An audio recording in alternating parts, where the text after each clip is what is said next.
banger. Like, yo, man, this is bullshit. And blah, blah, blah. He's like, hey, man, maybe it's meant for a reason. Always thought of it like that, bro. You really fucked up. Mm-hmm. Like, I can't get rid of this thing. Life was easy. Fuck out my face. Yeah, it was. I expect you to do the bare minimum, because then what's the point? True. To do that, I went and got one from the aisle, you dumb fuck. And shut the fuck up and lay low. You're female, like you could work your charms in certain situations that I wouldn't be able to. You know how much free shit you gotten? She wants to word of mama shit.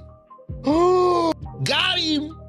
We understand it's gonna bother you. Some of us went through it. Some of us are gonna go through it. Well, we wasn't ready. I wasn't ready to go that deep with you. You don't really know what you want to share with my heart. No, look cock.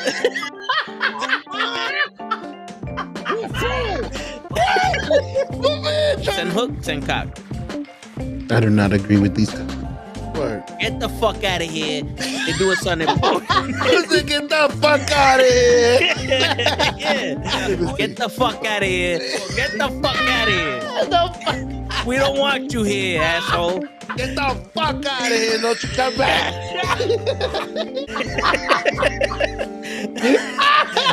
I stay loose, I stay hype. I stay loose, I stay hype. I stay loose, I stay hype. I could do this all night, cause I do what I like. Yeah, I do what I like. Yeah, I do what I like. Sipping goose, sip is right. And I go with the flow. Yeah, I go with the flow. Yeah, I go with the flow. Cause I know I'm the show. In the zone, here I go. In the zone, here I go. In the zone, here I go. Yeah, they know I'm a pro.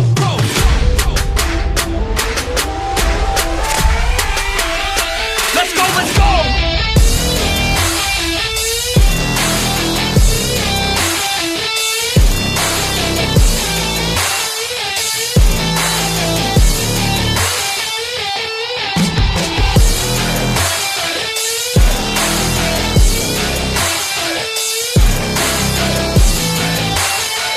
Yeah! Let's go! Here I go, I get lit, I get hyped for this shit. Right.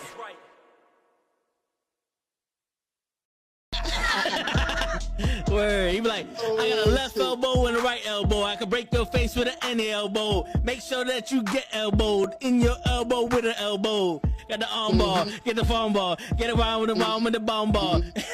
Daddy's gonna take you to Jersey Shore. Yo, what's going on, everybody? It's fucking Friday night, towing the show with Ray and GIGI show. We out here, we live. What's going on? You're not missing anything on SmackDown. I saw Julia. That's what I saw. I saw Julia. Apparently, she qualified for the Money in the Bank. You know what I'm saying? I know the Knicks are playing. I'm kind of waiting until the third quarter because, you know, the last couple games I watched, I started in the third quarter, we won. So I'm trying to see if, you know, I don't want to be that bad luck guy. I watched it since the second quarter last game and we lost. You know what I'm saying? And I had beef with my camera. The camera didn't want to work. I figured out what it was, and it was Ray. He was trying to hide from one of his baby mamas in my camera. That's why the shit didn't want to work. It's all right, though. We out here. We live. What's going on, normal guy? How you doing? How y'all doing?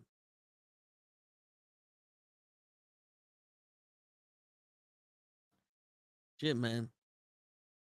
We got a long 3-day weekend coming up. A long 3-day weekend coming up. Which is fantastic. Get to sleep now. I ain't gonna lie. I woke up this morning. I went to sleep late last night because, you know, we got off the stream late last night because we was talking wrestling. And I went to sleep. I had maybe 2 hours of sleep. Go to work. It was a half a day, not half a day, but we got out early because of the holiday and shit. And I get home, we eat. I pass out for a couple hours.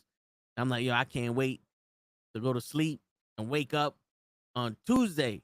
Nah. I want to enjoy the weekend, but yeah, man, it's good to fucking go to sleep and not have to worry about. Hopefully, I can stay asleep because I've been waking up at 4:00. Well, this whole time now, I guess my body got used to it. Shit, sleep, eat, drink, word. That's all the body needs. Shit. So speaking of the body, I'm happy to hear you doing good. On Wednesday, I believe Wednesday, I get home and my brother's like, "Yo, why is there a big ass gash on your rearview mirror?" I said, "What?" I go outside, I check my car.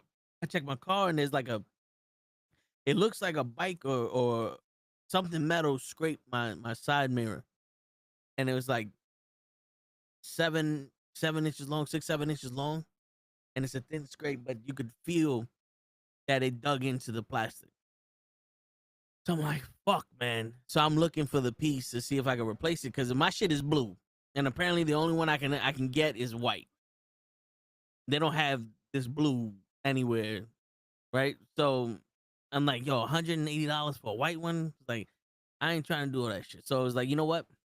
Let me do something I ain't never really done before. Like I've done it, and it was alright, but I haven't really done it to the point where it's like I'm trying to make this shit look good. Like I have had someone like Bondo and sand my door because somebody dented my shit.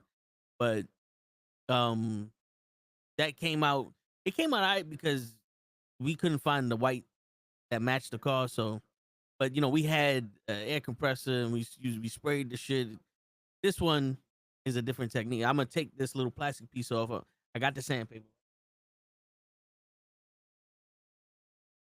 I thought I had everything I needed, right?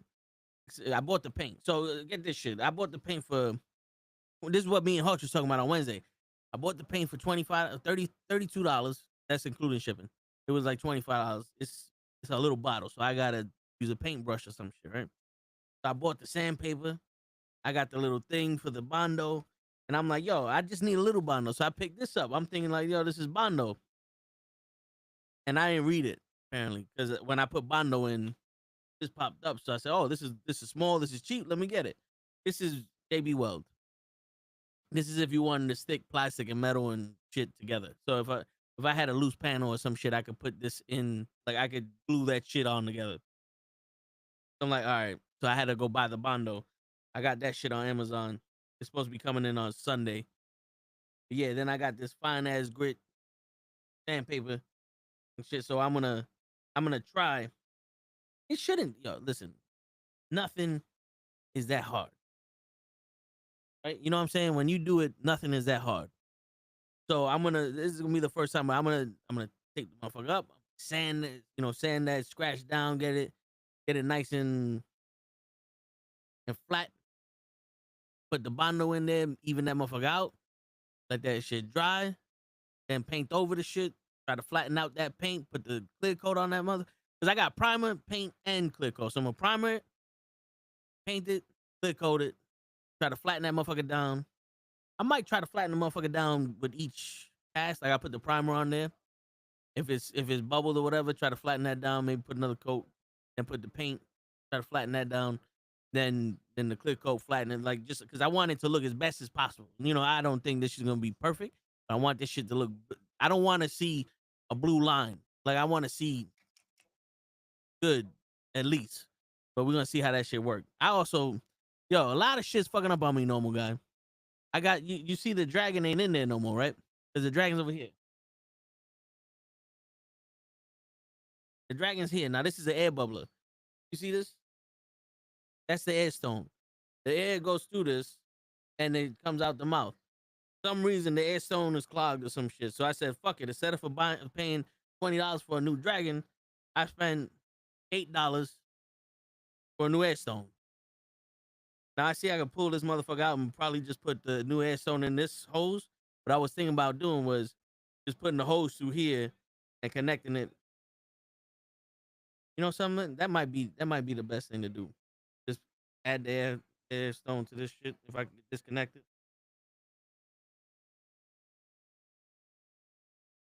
Look at that. Boom, I disconnected it. I get the new air stone. Look at this shit. We gonna fix shit on the fly.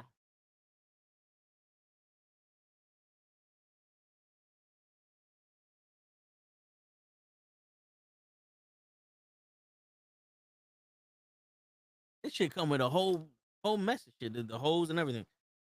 Which I could use the hose because the hose I had for this one was kind of short. And this is the new air stone. This might be too big, but we gonna work. Oh, yeah, this shit is too big for this shit. Son of a bitch.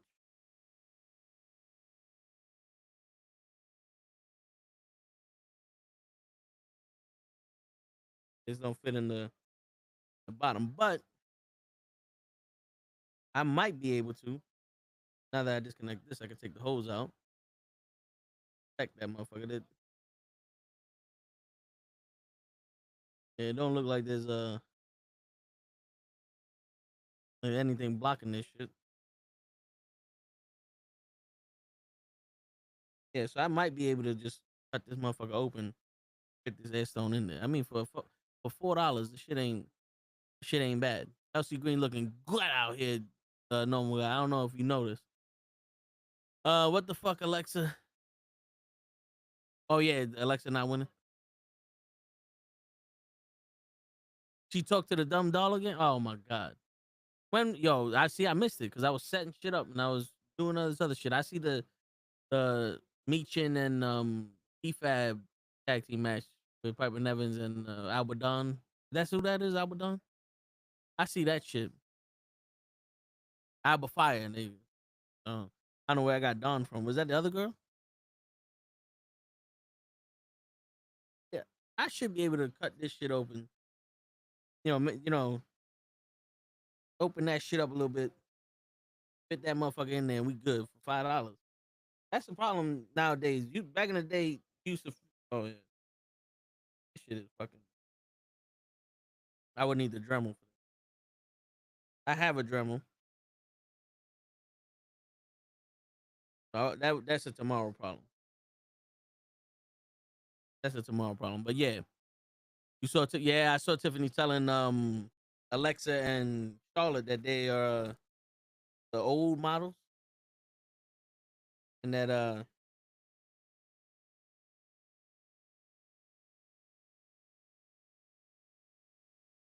what did she say? She's the upgrade? Like they're the standard and she's the upgrade or some shit like that? I saw that. That was dope.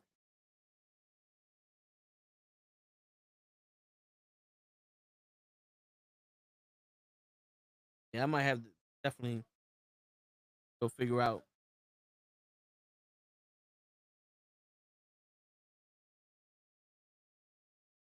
what I'm gonna do with that shit. But yeah, I get the Dremel in that motherfucker. Yeah, she was looking mad good. Get the Dremel in that motherfucker.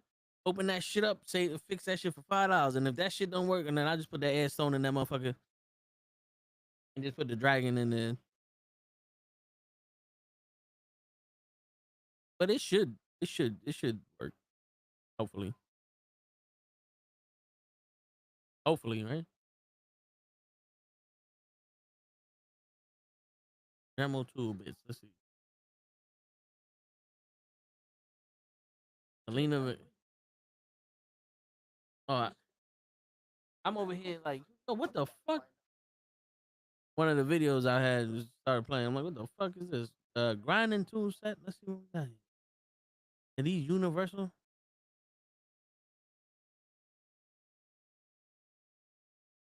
Yeah, they bunch of shit here. All right, let's change the store. You know.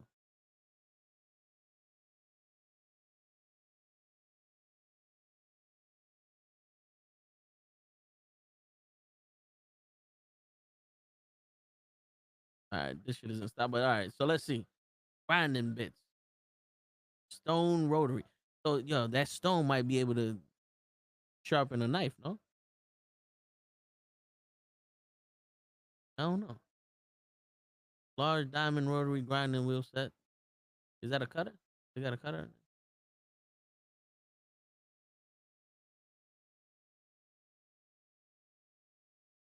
Okay, this is the grind sharpen, grave, and shape with these tough diamond grinding wheels. Okay.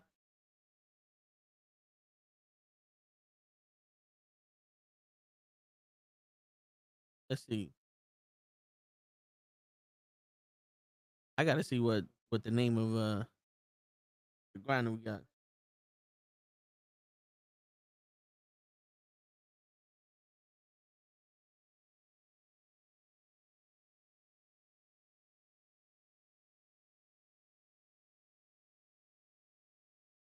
Let's see.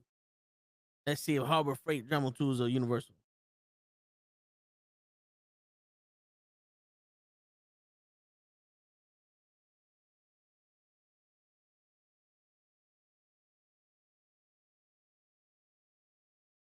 Let's see.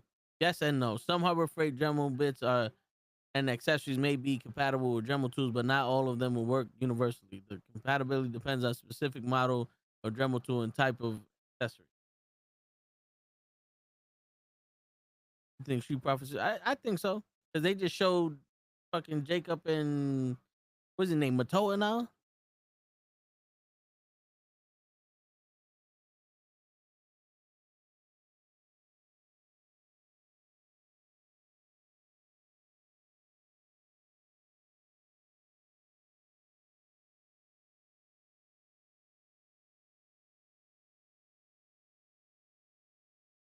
I mean, this shit don't look like it's. It should look like it's fucking universal.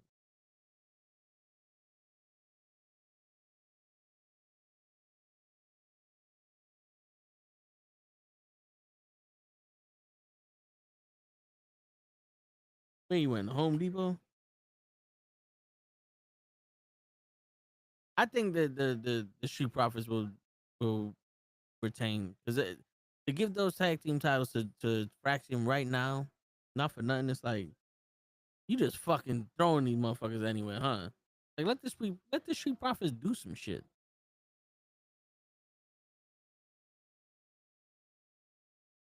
I don't think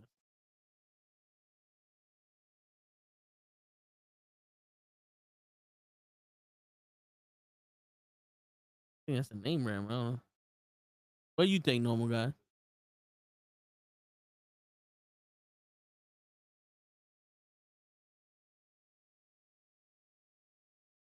Yeah, you know what? That look like it's the same shit. Yeah.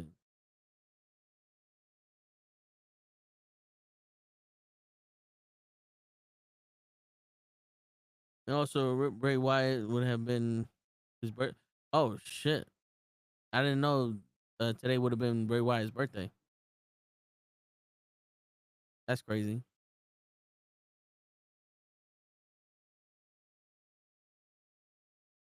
Damn.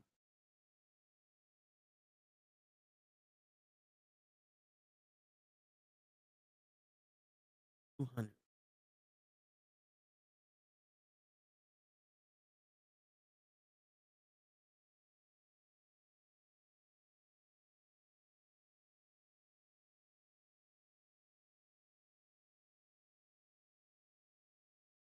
Yeah, this shit look like it's just.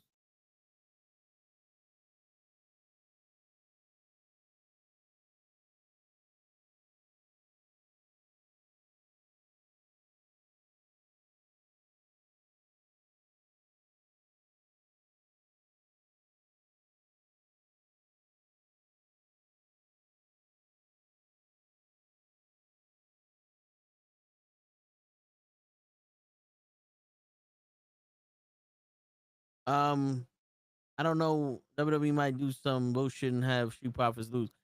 I mean, it's fucked up that we could sit there and think that.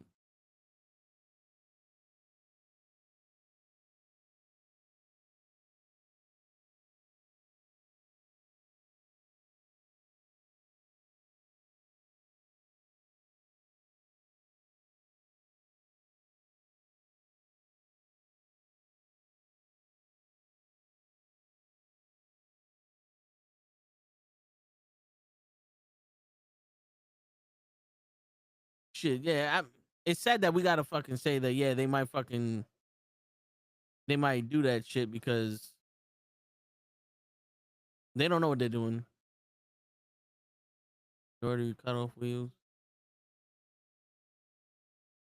Shank.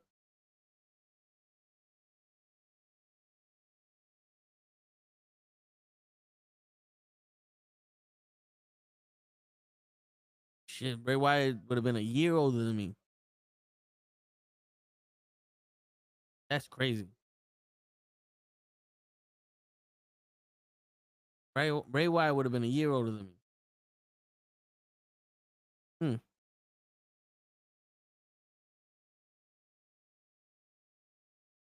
Damn, and that just goes to show you how time flies, bro.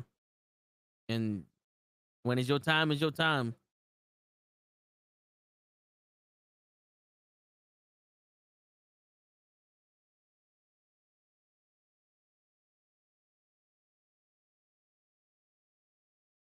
Shit.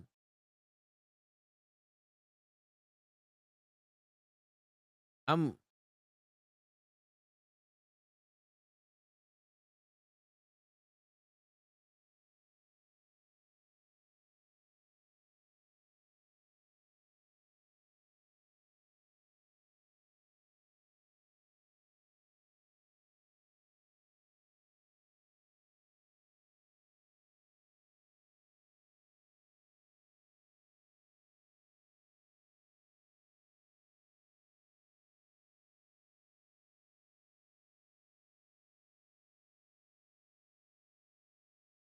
there you go.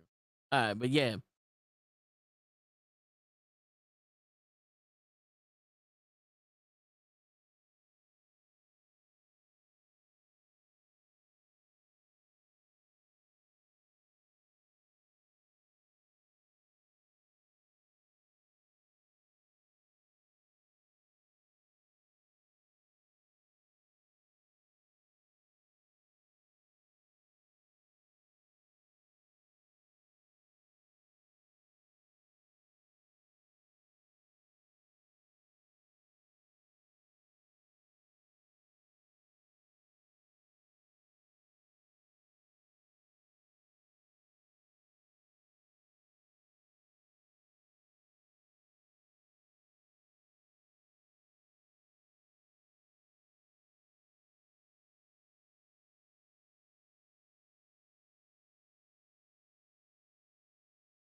And also it was his son's birthday, I think a couple of days ago for yeah, so apparently was it that the dude who made Bray Wyatt's mask made his son's mask, like made like another version of that mask for his son and shit? Because I think, if I'm not mistaken, I think that's what happened, but that's kind of dope. If that's if that's what happened, like if he made a another fiend mask for his son, that's kind of dope, and his son could walk around like the fiend.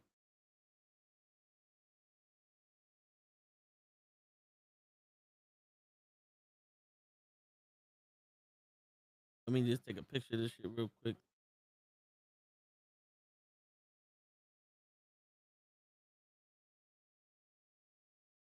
All right.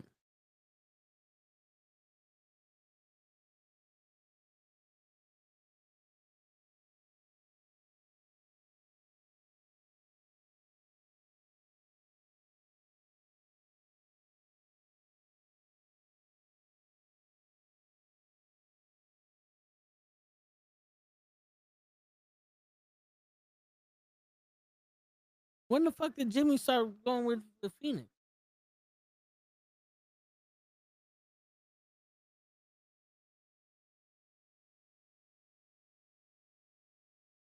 Yeah, it's crazy. You got two people who were part of at one point the two best tag teams on the planet in wrestling, the Usos and the Lucha Brothers, and now they're teaming together. And who the fuck they facing? Are they facing the Phantasma motherfuckers?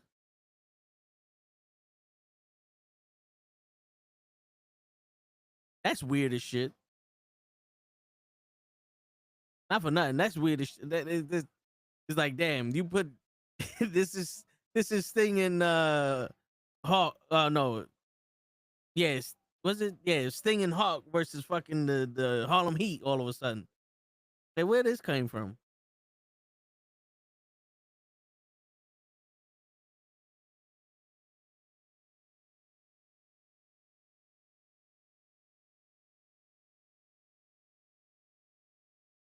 Shit, I don't know where the fuck that came from, but all right. Psycho Clown and Triple A will be in a tag team match at World Collide. Nice. Jimmy Ray facing Jacob and Cobb. Oh, what the fuck is Phoenix doing in this situation? Was it because he was in a qualifying match or some shit?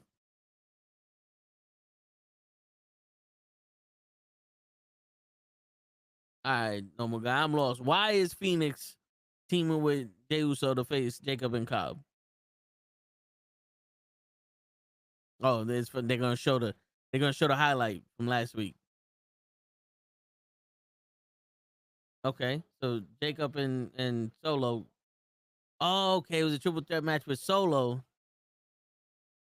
and then okay, they cost both of them the match, and now they're trying to. Okay, now it makes sense. So last week it was Solo, Phoenix, and Jimmy Uso in a triple threat match, and Solo won, and Jacob and Cobb. No, his name is Mateo now. Jacob and Mateo interfered, so now I guess they're wrestling these two. Which is this the first time that Mateo's wrestling in WWE? Did he wrestle? He didn't wrestle last week. Let's see this motherfucker. Like he in the army and shit. We're in the Navy, where we get the 7 seas in the Navy. What's going on, Joe? What's good? Can you hear me? Yes. Only when I talk. Yeah. It's funny. I had the chat low because the video comes out on it. But yeah, I can hear you perfectly. Yo, it's funny. I don't think you need to mute yourself with that mic. That's what you think. Let that fucking horn behind me go off. Yeah, but here's the thing, though, Show. You assume I think. You know what I'm saying? That's the issue. Yeah, motherfuckers. I hope Ray Phoenix and Penta team up at Worlds Collide. I mean, that would be dope, but late again, Show. At least he's late again, but he's earlier than everybody else. Yeah, I saw you by yourself. I'm like, shit. Next game over. Yo, so get this shit, man. The dragon bubbler I had there. Yeah. The stone stopped shooting air out, so I was like, fuck it, let me get a new stone. And I thought I bought the stone that was the same size, but it's a little bit bigger. Mm-hmm. So what I'm gonna do is I'm gonna go to Harbor Freight and I'm gonna get me a cutting wheel for my Dremel I got. Mm-hmm. I'm gonna open that motherfucker up so the stone can fit in that some bitch. And we're gonna put the stone that I bought for $3 in that $20 shit, and we're gonna fix that motherfucker, because I'm not buying another $20 dragon bubbler. You got to be out your fucking mind, Show.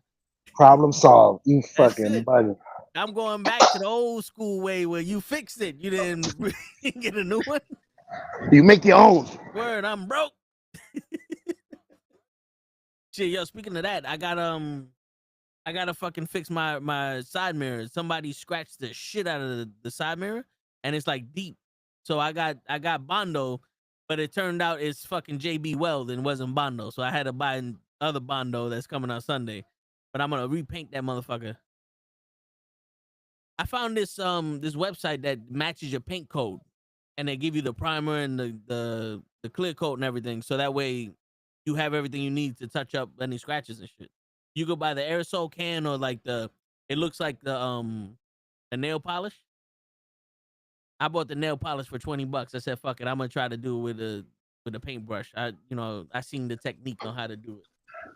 How did it go? I didn't do it. I didn't get the paint yet. I get the paint on Wednesday. I'm gonna sand everything down and prep it on over the weekend. I'm getting too old for this shit, Show. Getting too old for this shit. You get into the age where you need a garage so you can do everything. Yeah, man. Yo, which I'm getting the brakes on Tuesday. So, but next weekend I gotta go somewhere. It figures that I bought this shit 2 weeks ago, and it's coming at a point where it's like, oh, how can we inconvenience you? All right, we'll send it then, motherfucker. I love that shit. How can when do you have the least time? Yeah. Perfect. Like That's exactly. This is where it's like I'm too fucking lazy to be waiting 5 weeks for this fucking shit. I should have spent the fucking extra $100 and got that shit the same day. What the fuck, bro? How hard is it? Hey, sometimes it's worth the wait. That $20 chipping shit. Why show looking like he about to do YMCA because we need the Knicks to win, baby. You gotta keep me posted, and you taking me away. Yo, I'm trying to watch the Knicks game at fucking the third quarter. That's the best quarter. All right, we're in the First two third don't quarter count. now. Fuck. All right, we're in the third quarter now, but we losing. It's 62-59. Shit, That's what I that's said. not good. All right, we're gonna do this. We're gonna split screen this motherfucker. We're gonna have SmackDown on one side, the game on the other side, and show on one side, and me on the other side. Third quarter, the next game. Yeah. So there you go. Appreciate you, normal guy. What's going on, show, man? What's good with you, man? We haven't spoken in a minute. Been a while, my brother. Everything Word. is good, copacetic, you know, making this bread and butter for the kids. What's good with you? Chilling, man. You know, I'm over here learning how to be me again. That's a great thing. How many times in your lifetime you think you have to done you have to do that? Shit, man. At least when I had major losses in my life. You know, because the thing is, it's like for me, it makes you want to change, and you know, it's that change of anger and you know the stages of grief. You try different things, you do this, you do that. Some things are natural to you, some things you get taken. You know, it's like I'm right now. I'm at the point of where I'm at that I'm gonna be me, and I'm 100% me. And if there's a problem, well, the exit's that way. You know what I'm saying? Because I learned quick who I could be me with and who I can't. So I know the people that are actual down for me, you know me. You know what I'm saying? So that's why I could be me. If you misunderstand the shit, that's on you. We're not You know what I'm saying? offended by who you are. Yeah, I you know got what I'm saying? Yeah. So that's why I'm trying to do that shit because yo, dude, the other day, I'm not even gonna lie to you, show. I don't know what this means, but the other day I was at work and John found this thing where you can watch TV around the world. And he had Ink Master on, right? And I'm like, oh shit, like is this an Ink Master channel? My pops loves Ink Master. I'm gonna tell him when he get home. I'm gonna see if I can find it. I'm like, oh, I can't tell my pops when I get home about this channel. Like, I completely forgot. For a second, I forgot, Joe. Because I was about to be like, oh, I could put this shit on the fucking iPad when we in the home and just watch this shit all day. I'm guessing, with all due respect, those must be the toughest moments. Yeah, for a second, I was like, oh shit. Like I was in my head, I was like, how the fuck could I forget? You know what I'm saying? But You then didn't again, forget. well, you know, it was just one of those moments. It was like Mhm. I didn't Just being forget. normal. Yeah, Yeah. it's just because it's not real. You know what I'm saying? Like this isn't my normal routine of life for that. You know what I'm saying? There is You an still adjustment. grieving, brother? Yeah, it is an adjustment period. Shit, but other than that, I mean, when it comes to work, I might, you know, You it's know what's weird. crazy? But It gets to a point that you going through so much stuff in life that the regular shit that bother you don't even bother you. Work is work. It's yeah, all right. yeah, I'm in autopilot. Yeah. Like I said, yo, but it's funny though, cause sometimes I'll be bored and I'll be like, you know what? Let me just say some shit, and I'll be hitting up people, right? And by people I mean women. And it's always funny to me that the single women always have the same response, right? They always have that I can't take this no further response. Like, you know what I'm saying? Like no matter what you say, like, oh, I saw the sunrise and I thought of you. You get the, oh, thank you. I appreciate that. You made my day, right? And then you get the ones that are taken or the ones that are just your friends. You say some shit like that and they continue the conversation. I think she'll talking to somebody else. But then I always find it Yeah, my funny. apologies. No, it's all right. I saw you moving. I'm like, but I saw your eyes and beady little eyes of yours. Like he's probably talking to Ray trying to fuck up my camera again. But yeah, I was like, I was finding it funny. It's like, yo, can we not have a conversation? Is that the rules? Like, are you trying to tell me that you're not interested in me because we can't have a conversation, or you like I get confused with that. You know what I'm saying? Because like, I thought we was normal people. You wanted to be friends. This is how I friend zone you. You know what I'm saying? Can I? You're pointing something out that I've been thinking about for a while. Is it the fact that since they're single, they have to put their foot down immediately? Like, I'm single. I don't want this fool not thinking that he has a chance. Because it seems like you flow better with people that are already taken because they could be themselves and not be afraid that they're being hunted. I don't know if that makes sense.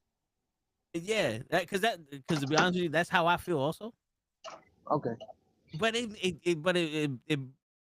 kind of fucks up my mentality because I'm sitting like, wait a minute.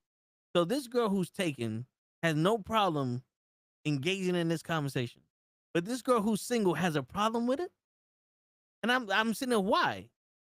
Like, why would you have a problem with engaging in a conversation that's just a conversation that it literally could just be a fun conversation? Like, are you afraid, or are you not trying to cheat on someone you're not with? And that's how I see it.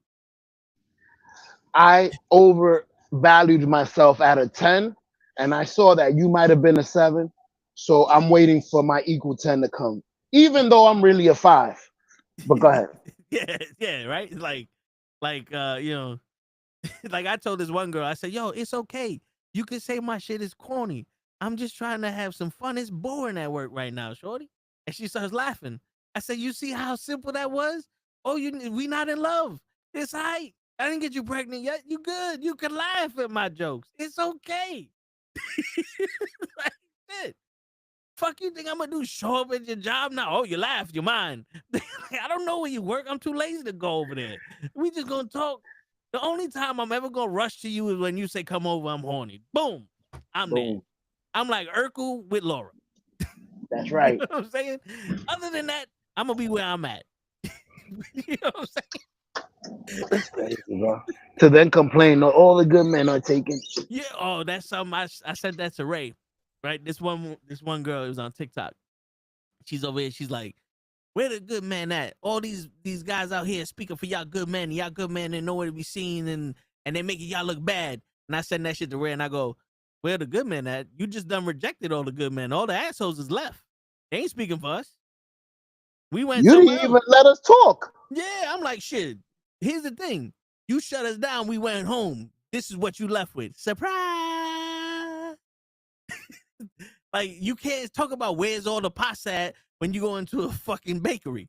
You know what I'm saying? You in the wrong neighborhood, shorty. You don't walk past the Italian restaurants. That's crazy. All the good men are taken, but I fall for all the traits of the bad guy. Does that make sense? Nope. But then none of that shit makes sense. That's why, yo, dude, the good man we ain't lost. We just, this what you want. We so good of a man, we gonna let you be happy. You wanna be happy, be miserable? Go ahead, be miserable. Because I'm not happy when I'm miserable. So I'm not gonna let you make me miserable. You feel me? Fuck that. Yeah, I just saw that. No my God. Jacob and Jacob Fatu and Mateo, the dude that you said that should keep the mask from Lucha Underground, they just beat Jimmy and Phoenix. It's 70-67, third quarter, 4 minutes left. Ace is winning. You know, I'm listening to the radio, and they're talking about it's like, yo, just because we lost game 1 doesn't mean it's over and blah blah blah. And you can't think like, and I'm sitting here going, yo, I get it, and I agree with you because game 1 there's 6 more games, but when you quit like that, that's a problem. You know what I'm saying? Like we beat fucking the Celtics because we didn't quit. We out-hearted them. Now these motherfuckers is out here out-harding us. Like that's a problem. Okay, there you go. Brunson just hit a 3. It's tied 70-70. Shit. I heard the commissioner might end it the minute we score another point.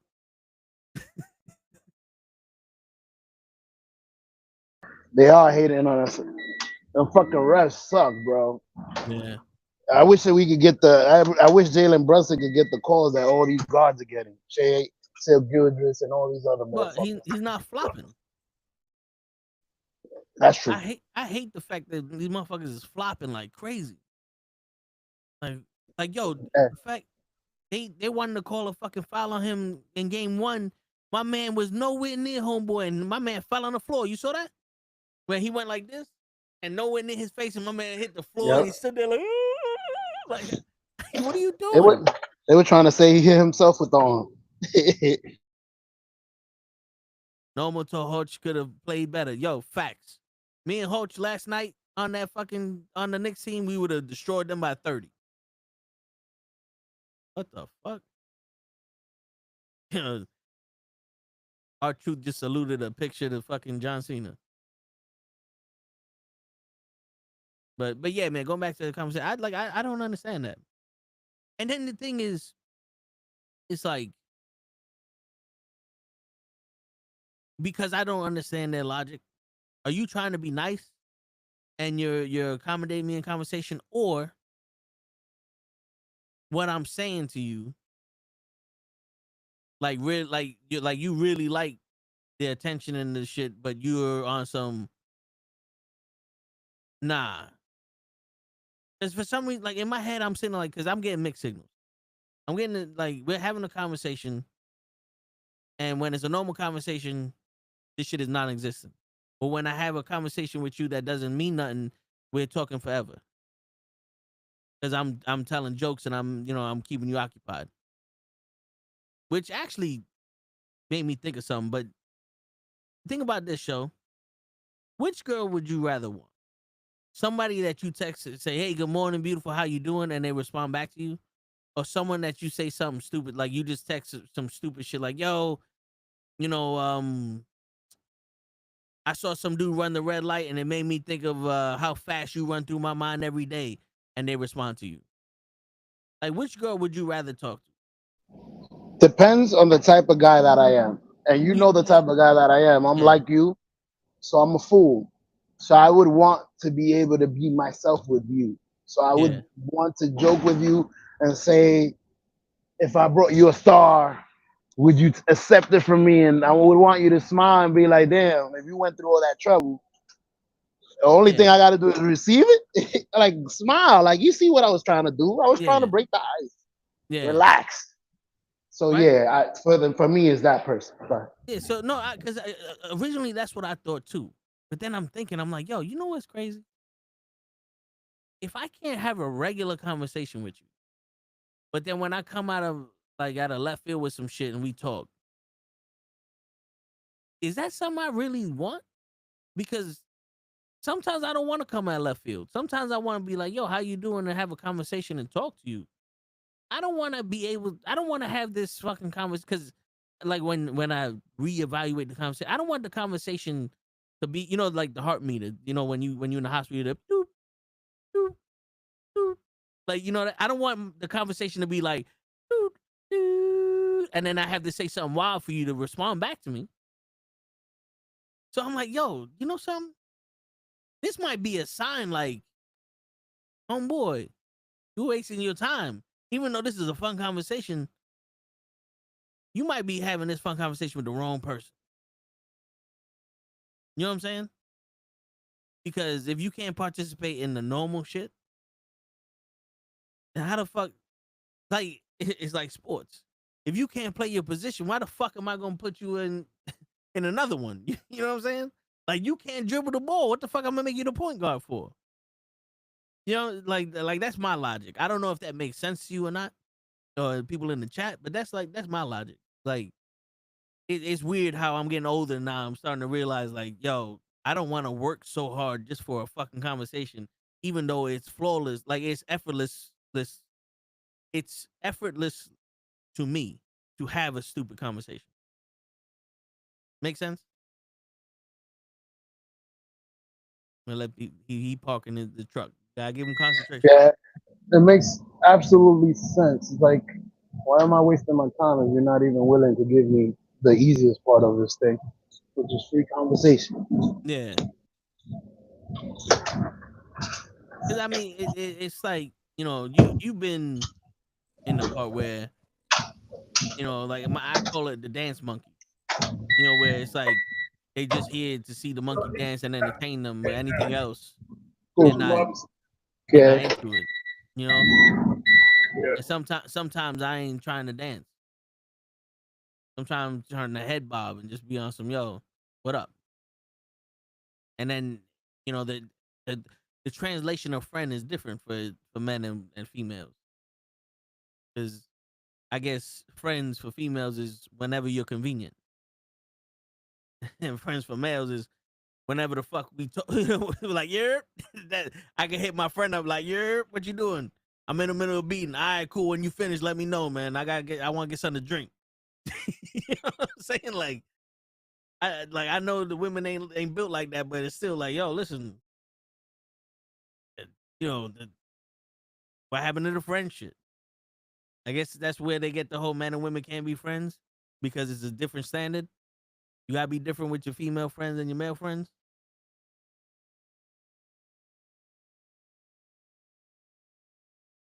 my apologies. I had a coworker calling me. Nah, I hear I you. saw you stop and waited for me to converse with you. Nah. What was the last thing you said? My fault. So I said, it's like, I guess that's where the phrase men and women can't be friends, because you got to be different with your female friends than you are with your male friends. Because, you know, you can hit up your male friends and say whatever the fuck, and they get you. You got to be delicate with your female friends. You know what I'm saying? I'm gonna ask you a question. You ever met? And it sucks. Damn. I'll text you. You ever met somebody that you bond with like that, but you really you made like you? Some guys, I'll give you an example. Some guys, I don't know about you, but I know when I was younger, I might have met a person that would have clicked with me like that, but she might have not been my type. Yeah. So I don't know if guys do that where they might meet that perfect person for them, but we do the same thing that women do to us, where if you're a certain level that we feel is beneath what we could get, we really don't give you the attention you should have deserved. I don't know if I'm making sense. Like, let's say you think you are a 5 and you think the girl you met is a 5 or a 4. Maybe, you think you could do a 6, a 7. So you move on from her to see if you can find that 6 or 7, but you never find that personality that 5 had. So you really are miserable the rest of your life. You didn't have you ever gone through that where you let that person go because you might have thought you could do better? No, because I was always more like, I was always the type of person that, even though this girl is hot, this one's giving me a chance, so I'm gonna go with this one, right? Like, you Yeah. know, like as much as I like beautiful women, it's one. And not saying that the other women aren't, but it's like, yo, if I'm putting in effort and you matching my effort, that's more important to me than, because I'm not chasing you. You know what I'm saying? Man, But that's the importance of having but a there dad. but there were times where, you know, you move that extra, that you go that route with this chick. It's like, yo, this bitch is cool, and then you get a little bit more serious. You start doing a little bit more physical shit, and they change because, you know, you meet their representative, and then you like, yo, what the fuck? Like, why all of a sudden now when I joke, I said the same joke last week, but we fucked yesterday, and I said this joke. Now all of a sudden you bad. Like, what the fuck you mad at? Why you keep asking me the same goddamn question? I told you yes. like what's like, you know, now it's like what is going on here? You know what I'm saying? Like I've experienced that. You know what I'm saying? I And feel that. then, you know, I also experienced one where it's like, oh, this chick is like dope. I click with her all the time, but then it's like, yeah, but you know, then she ghosts me when her man's, you know, when she got a new man's, or you know, when this or that, and it's like, all right, I'm a part-time friend. That's where I see it most of the time with most of these chicks anyway. It's like I'm just a part-time friend. You know what I'm saying? That's why I was like, you know what? There's no point to be different than anything like that. I'm just gonna be me. If the hours become less and less for that part-time friendship, then that's beautiful. You know, I'll go pick up another shift somewhere else. You know what I'm saying? like I said, man, there should be no reason for me to say something. And if you real with me, like if you know who I am, which I'm not like hiding who I am to anybody, you should not have a problem with what I'm saying. You know? Word. All I said was let me bite your butt cheek. Right?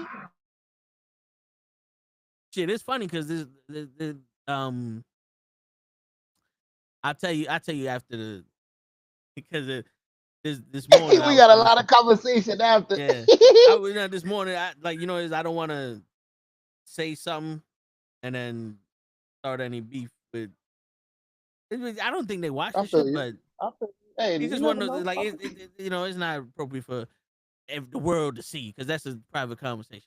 But it's nothing crazy. It's just like, yo, like this was dope. You know, I said this and this that, and then it's like, all right, cool. Like this is my homegirl. You know what I'm saying? Yo, our truth just said if Cena wins, we riot. I'm down. You down, show? If Cena wins, we riot.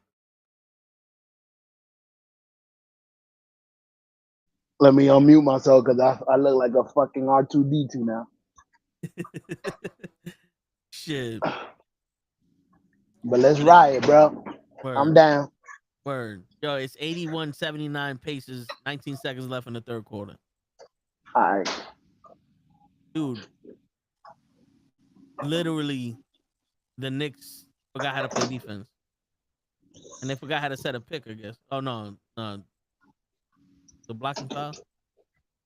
All right, but yeah. Like, fuck, man. I'm just watching the Pacers run past the Knicks and dunking the ball. Like, what the fuck? What was the point of we getting got this? Let them overexert themselves, bro. We got them. We keeping them close so we can punch them at the end. Hey, listen, we're gonna punch them this round. I hear you. A win is a win, but it's still like, come on, man. At what point are you pulling out the knife? Word. I don't want to stab him yet. Let me strategize the stab. Word. Motherfuckers. Yeah, man. Who's playing nice though, Brunson? I feel like Brunson might be trying too much to take over the games. You know what I'm saying? Because I don't see too many passes. It's like, yo, bro, Brunson can't beat this team by himself. And I get it, and you know, it's 81-81 now. And I get it, you wanna, you know, win this shit and all that, but like, bro, sometimes you put the ball in your hands, sometimes let's play it as a team. A little bit. Word. Little bit. You bring us over the top. We're gonna play even till we get to the end, and then we'll start passing it to you. But for now, let us fucking run up the score and you rest. Like pass the fucking ball a little bit, get open, and let's see how that works. I don't think he trusts anybody right now. That nobody's really shooting like they were. OG's not shooting. Bridges suck. So it's like I gotta take. Is usually not in the same time as him. Yeah. So it's like I gotta throw punches. I hear you. The Pacers are playing like how I want the Knicks to play. They are throwing punches from every corner. Neem Smith, Neem Hart, his cousin. Like, who's this nigga? Your word. Niggas are coming out the woodwork. Like, I need fucking Spike Lee to be in there giving out personal fouls. You feel me? Shit. Don't be just sitting there fucking cheering, motherfucker. Put your foot out and trip a motherfucker. Something. This is New York. What you thought this shit was gonna be fair? This shit was gonna be even? May you fade with black. Fade with black or fade into black? What's going on here, normal guy?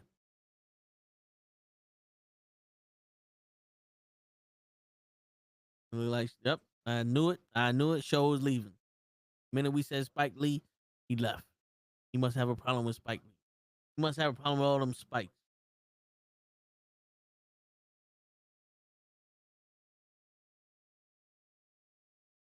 But yeah, man. Y'all understand what I'm saying? Y'all even listening to what the fuck I'm saying? You just sitting here watching the game with the shit on. I ain't even gonna lie. As long as we get the views, we need the views and we need the subscribers. You know, we're close. We just need 150 more subscribers to start making money off of YouTube. I guess it's hard to do that shit live. You know what I'm saying? Like YouTube live, I guess it's hard to build that shit up because everything on YouTube is about videos and shit. Like I thought about making videos, putting like the camera inside the fish tank. I got a waterproof the action camera. Thinking about putting that shit in there and let them swim with the fish for a little while. But I don't know what kind of videos would y'all want to see because the only thing I could think of is me working on the car or just like driving around vlogging shit. Like, is that some shit y'all want to see? Like, you let me know what kind of videos y'all want to see if I were to make videos. Because I ain't got much time to be making them. So it's either I'm in the car talking shit about wrestling or something, or we make a video working on the cars, or the, the fucking fish tank. You let me know. Shit. Don't bullshit with it. You know what I'm saying? But let me know. Normal guy. What kind of videos you like, normal guy? We'll make some shit for you.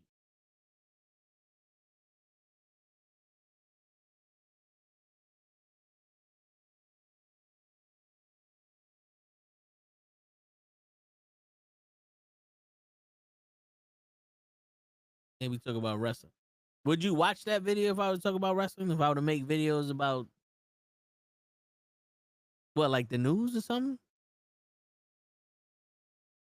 Like, apparently WrestleMania is being taken away from New Orleans because they want to go back to Las Vegas.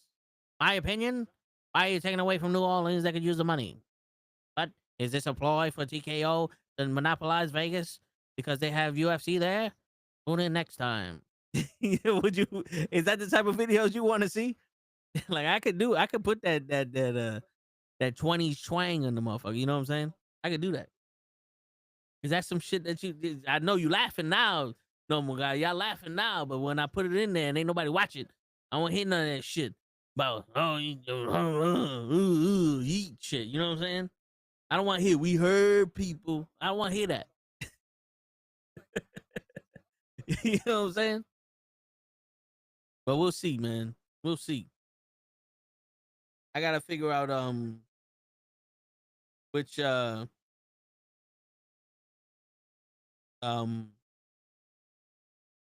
which camera I use because I know the action camera look good. You know, I don't even think y'all give a shit, do you? Because I made videos with the action camera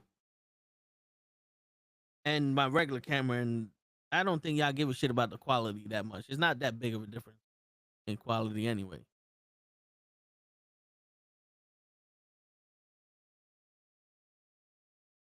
Yo, so now we're doing promos.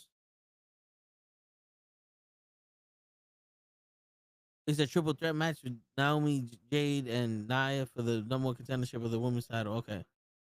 Cause I was gonna say, why we cutting promos with Jade and Naomi, and we ain't do that shit in WrestleMania? What's going on here? Yo, should I start making videos where I just do shit and like we heard people just to make fun of the song? Is that man? That's the problem with having all these ideas and no fucking time to do it.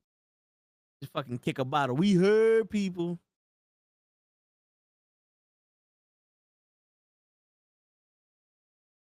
Shit. That's the problem. You see what you fucking did, normal guy.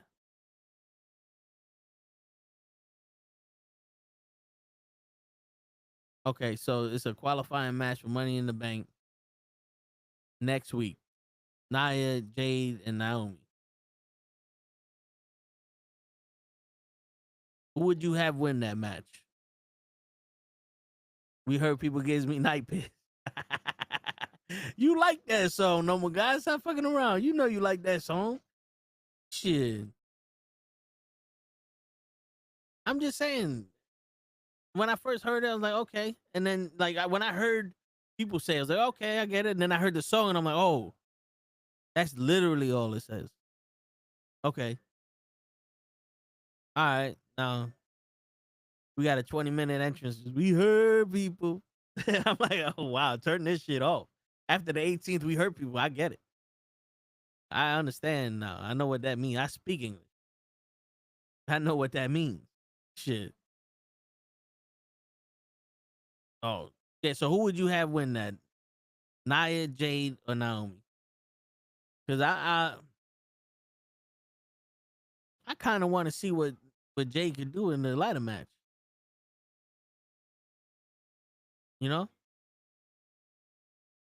Fucking Jesus. My man said, you know what? Let me not go up for the fucking layup. Let me dribble the ball out of bounds. These little mistakes here, and like, they're going to kill us. They're going to kill us. Fucking paces up by 10 minutes left in the game. My man's going to the basket with no hesitation and throws it back out, and this motherfucker drains another 3. Now we down by 6. Fucking Jesus. Now we down by 6. This is ridiculous. Do all that shit just to lose to these fucking paces. I mean, there's still this game is left. They ain't over yet. But then we got fucking what? 4 more games after this. Yeah. No. 5 more games after this. My math is ain't mathing right now. We still got time, but still, come on, man. You can't play like that. You can't play like you lost already. Where's that heart at? We need that grit. Where's that Shane Falco? All right. Since you don't want to answer the questions, I'm going to ask another one. LA Knight, Shinsuke Nakamura, and Aleister Black are going to sit here for the the Money in the Bank qualifying match. I feel like LA Knight's winning this because they've been teasing him to win the Money in the Bank for a while. But I would like to see Shinsuke or Aleister Black have that Money in the Bank. You know? Like, shit, Shinsuke with the Money in the Bank, stalking people. I could see that. That's what his character is, right? He's like a fucking demon stalking motherfuckers. Why not? Shit. Why not? Then again, I can see you trying to give the championship to LA Knight. You know? And then he comes in, you get that big pop because everybody love him. But then that's kind of predictable. But then again, I mean, how much shit can you do that isn't predictable nowadays? You know, because everybody has favorites and everybody wants somebody to win. And then when they win, it's like, I knew it. And then when he doesn't win, you bitch because you can't just watch the fucking show. And the only reason why I say that is because you got 3 men in here that can be champions. You don't have pretenders in here. You don't have someone who's just gonna waste a spot in the Money in the Bank. That's the problem.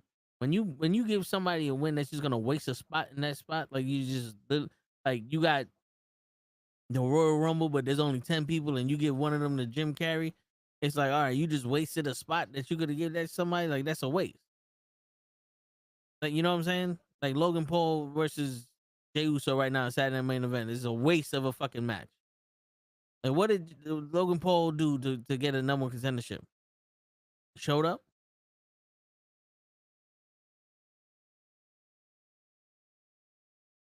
You can see Carmelo Hayes and The Miz costing Black the match. Yeah, you bring that up, yeah.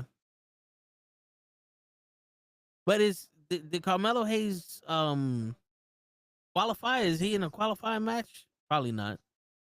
Well, I don't think he qualified, but if he's in a match, it's gonna be probably with Andrade and fucking some and Escobar or some shit, because they're always wrestling for some fucking reason.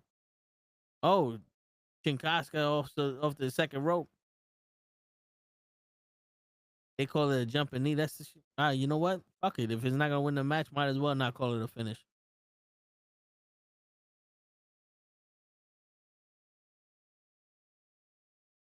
Damn, this man missed a wide open fucking 3.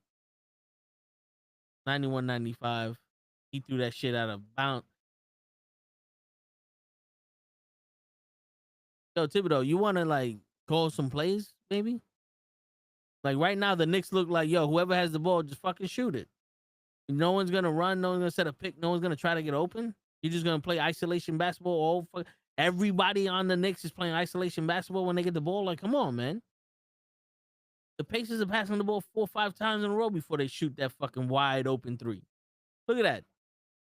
Look at that. My man was wide open. Don't close it out. Fuck it. Got another 3. I don't know why 3 people need to go in on somebody who's closing in on the fucking paint and leave this motherfucker wide open, and then don't even play defense. And look, my man is playing 14 fucking people, and then he takes a fucking 3 again.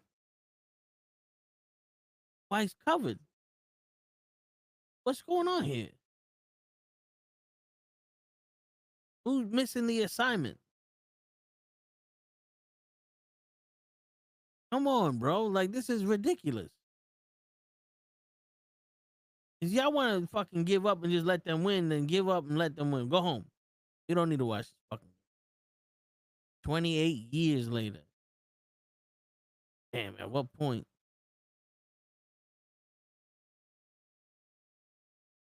You just grow up in that motherfucker, 28 years old. All you know is zombie shit. That's some shit.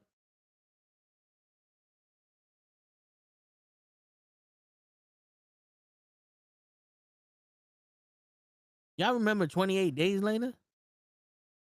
When did 28 Days Later come back? 2023. Shit, that's 22 years ago. Shit, if they would have waited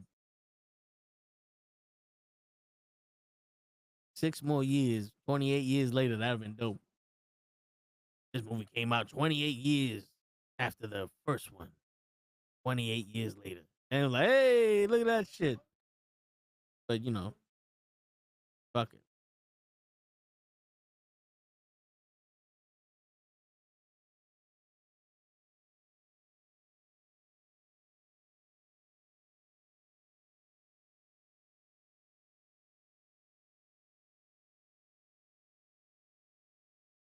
Shit, 94-84. My man missed a wide open 3. Okay. The Knicks just got a fast break. 89-40. 94-89. In the end, Pacers still winning. Tell you, man, I don't like these wide open fucking 3s they keep getting. Nice fucking pass. But let's go, man. Let's get some defense in this shit.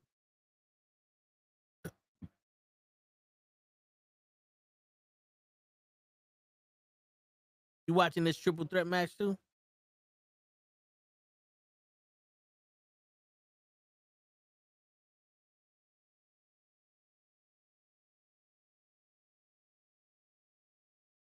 There have been talks that some of the members of the Y6 is backstage at SmackDown. Maybe they return. I don't know.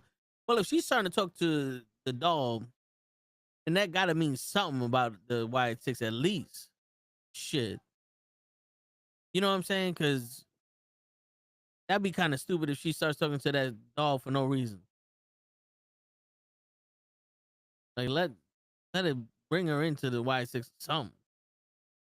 I just hope that doesn't cost her the fucking ladder match. Give her the money in the bank with the Y6. That'd be something crazy. Also, you got the Y6 stalking motherfuckers with the money in the bank match.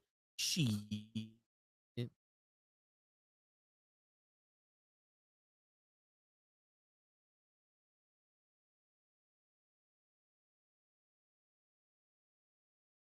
You know what I'm saying? Shit. Now that's something that the creative waves are just flowing. WWE Unreal launches this summer on Netflix. What the fuck is that? What the fuck is WWE Unreal? Now we gotta look this shit up. Is that the? I mean, Unreal. Is that the shit they go back in the? This show is exciting sports entertainment wrestling documentary series. You might just give me what the fuck is it?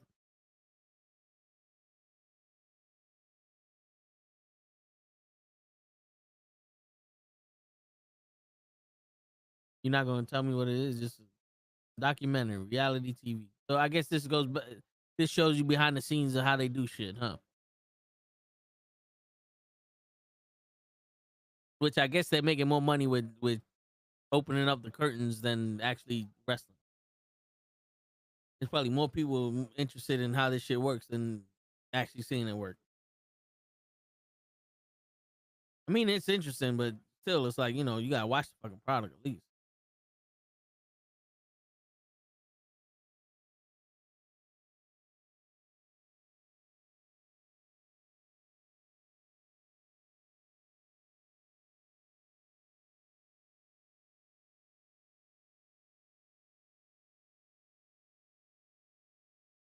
Shit. But yeah, man. Since we watching a commercial in this triple threat match. Yeah, man. Like I told Show, man, back in the day when you had something, you try to fix it instead of for just replacing it. I mean, it's easy to just go back and spend another $20 on that dragon. But then I have two dragons. One of them blowing air and the other one not. So why not just fucking for $5 you replace the air stone and boom. And this shit has the everything I need for it. Just the air stone might be a little bit too big, so let's alter the dragon, put the air stone in there and fucking let that shit flow. Fuck it. You know what I'm saying? It's not for nothing when you fix something, it's satisfying. You know? When you fix something, it's satisfying and you know, it makes you want to fix more shit. And it's at that point, it's not about the money. Now it's like, yo, I could develop, you know, I could save what I got. Because sometimes you buy new shit and it's better or it's not what you want. Like, let's say that dragon they don't sell that shit no more. It's like, damn, now I gotta get something else. And and then I replace it with a fucking with a Groot. And Groot sitting in there. It's like, yeah, Groot's cute and shit, but I'm a dragon guy. I got a dragon right there. You know what I'm saying? Like, there's a dragon in my fucking thing already. I don't want to put Groot. I'm put the fucking dragon. You know what I'm saying? But maybe if the shit don't work, then I can always just put the dragon in there and put the bubble in the back. You see, I got this big ass bubble here. And the bubbles are supposed to just create it breaks the surface of the water, which allows for the gases to be exchanged into the atmosphere. And the reason why you want to do that is because I told you, I felt like LA Knight was gonna win this, but yeah, the fish need to breathe, right? So the fish they suck up the oxygen from the water and they release carbon dioxide, and the if it doesn't exchange and the water gets filled with carbon dioxide, it can poison the fish. Same way, if trees don't fucking exchange our carbon dioxide for oxygen, or we're trapped in a room that doesn't have any oxygen in the shit, we die. But yeah. Okay, Carmelo Hayes is in the qualifying match.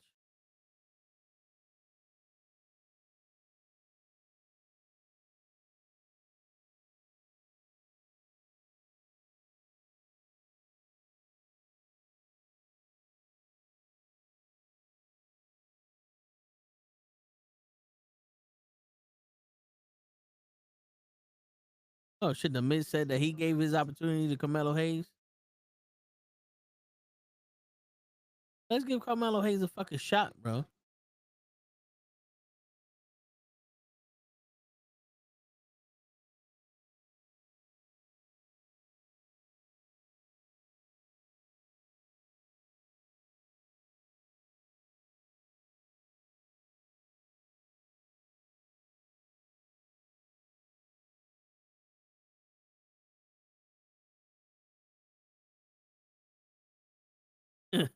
Who's gonna listen and execute the play?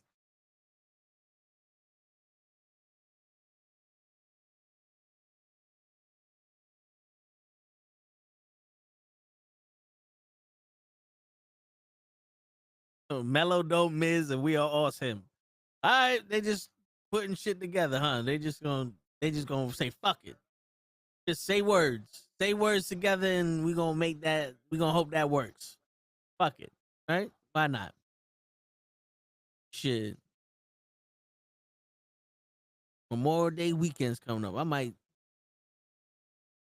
you know, so I might have to get me some coal, some coal and make and fire up the barbecue some shit real quick. You know what I'm saying? Just something.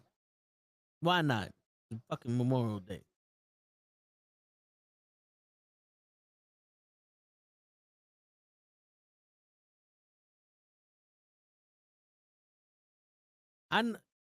It's crazy. They got the old school Saturday Night Main Event song and look for it, but then when you watch it, it don't look old. Like I was expecting like the old school ring, the old school entrance, maybe that little cart, you know, people coming down like that. That's what I like. True nostalgia of Saturday Night Main Event.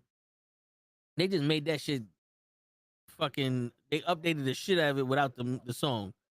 Oh my god! All right, it was a foul. They updated the shit out of it without the song. But I think that if they would have updated the song and made it good, not just some bullshit update that anybody could do, but actually made a good update for it, I think that would be a little bit better. But you never know. You never know. Shit.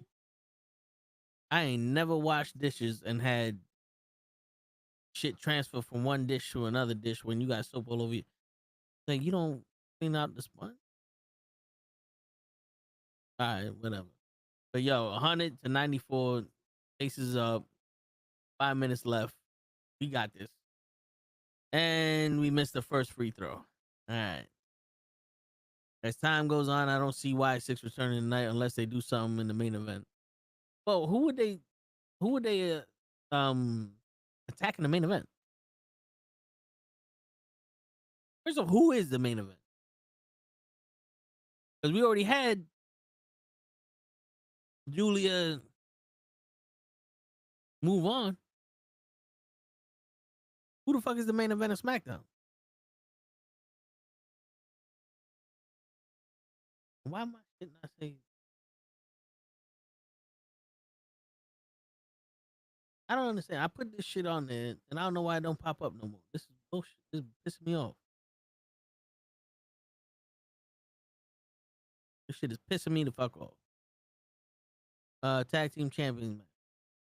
Okay, the Street Profits and Fraction.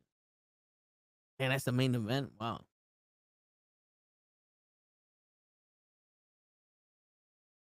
Shit.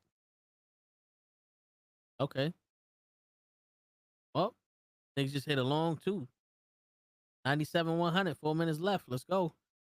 Start this shit up. Stop fucking around with it. Make some noise.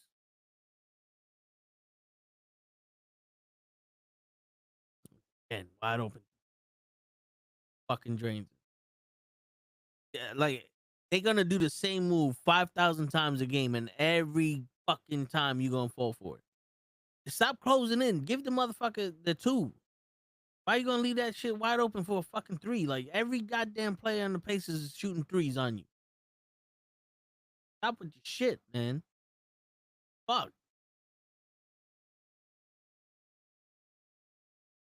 Like you can tell that's the only play they ever ran in their life. Run to the basket and pass out pass the ball out to the 3. Yo, I'm pretty sure if your ass would have guarded him and there would have been no outlet for that pass, homeboy would have never did nothing with the ball. Or he'd have missed the layup because they don't know how to fucking do layups because they've been running the same goddamn pass the whole fucking time. Come on, man. Brunson hits his first free throw of the 2. 98-103. They're down by 5. He's 0 for 3 in 3-pointers tonight. Oh, clutch comparison. All right, then I was looking at the wrong stat. Sometimes you got to read. Reading's for the mental. He drained the second one. 99-103. We down by 4. Allenberg, whatever fucking his name is, coming down the court. They set the pick on him. They switch. Big man, then Brunson goes in there. He switches. No one's open. He's going to crash the fucking board. Oh, he took his 3 himself.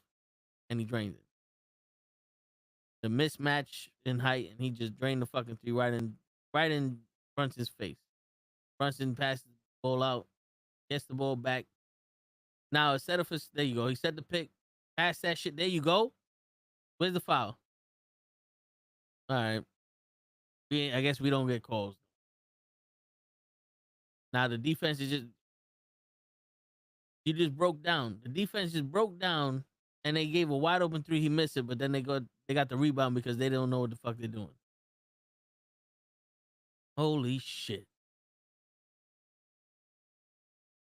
Allenberg got a fast release. I ain't gonna lie, that was a fast fucking release. And shot. That didn't even look like he wound up.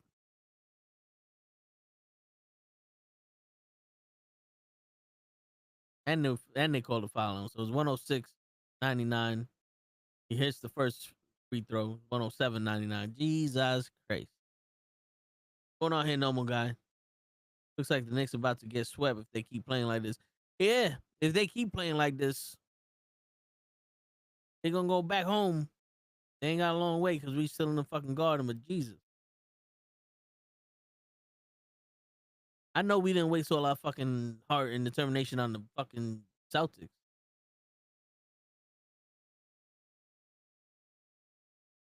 You call timeout? Okay. Women's United States Championship match. Chelsea Green versus Selena Vega and Saturday night main event. They just announced that shit and we did our fucking predictions last night. So I'm gonna predict Chelsea Green's gonna win that United States title back tomorrow.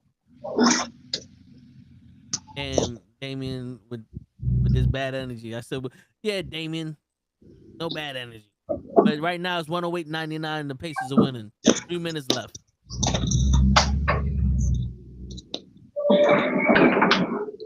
What's going on, show? We lost. We're losing. We ain't lose yet. Remember, the fat lady got to come out and sing. And it's not body shaming because the fat lady's the one that tells us when it ends. We don't believe in skinny bitches to let us know when it ends. I don't think nobody ever called Aretha Franklin skinny. So you good. Uh-oh.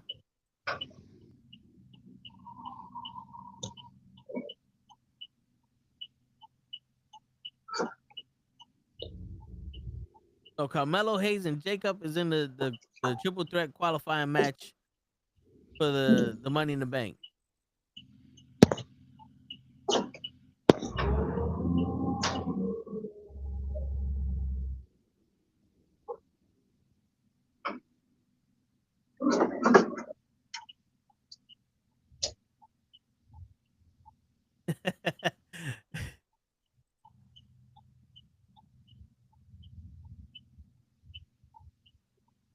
Yo, Mateo was sitting here is like, you good with this? When Jacob just said, I love you, Solo. I think Jacob knows what the fuck going on. Mateo is there just to back up Solo because he afraid of Jacob. Okay, now we getting some shit down. Now we getting some story being told with the innuendos. You feel me? How you liking this guy, Mateo? I didn't really see much of him, but I know he's like a Taz. You know what I'm saying? He's like a new Taz. That's how they build him. I kind of want to see how he works, and it's just like he's on SmackDown. So to me, like SmackDown's the place where people go to die. Like I don't, Unless you Roman Reigns. yeah, because I don't think SmackDown does shit to people.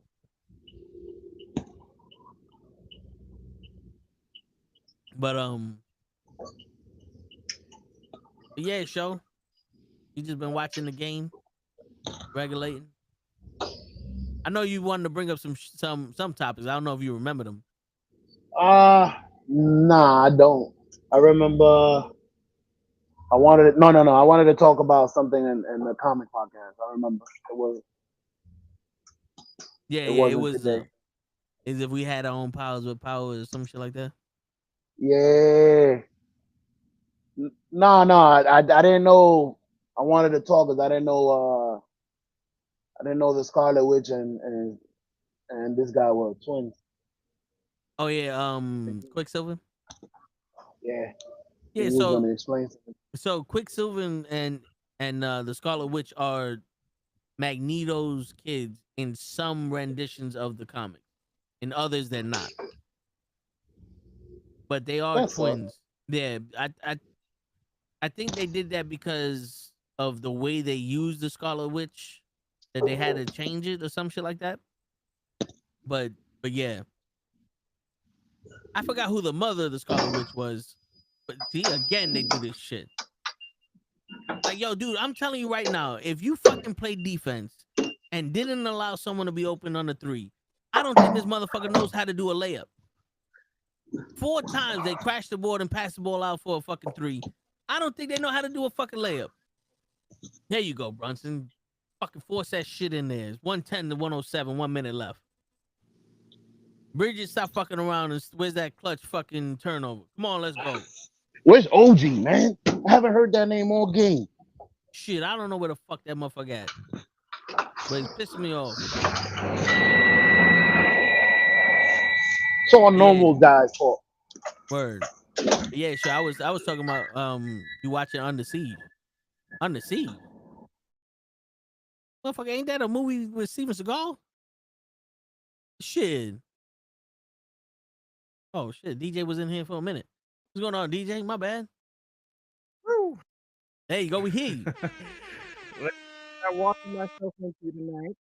Well, we're watching the Knicks game. Show just got here, so we got there's some conversation going on here and there. But I was just gonna bring this shit up. But yeah, go ahead. You watching Under Siege? That's a fucking Steven Seagal movie. I don't know. I ain't watching that shit. The best part about it was he died. Somebody's eyes out and Word. Kick him in the nuts. Word. Shit. Then do this. Slap their hands around. That's a keto. The TNA pay-per-view. Oh.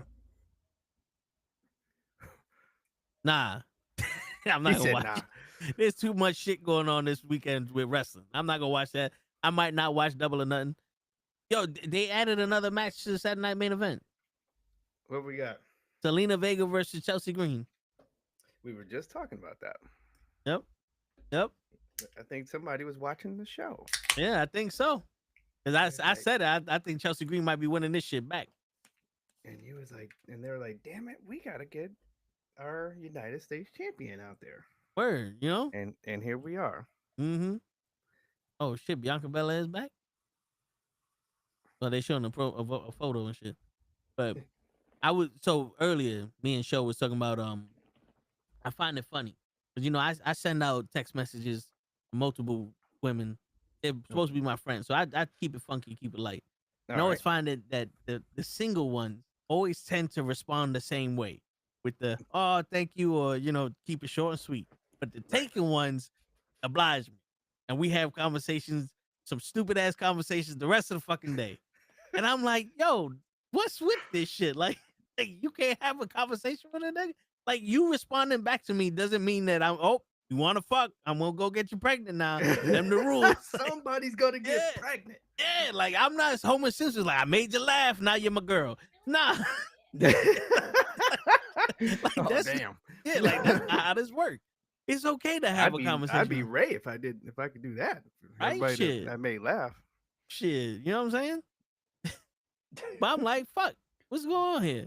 So then, we was talking about that shit, and it made me think, because somebody at work, DJ, you deal with younger people and a bunch of people, but I interact with a couple of younger kids, and sometimes I gotta be the adult, which it makes me go, damn, I forgot how old I was. 'Cause I never expected to be the adult in any conversation. Right. But then, it made me think, like, because, one of the conversation I have with these people hits home, because it's this person's first love and they still have feelings for them. Mm-hmm. But she's at the stage where you realize that person ain't for you. This ain't it. This ain't. Yeah. Like, there's no way that this person's gonna be for you. Right. They mix up with somebody else and they just using you for whatever. That's and right. now it's blatant. And it's like, yo, you sit there, you're like, what do you want? And you lie. Like, I just want to be friends. It's like, bullshit. You don't want to be friends. I know what the fuck you want. You're not ready to admit that, you want something you ain't gonna get. Right. So that's when I do the shit or get off the pot. It's like, but it's hard though. Like, you ever, like, there's plenty of times where you're like, all right, this person, I want this one. Mm-hmm. And then they tell you so many different ways you ain't gonna get this one. And then you realize, and it's like, fuck. That is so. This is why one of my favorite songs in the world is "What a Fool Believes." That's exactly what that song is about. If you go read the lyrics if you need to, that is what the song is about. It's about somebody that's not getting the clue that this ain't gonna happen. Okay, that's what a fool believes. So, Yeah. So I'm pretty sure all of us have been there 100 times, and it's hard. Like, it is like when you really felt in your chest that this was gonna be the one. Yeah. And this is just not coming. It's not coming back. Like, the energy is not coming back from the other person, and that's a tough one, man. It is a tough one, but if this person is your friend, it is your job to keep talking them down off the ledge, like to stop. Like, you got to stop this. So they're gonna say no a few times, and that's all right. Keep going. like, dude, you got to stop. Like, look here, look at these signs. Yeah, that's the job. Like, that is the job. Yeah, but see, me, like, I think it's the next step is like the police, like, yo, dude, you don't see the sign? Like, there's a poster board in the middle of the fucking highway. You press it every day. It says it's not gonna happen. And I'll be honest, no, this one's special. I'm just waiting for her to stop being delusional. Right. Because the best part for me is they're not next to me. It's like, so we don't talk. So it's one of those, every once in a while I'm like, damn, baby, please. And then, you don't get the you don't get the response. Like, you throw a little, baby, please, baby, please. What's up, baby, please, baby, please. And they're like, nah, all right, I'll be back next week. You always gotta check. Sometimes there's weak points in there. So this is you, Toe, that you're the friend here. No. Actually, okay. Nah, I'm not. I know. Okay. It's just say, because I'll be your friend, Toe, and tell you, okay, you need to stop this. Okay. Trust me. All right. You know what the funny thing is?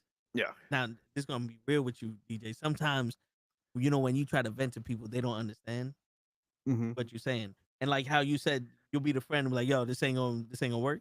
Sometimes your friends don't want to be that friend, and they want to be like, well, maybe they can put excuses out there. You're not doing them any favors doing that, though. There was one chick that I was talking to, and she did that, and I was like, yo, we don't talk like this, and I just hit you up because everyone else I talked to was giving me bullshit, and I told her straight, I was like, I know for a fact this woman is not for me. I know this, that, and the third, and I know that it's just gonna hurt me if she does do it because she just uses me all the fucking time, and I shouldn't be in this position. And to be honest with you, I'm at the point where it's like, even if she did want to fuck, I would second guess it because it would be detrimental to me. As bad as I want. And she's like, you're right. I was like, yeah, I know. I just kind of like just vented on you, and I wasn't expecting that, but now that I'm thinking about it, because I have to be the friend to tell me to stop, that I have to let you know this is where I'm at right now. Damn. Damn. You know what I'm saying? Like Damien said, they like Eddie Guerrero out here. They want to lie, cheat, and steal. Yeah. And no, because sometimes it's easy to just be like, yo, this nigga ain't for you. Like, I don't know what you ain't seeing. He's playing you. This is the game, blah, blah, blah. But then other times it's like, when it's a separate situation where it's like, all right, if I tell you the truth, we're just going to fight. Man. Because I don't think you want to hear the truth. I think you just want to be the victim. Like, you just want to, you just want to be right, no matter what. You all course to be right. Yeah, so there's sometimes where I'll just be like, you know what? All right. And I'm not even going to respond. Yep. You know what I'm saying? Yeah. No, that is after a while, and that is more powerful than anything. When you decide, okay, you're just going to go around in this carousel where you're going to have the need, like, so again, sign language, you're going to do the need to be right now. So, yeah. Okay. So I'm out. Like, I'm going to, like, I can be like, I'm a Cancer. So that means that we're very warm on the front end. Yeah. Okay. But once we find that you are doing something to us, like you're doing something underhanded to us, we're very cold. Yeah.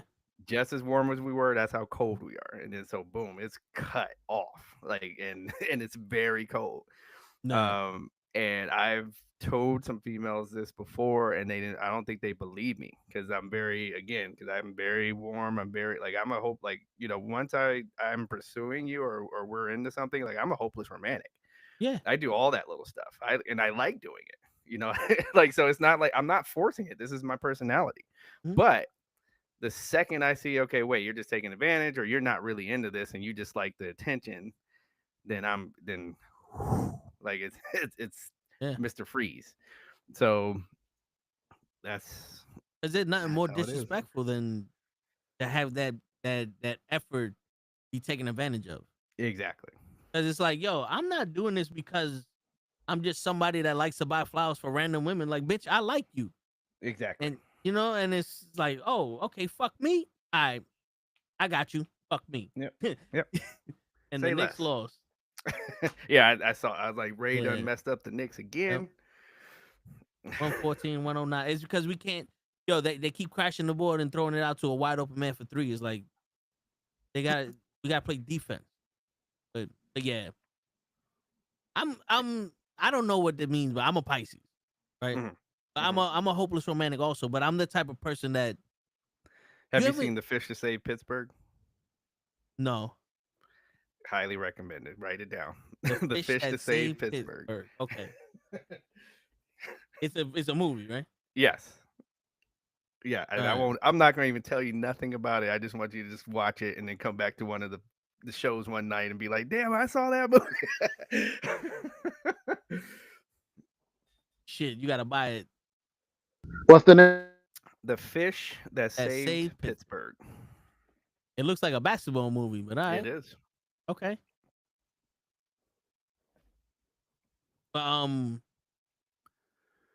Yeah. So I'm a Pisces, and I'm a hopeless. I'm not a. I don't want to say a hopeless romantic, but I'm one of those guys that, like, you ever seen the live action TV show Beauty and the Beast?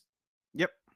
You remember the part where they explain how the Beast is always around or always aware that Sarah Connor's in trouble, like how he imprinted on her. I was named after the Beast in real life. Like, legit, my mom she scheduled a C-section. She's in the hospital, and the doctor's talking to her about the procedure, and like, have you picked out a name yet? And she's like, no, but she's watching the show, and in the show, the Beast turns around and says, my name is Vincent. And he says it in such a powerful way that my mom goes, oh, shit, that's the name of my son. Because it covered the V, because me, my brother, my grandfather, and my pops all have V's for first name. They're all Victor. I'm Vincent. The only one that's not Victor in the family. Right. So that's how I got my name. Okay. So when it came on, my mom was like, oh, look, this is how you got your name. So I watched the show with her. And when they talked about the imprinting shit, I realized that that's kind of what I do. So there'll be times where I'll be like sitting there not doing nothing. I'll just think like, hold up, and I'll text something sweet to somebody, like a chick that either I'm interested in or as a friend or something, and I'll be like, boom, here, and I'll send it, and then immediately be like, yo, I don't know how the fuck I needed some shit like this, but I've been going through some shit lately and blah blah blah, and I'm like, I don't know, but it's one of those things where it's like, that's why most of the time I keep doing that little checkup, because like I feel there's something going on here, but then it takes a while for me to be like, all right, I'm just gonna close that fucking. You know what I'm saying? That's the thing. Like, I don't need that long to close it. That's me. Like, there's an eject button. Like, if I don't feel it coming back, then when I imprint, it takes a while, because at one point you gave a shit about me, and that's why. You know, but new chicks, when I'm talking to them and I see that whole, I got to put in too much effort here. Like, you're not giving me no reciprocation. Yeah. Yep. No, I had like, and this is, it took me years to learn this stuff. I'll say, because it's like, because I'm one of those late bloomers, because I was always like this little like skinny kid with brown frame glasses when I was growing up, and then living in Inglewood, when you speak proper English, and okay, so I got made. They used to tear me a new ass every day I went to school. So all the way, like, that's why I ended up going to high school out of town. I was like, okay, I can't enough. Okay, so yeah, so that's how bad it was. And then when I got to high school, it started to figure that I was really good at sports. So that took over everything. Like, I couldn't, like, Saturday night, oh, we got this house party coming up. Damn, I got a track meet. I can't make it to the house party. I got a track meet. So I, like, all of the other stuff did not happen until I got to college. That's how late everything happened for me, if that's late for folks. And then I got into long-term relationships, and then so it took, like, I'm 46 years old, and I had to, like, a lot of stuff I'm learning the last few years. Like, after my divorce, I learned a lot of stuff. Yeah. Well, I mean, if it makes you feel any better, in college, I was when I, bloomed also. But it's funny because I bloomed online. Okay. Even in college, it was a bunch of monkey dance. You know what I'm saying? It was like, yeah. So it, like, when I was online, that's when I was able to actually connect with people, and then I go see them, and that was when I did my best work, when I had the chance to talk to people. That's why now, same. if I'm talking to you and you're giving me a one-word answer, oh, nah, I'm not playing this game. Right. You know what I'm saying? Because, like, I know what it's like to have a conversation. Multiple people. Yeah. You're just giving me one word. Yeah. Like, fuck that. Yeah. No, same. Like, most people I met, and the first meeting or first getting to talk to them was online too. Like, even being like, I'm a track athlete. I wasn't I wasn't in basketball or football. I wasn't in one of the glamour sports. So where all the women go after, even on like, for you, if you're younger listening to this, yes, it is still true that all the women still go after 15 guys on a college campus. That still happens. Yeah. That's still what's happening. For some reason, football is just an aphrodisiac, I guess. I mean, I see why, if you're a woman, like, this big dude, I feel safe with this big old dude. Yeah. Look how athletic he is. Yeah. I'm like, but man, I was running, but in my mind, I'm like, well, okay, what's wrong with me? I'm running at 800 meters in under 2 minutes. That's a damn athletic feat too, But it's funny you bring that up, because women don't realize exactly what they're talking about when it comes to, like, people who are strong and shit. Right. And I'm like, I hear all this stuff, like, dude, I'm 6 feet tall. Yeah. Okay. And all that stuff, but they were walking right by me, or I'm talking to them right here, and, oh, you're gonna make somebody a really good boyfriend, and then I'm gonna go after this guy. Yeah, that like, has 3 girls hanging on him as she's running after him. So so I've been there. And I went to a majority boys school. It was a vocational school for high school. Mm-hmm. And when I went, it was one of the worst schools there was. But when, back in the day, it was one of the best vocational schools you go to. If you graduated from that school, you had your pick of the litter. Nice. And that's all I heard from that school. So I didn't know it was one of the worst schools until I got there. And there was barely any girls there. But then when I walked around, all these girls like, oh, I like these strong motherfuckers. And they looking at dudes with 6-packs. But I'm having weight training twice a day. So I was literally a 5'2" ball of muscle walking down the fucking fire street. Hydrant. Yeah. And they're like, that's disgusting. I said, bitch, you talking about this nigga strong because he got a 6-pack. He can't lift up the books that he got in his bag. I can lift you, the desk, and the teacher up at the same time. The fuck you talk? You don't know what you're talking about, do you? No, they don't. They really don't. And they really don't. Yeah. And then they like, oh, this dude like I feel safe around him. The biggest pussy in the street. Like really? Just because he talk shit? Like my man, I smack fire out of him. He won't do nothing. Nope. Like the fuck? Like, dude, I've been around chicks that are taller than me, obviously, because in reality, I'm a short guy. And this one girl, she was drunk when she said this, but we went out to eat, and you ever heard of Dinosaur Barbecue? It sounds familiar. Yeah, it's a place in Harlem, but it's one of those places where you can either wait for a table or there's community tables. So if there's enough seats for your party, you'll eat with other people. Right. And we was eating with these like rich white guys. Mm-hmm. And when she left, they were like, yo, we're gonna get you some pussy. Don't worry about it. We're gonna hook you up. And I looked at them, I was like, yo, bro, cool, but like I'm not like I have no issue with my confidence. Right. So we're talking and blah blah blah. They hitting on her and this and that and the third, and I'm being, I'm joking with her and blah blah blah. And when we leave, and she's like, yo, not for nothing, you give the presence that you're 6 foot tall. And I looked at her, I said, I know what you mean, but what do you mean by that?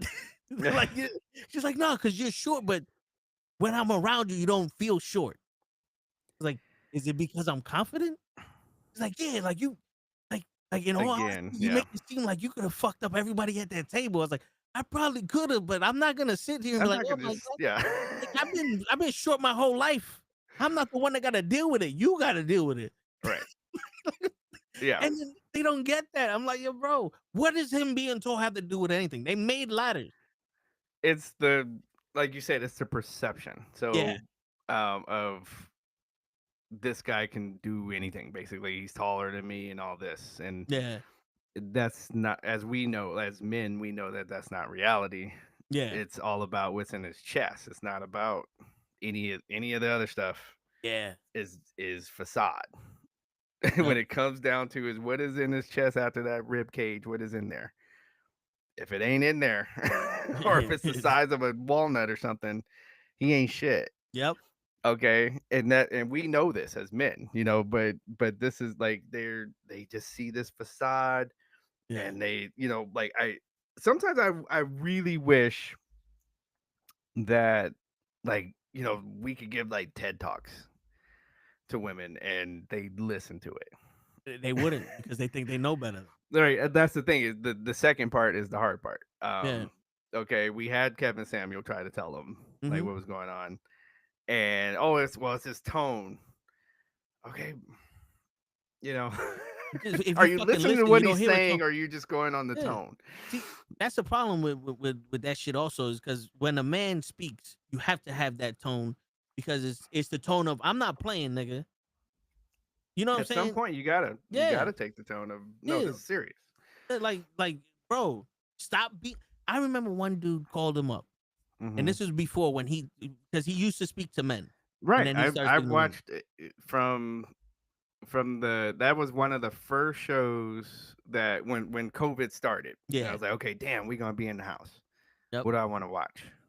Yeah, nothing was on TV was good, right? So I was like, okay, let me go to what's on YouTube. I haven't watched YouTube in years. Yeah. And for whatever reason, he popped up, and like you said, like he was talking to mostly men at that point. I was already like sleeping in a separate room from my wife. Yeah. At the time, that shit was already over, right? So I'm listening to this man talk, and then go ahead. No, yeah, and I was introduced to him through Fresh and Fit because the same thing. I was watching Fresh and Fit, and the reason why I was watching Fresh and Fit is because of the women they had on the channel.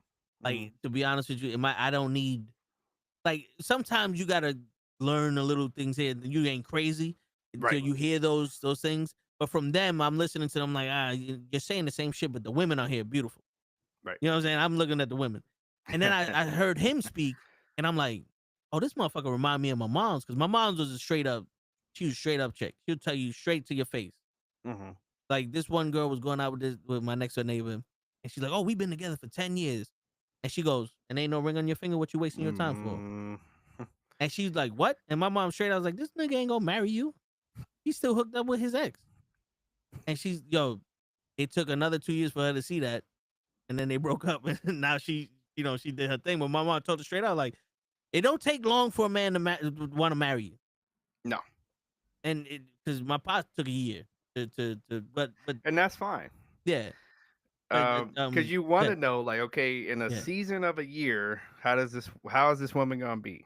Yeah. Before I marry her, like that, I have high respect for that. Like you take some time before, don't do the whole, when you are in the honeymoon phase and you guys are having sex all over the house and everything. Don't marry a woman then. Like you don't know her yet. Okay. You gotta get rid of their representative. Yep. Yes, that's right. Yeah. That's what it is. But yeah, so in this video I'm watching, because I went back to his early shit, and he's talking to men. I'm like, I want to see what he says to men.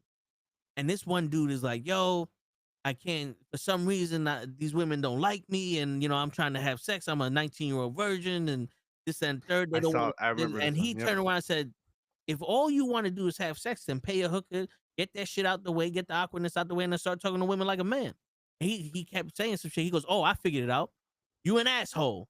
The reason why nobody want to hang out with you because you an asshole. And you being an asshole on this fucking show. Now either you stop being an asshole and you fucking start learning how to be social, and maybe you'll find some fucking friends, or you just live alone and be a fucking asshole in your mother's basement. I remember that episode. Yep. I saw that and I said, this nigga's real. That's some real shit. Because not for nothing, he was. I was like, yo, dude, who wants to hang out with a motherfucker like you? They don't. Nobody. Neither gender wants to. Yeah. So, yeah. If they don't want to hang out with you, they ain't gonna want to fuck you. They're not gonna. Yeah. This is why we got incels now running around here saying ridiculous shit to you. Folks, when you have somebody in your comment section saying some bullshit, just know this is what's happening. Okay, they're an asshole and they don't know how to adjust from that. So this is the engagement that they have, is to try to bait you into talking to them in comments. That's it. That's all they have. Yeah. Sometimes the only way they get attention is when they're an asshole. That's it. So don't fall for it. Like, I block people all day long. Word. But then and then you listen to these women, right? And I swear to God, I would never forget this. This one girl was sitting here going, I got 2 kids and I deserve a man that makes 6 figures and a high value man and this, that, and the third. And Kevin Samuel goes, why the fuck you think you deserve a man that is high value when you already gave your body up twice for free? Right.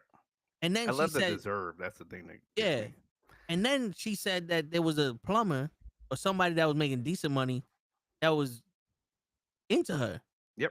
And Kevin Samuel goes, what's wrong with this nigga? Right. Like, he makes good money. Plumbers make good money. I don't know what. Again, I'm like, I don't understand. Like, they make good money. And you want the status. You don't want to go to your girlfriends and say, hey, I got this plumber. That's what you don't want. But this man is making good money. Yeah, and he'll take you with your kids. Yes. Like, he's not even thinking about that. Yeah. So already, the one priority on your list is crossed off. This man accepts you with kids. He wants you. Yep. What's the problem? Like, if he's butt ass ugly and you're not attracted to him, okay, I get it. Right. Like, that you can't help that. But if you just gonna say, oh, fuck him, there's somebody better. When you get better, let me know. It's like I told Lay, I was like, they do that shit all the time, and I'll be on some Go ahead. Go with the tall dude that's fly and fucking everybody else that's gonna treat you bad. Go ahead. Yep. All I know, the only thing I offer is I'm gonna treat you better than that nigga. But you don't want to be treated better, so you saving my time right now. Cause I ain't trying to be with nobody that wants to be fucking yelled at and shit. Nah. Shoot, one girl I was very much interested in. I think I told you the story offline. Yeah, the one that I hit up in the group chat that was like, "Yo, this bitch crazy. Like, I'm about to fuck, and there's gonna be a problem." You know what I'm saying? Yeah. Yeah. She was one of those that when we was talking a lot, she would try to get me mad, and then when I got mad, that's when she was more attentive. And in my head, I was like, "Oh no, I don't like being mad." Mhm. Like I spent my whole life trying not to be mad. Like I had anger issues when I was younger. Yeah. You know what I'm saying? Like I don't want to be this nigga. And No. when I realized that's what it takes, it was like, nah, I can't. Whatever serious affection I have for you went out the window. Right. Just like how if I see a girl with kids, I don't mind. But if you're a bad mother, how you gonna treat my kids? That any serious relationship went out the window in that point. Right. But I still fuck you. The dick's available. You know what I'm saying? That's a 24-hour store. Yeah. You know, but yeah, that's how I see that. Like, it doesn't turn off me caring about you because I'm a human being, but the whole I can't get past this point of me because of this. Like, I'll have a point. Yeah. Once it gets to that point, like, oh, you trying to be my girl now? Oh, nah, we can't be anything more serious than this. If I gotta be your man to fuck, well, then I guess we just gonna talk. I can't do it. Yeah, no, I'm not on nobody's roster. Like that I don't do that. Yeah. I mean, I'll be a side nigga. Because for some reason the most available woman is a taken woman. They got all the time in the world to talk to you. They accept your compliments. They'll flirt back with your ass. And if the shit's bad enough, they'll actually come see you. They'll make plans to come see you. They'll take time out your day. A single woman that ain't got shit to do with her life. Too busy. The fuck you too busy doing? Chilling with your friends? Tell your friends to shut the fuck up once in a while. Let's go to movies or something. You know what I'm saying? Yeah. Well, I mean, this is like you said, it's part of the vetting process. Like, can you think independently from your friends? Yeah. Like, that's one of the things I look at. Because like you said, like, because the friends, like, especially the ones that are single, they're after a while, they're gonna start hate on anything. Because it's like, okay, wait, this man's taking one of the wolf pack out, so I gotta get her mind back on the pack. Yep. Let's point out something he's doing wrong, so she can think about that. Yep. Plant that seed. And can she think independently from them? Can she tell them to go mind their own damn business? Can't.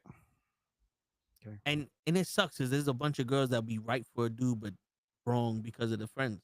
Yep.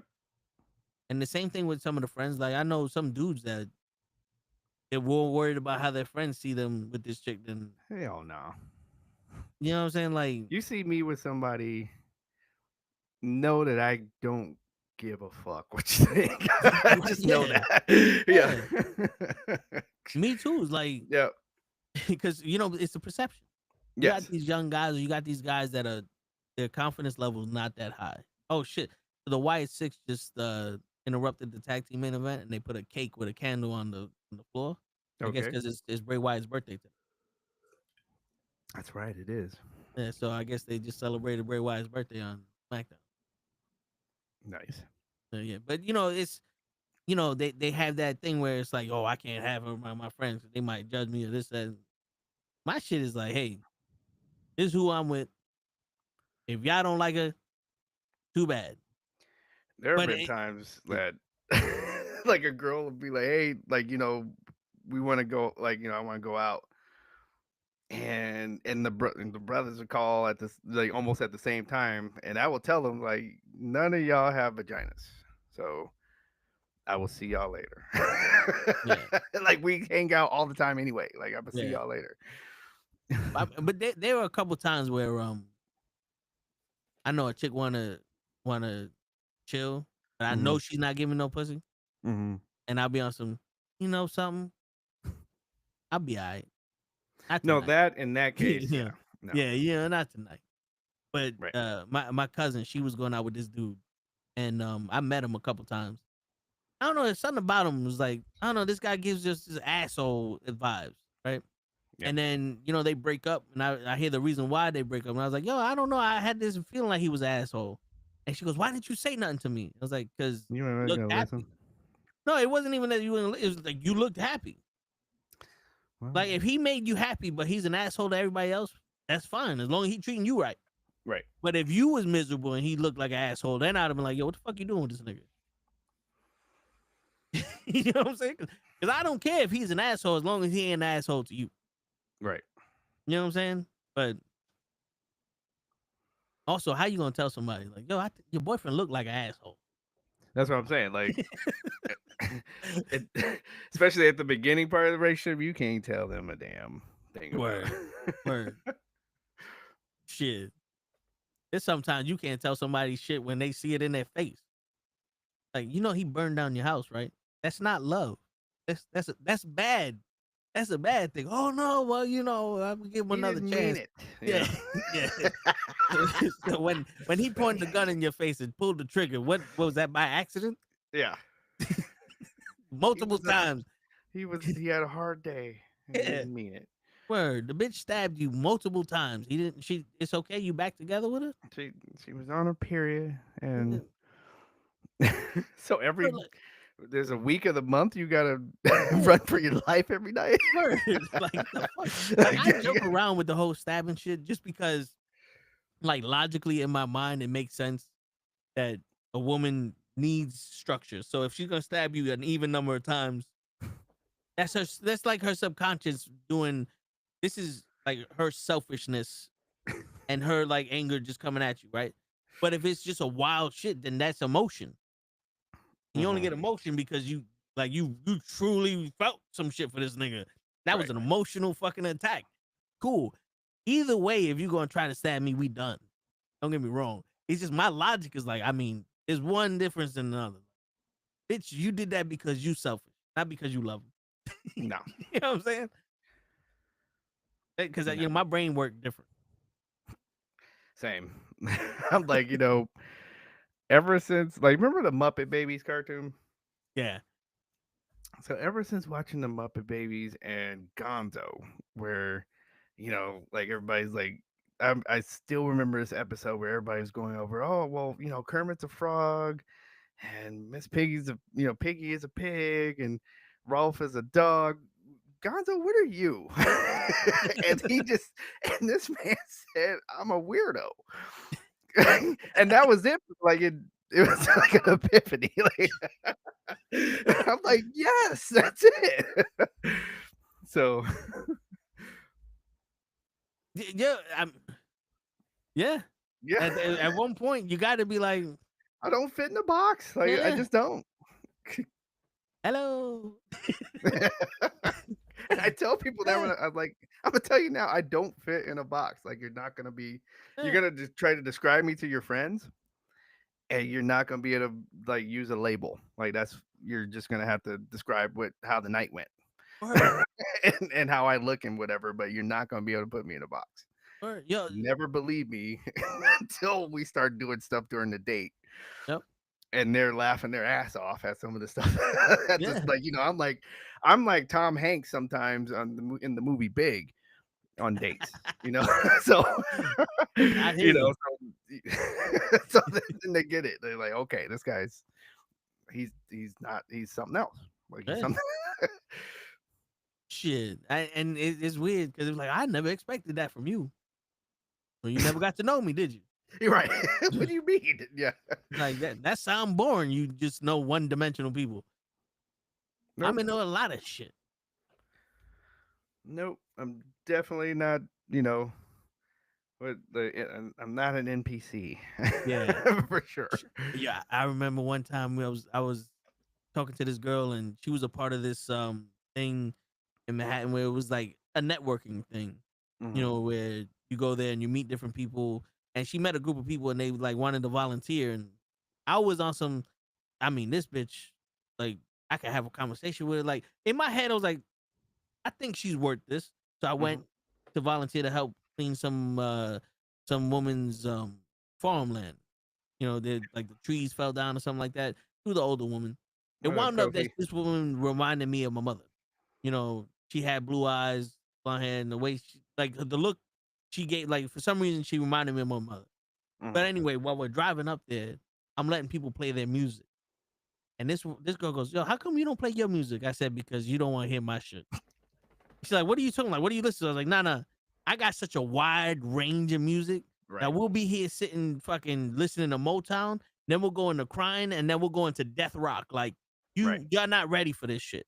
Right. Like, I'm the only one that's tuned into fucking I wanna know what to like it's easy. Yeah. Easy. It'll turn. Yeah, I don't have a playlist just R&B. No, we going, let's randomize this motherfucker. I'll be in the middle of the fucking street looking for parking with some fucking Boys and Men blasting, turn around the corner. Next thing you know, I got fucking Tech 9 playing. It's like, what happened here? Yeah. This nigga was in love for a second. Yeah. And now he wants to shoot somebody. Yeah, like, what the fuck? Shit, why he keeps saying fuck Drake? Yeah. No, that's a lot like my playlist. Like, it's pretty all over the place. And I've won some karaoke, like where they just play a song and you just got to sing it. Yeah.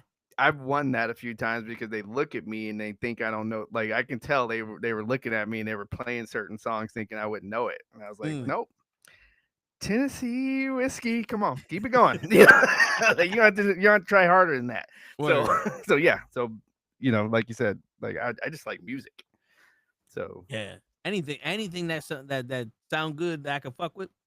Yep. I listen to it. Shit. You listen to country music? Yeah, I can go with country. So Darius Rucker is one of the people of the country music that I listen to, and I just found maybe a couple months ago the Wagon Wheel song. Mm-hmm.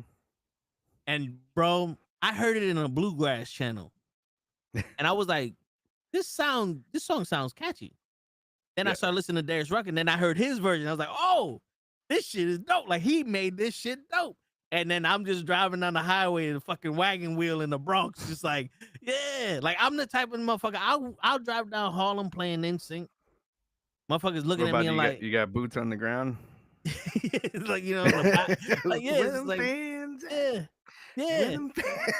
Just, I gotta learn that step though. Motherfuckers just be looking at me like, what the fuck is wrong with this nigga? And because I don't get embarrassed. Right. So, and I'm just fucking blasting Wagon Wheel on this motherfucker. I'm recording. I'm sending to my family. My family like, what the fuck is wrong with you? I said, I don't know yet. But you want the long answer or the short answer?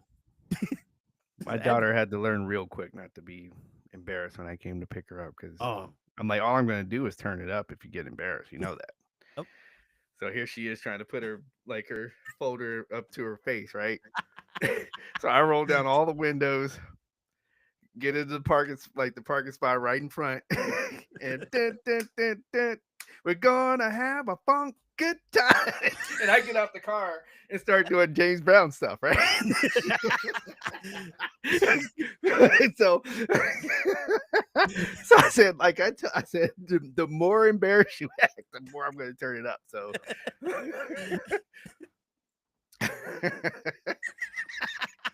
That's the kind of dad I like. That's me. Hey, shit, that's the best fucking. My mom was one of those people too. Like, you don't get embarrassed here, brother. That's well, why I mean, I did my daughter's 20. I kept her off the pole. I did my job. So, according to Chris Rock, that's all you need to do. Keep off the pole and off the crack, and it'll be all right. Yes. Yep. Yeah. Be all right. Mm-hmm. Yo, when I first got my driver's license, I was driving around. I graduated high school like a week earlier than my boy did. So I was like, yo, I got the car. I'm gonna pick you up. I said, all right. I'm in front of, I got a green minivan. And it ain't nothing crazy. It's a caravan. And I'm outside the front entrance. And he comes out. And I'm playing my music. And my man's like, yo, you can't play that here. That's a word. And I had speakers that I didn't have a system. I raised that shit up, and all the girls are looking at me and this nigga sitting in the minivan. And all you hear is, "Hey there, lonely girl, lonely girl." And my boy went like this. He said like this. He said. He put the seat back down, and I look at the girls, I start singing that. I said, "What's your name, shorty?" He's like, "Yo, go, go, go, go, go, go." I was like, "Nah, what's your name?" My name is Larry, and I'm an Aquarius. They start laughing. I'm like, I would have been. It's like shit. Ain't no fucking. Don't be embarrassed here, player. No. When we first met Ray. You know, you know Ray. He's easy to embarrass. We first met Ray. I'm looking for parking. He's the first person online going to a show, and he's at this point he was in the chat, and I saw what he looked like. I pull up, and I stop, and I look at the line. I was like, "Ray, I see you, Ray. We coming for you, Ray. Don't go nowhere. I'm gonna park, and we gonna find you, Ray." And he's like, "What?" And people online like, "Who the fuck is he talking to?" Ray was like, "Oh my God, please go. No, I don't need this." You need this. Yeah. You want to be a part of this crew? You need this. Shit, that's what I thought fit this shit. That we all had our own personalities, just accept each other for who we are. That's it. Yeah. That's it. Word, man. That's how it is. Like my shit, I learned a long time ago. I can't expect nobody to be anything other than themselves because I'm not gonna be nothing other than myself. And if you're not an ass, like there's some people I can't fuck with. They just dickheads, you know, assholes or some shit that I don't like. But then but if you cool with me, be who you are. Exactly. You know what I'm saying? Like exactly. I can't tell you who to be. Shit. It's too hard for me to figure out who the fuck I am. If I'm gonna tell you who to be for. Shit. No, that's how it is for most people, and that's why I more look at people sideways when it's somebody trying to tell people what to do and how to live. And I was like, dude, you don't know what the hell you're doing. Like, well, how are you? Leave that man alone. Word. And then the top, you be sitting there and people like, "Oh, I'm going through all this shit." I'm like, so is everybody else. Everybody else going through some shit. Everybody got something. Yeah. Like, yo, I sympathize with what you're going through, but that don't make it that you're the only important person in the world. No. You know what I'm saying? No. Yeah, don't bring a whole party of people down just because, come on, man. This is, in fact, you came out with this. This is supposed to be you dropping that at the door. Yeah, we supposed to have fun. Yeah, and get what we're doing here. Like, you were talking about Vegas yesterday. So remember, Vegas ain't but a couple hours from here. So yeah. So it was nothing for us to go, hey, let's go to Vegas, and we wouldn't, and you go do outlandish shit, Yeah, I can imagine. Because I also had friends that, especially like we were, we took theater together, so and part of theater, one of the classes is improv. So we would do just like we'd be standing in line somewhere and come up with the most outlandish shit you ever heard, and we're acting it out like it's real in the line, and people getting people involved in this fake whatever we made, like just off the, and we're shooting from the hip, just and people are like, and you can just see jaws dropping and everything as we're just coming up with this crazy ass story. Because we're bored in line, or stuff like we wear red shirts to Target and be rude to customers. That's the other thing that we like to do. Shit, you can't do that around here, man. Can you tell me where this is? No, I can't. I'm gonna get your manager. Get him. I want to meet the motherfucker. He owes that me motherfucker $15 anyway. Tell him to come over here.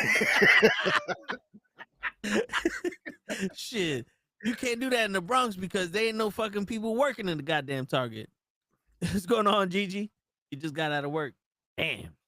Talking about a late got shift. out of work. Shit. Damn, girl. That's one thing I hate about fucking night shifts.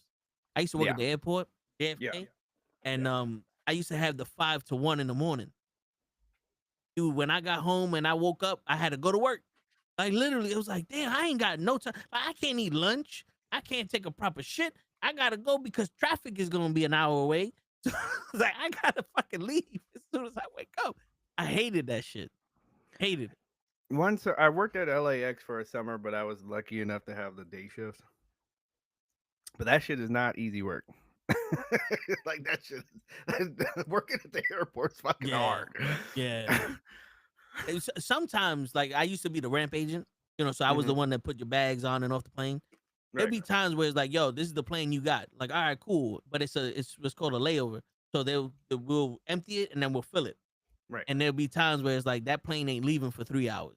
Right. So I'm literally sitting in the belly of that plane waiting for bags for 3 hours, just watching YouTube or some shit. One time I was chilling with a dog.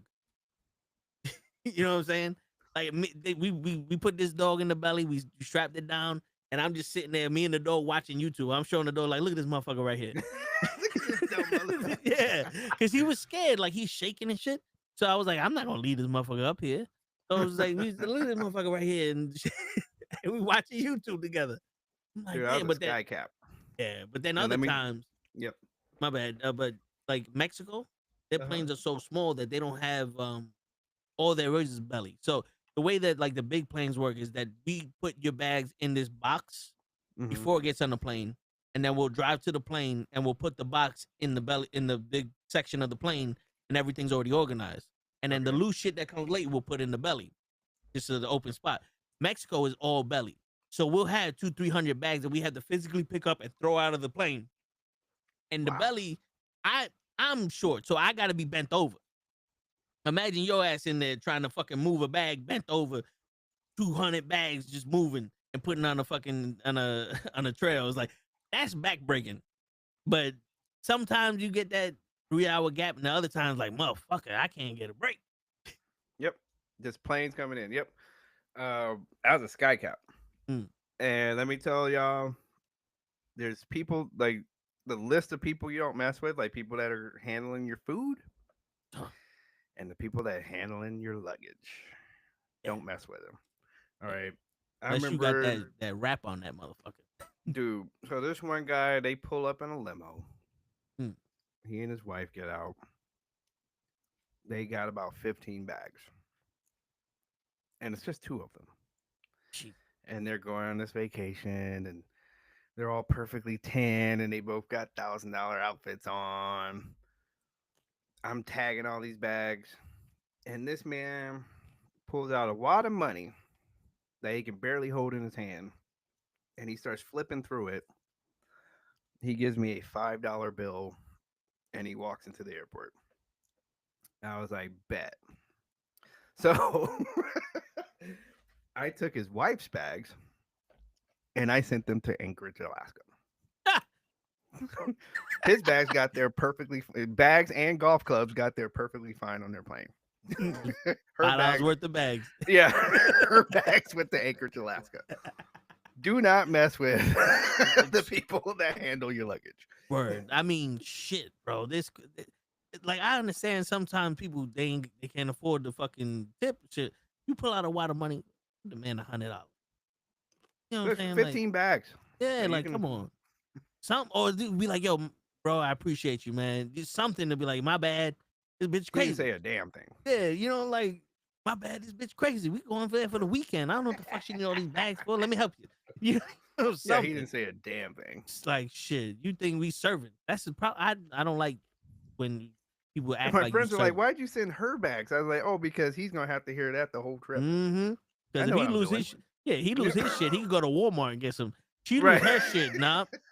It was one pair of shoes she been dying to wear all weekend, but now it's in Alaska. Yeah. The lip balm she can't find nowhere but in Spain is in Alaska.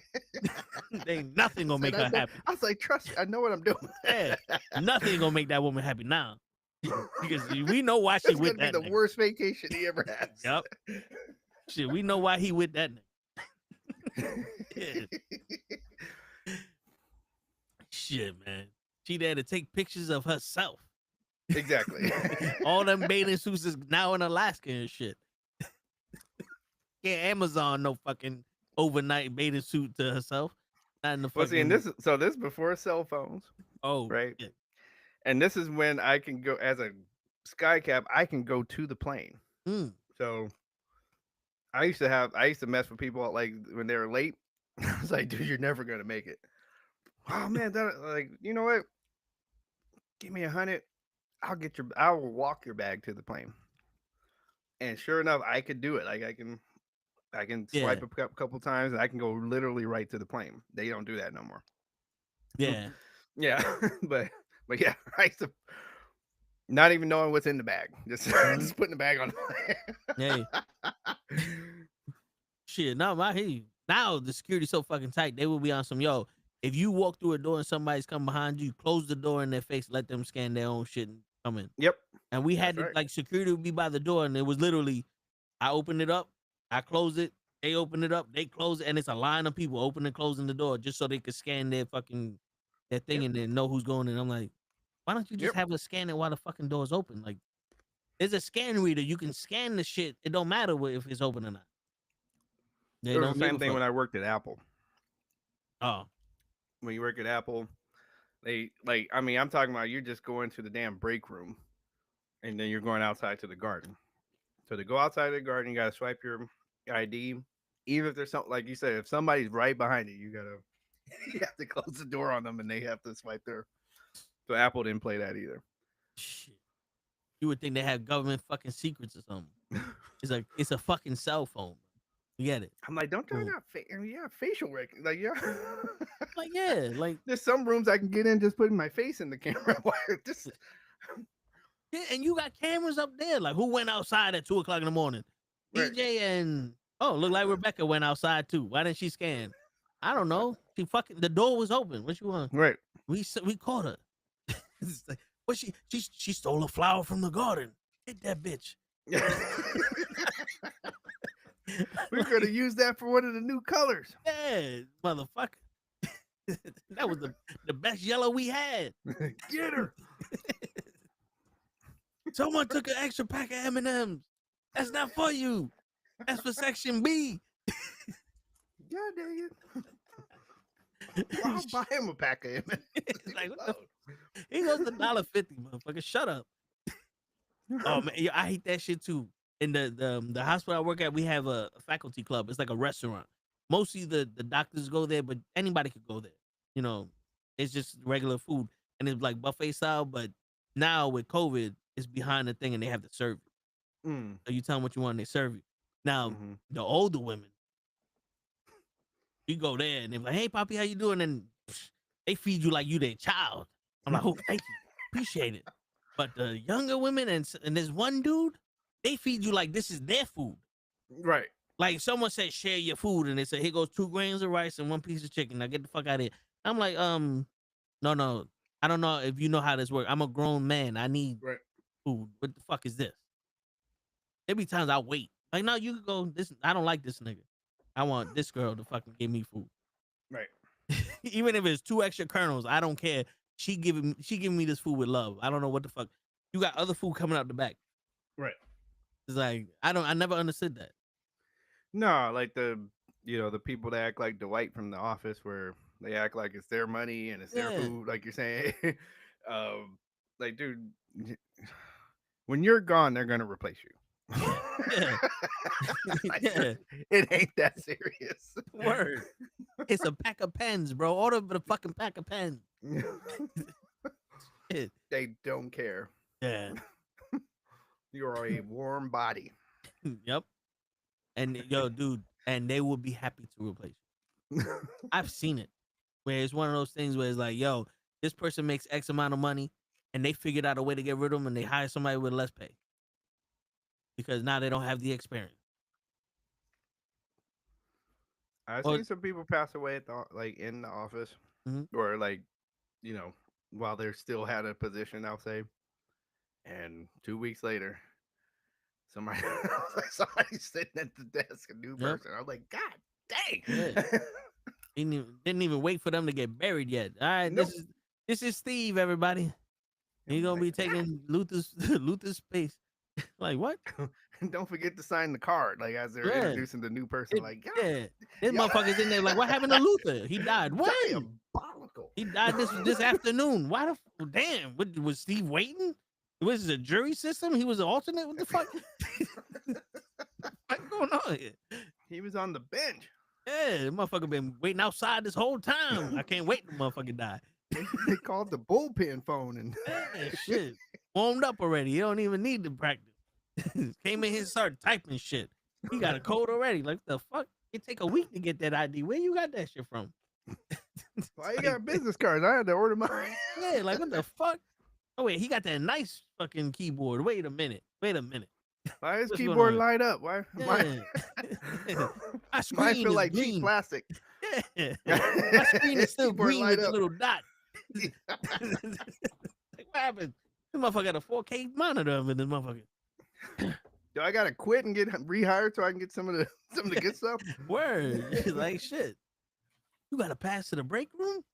Wait a minute. I don't even have pass the break room. I've been here 30 years. I fucking made the break room. Yeah. I gotta wait till somebody walk in and and then they pissed at me and shit. What the fuck? Shit, man. I seen that once though. One of the departments, this woman, she was there for like 30, 40 years, something. She was 2 weeks away from retiring. I shit you not, DJ. 2 weeks away from retiring. And they came up to her with some bullshit. Oh, you were late. But we gotta let you go. They fired her 2 weeks before she retired. And I'm sitting there like, what? Like, yeah, they said they rid her up like 3 times. She was late and they fired her. I'm like, yo, that's bullshit. Yes. That's straight out bullshit. Like I seen some shit like I was like, all right, like that'd be one of those. All right, I'm gonna sue you for something now. I mean, 2 weeks. I wouldn't care if she came in at in the middle of the day. Yeah, she gone. She gone. She gone. Like you about to retire. She old already. Like, yeah. How much work you want this woman to do? Like, exactly. Like, come on. Like, unless she's a doctor and she got 14 fucking surgeries coming up, it's not that serious. It really isn't. Like, we got there's departments. These women were telling me. Now in the hospital it's like 98% women. So this woman was telling me that. Same with social work.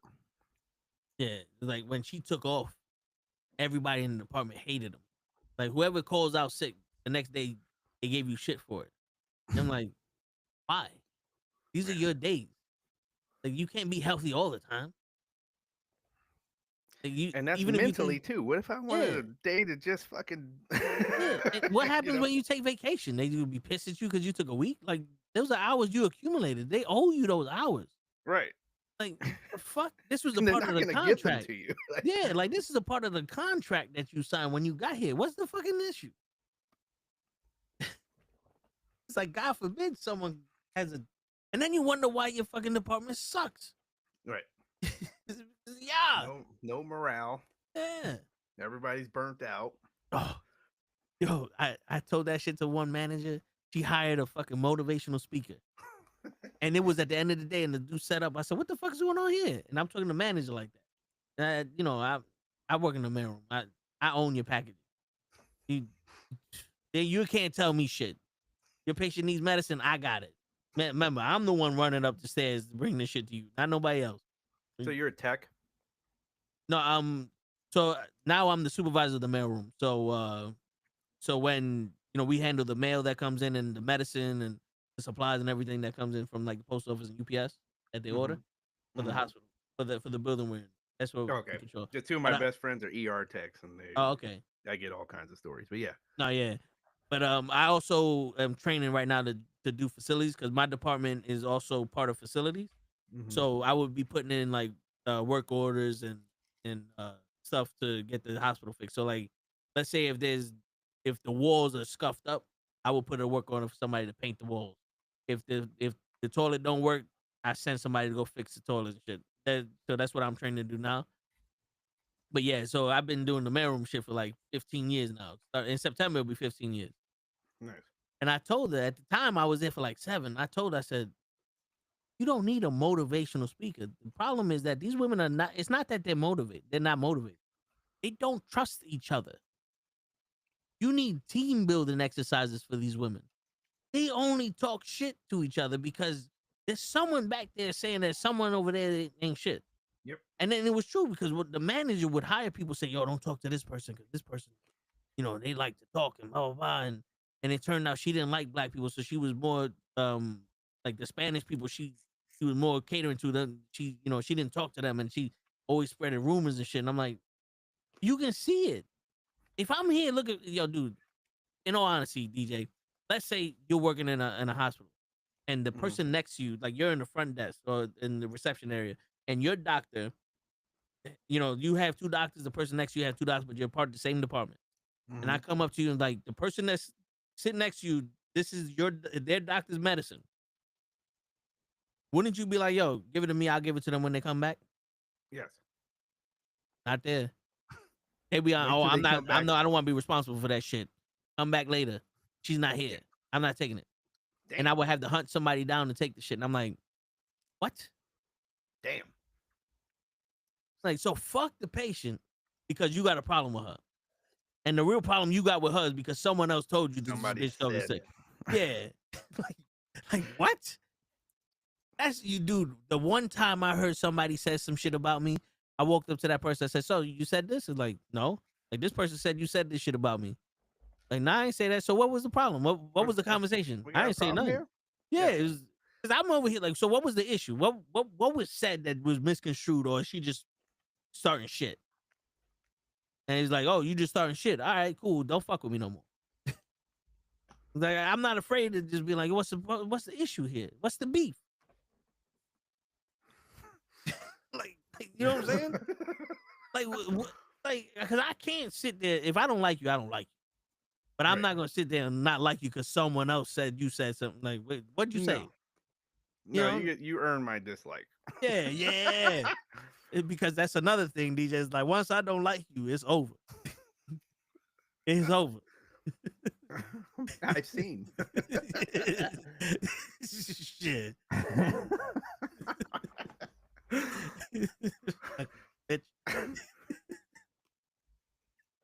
Yeah, man. You see the Toe in the Show, we be chilling out here. His show just goes in and out, and yep. Ray apparently been on vacation all week. Didn't tell nobody. Yeah, what's up with like Ray? Today, I mean, he screwed over the Knicks for 2 games now. Yeah, today he's in Jersey with his cousin.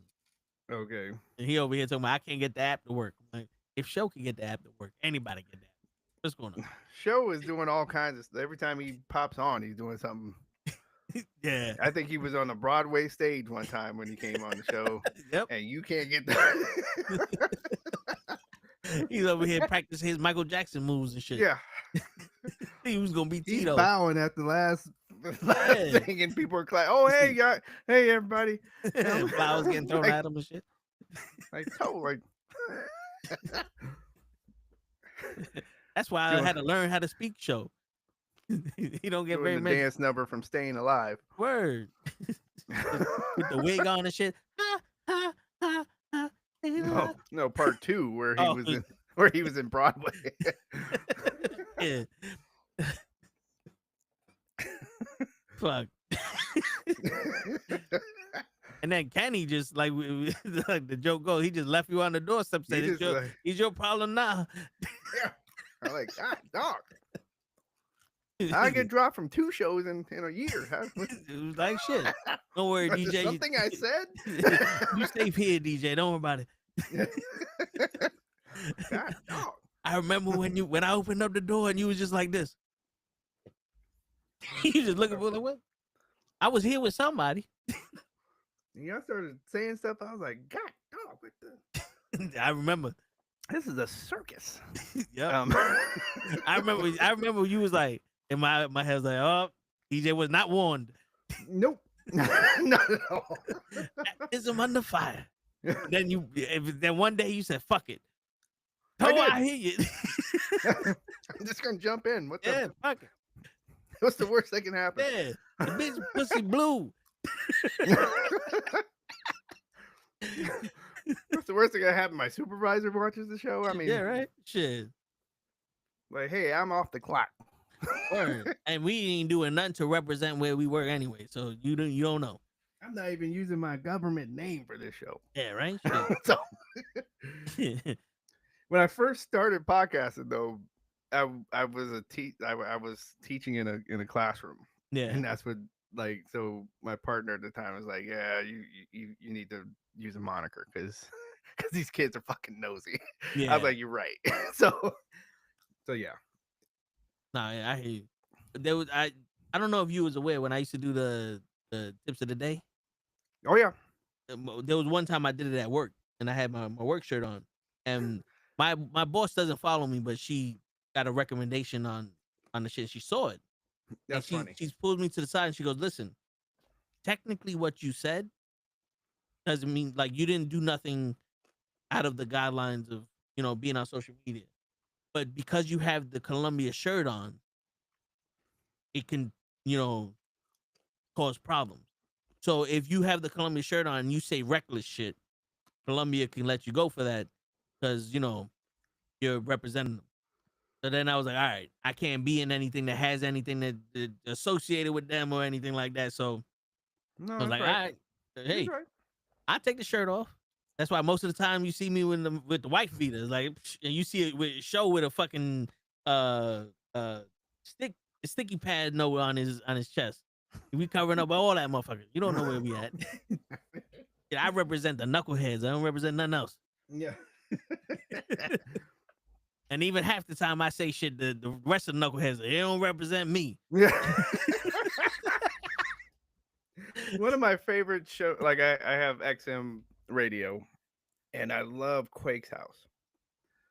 Like, so the comedian Earthquake, and he has a bunch of comedians on, and they'll ask a question and go around the table. And sometimes somebody will say something so outlandish, they have this pre-recording of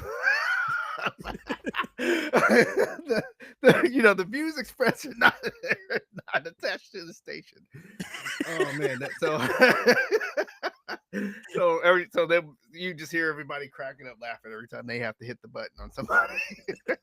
I used to, when we was in Restream, I used to have that little ticker in the back. The views of toe tags, not the views of anybody else on this podcast.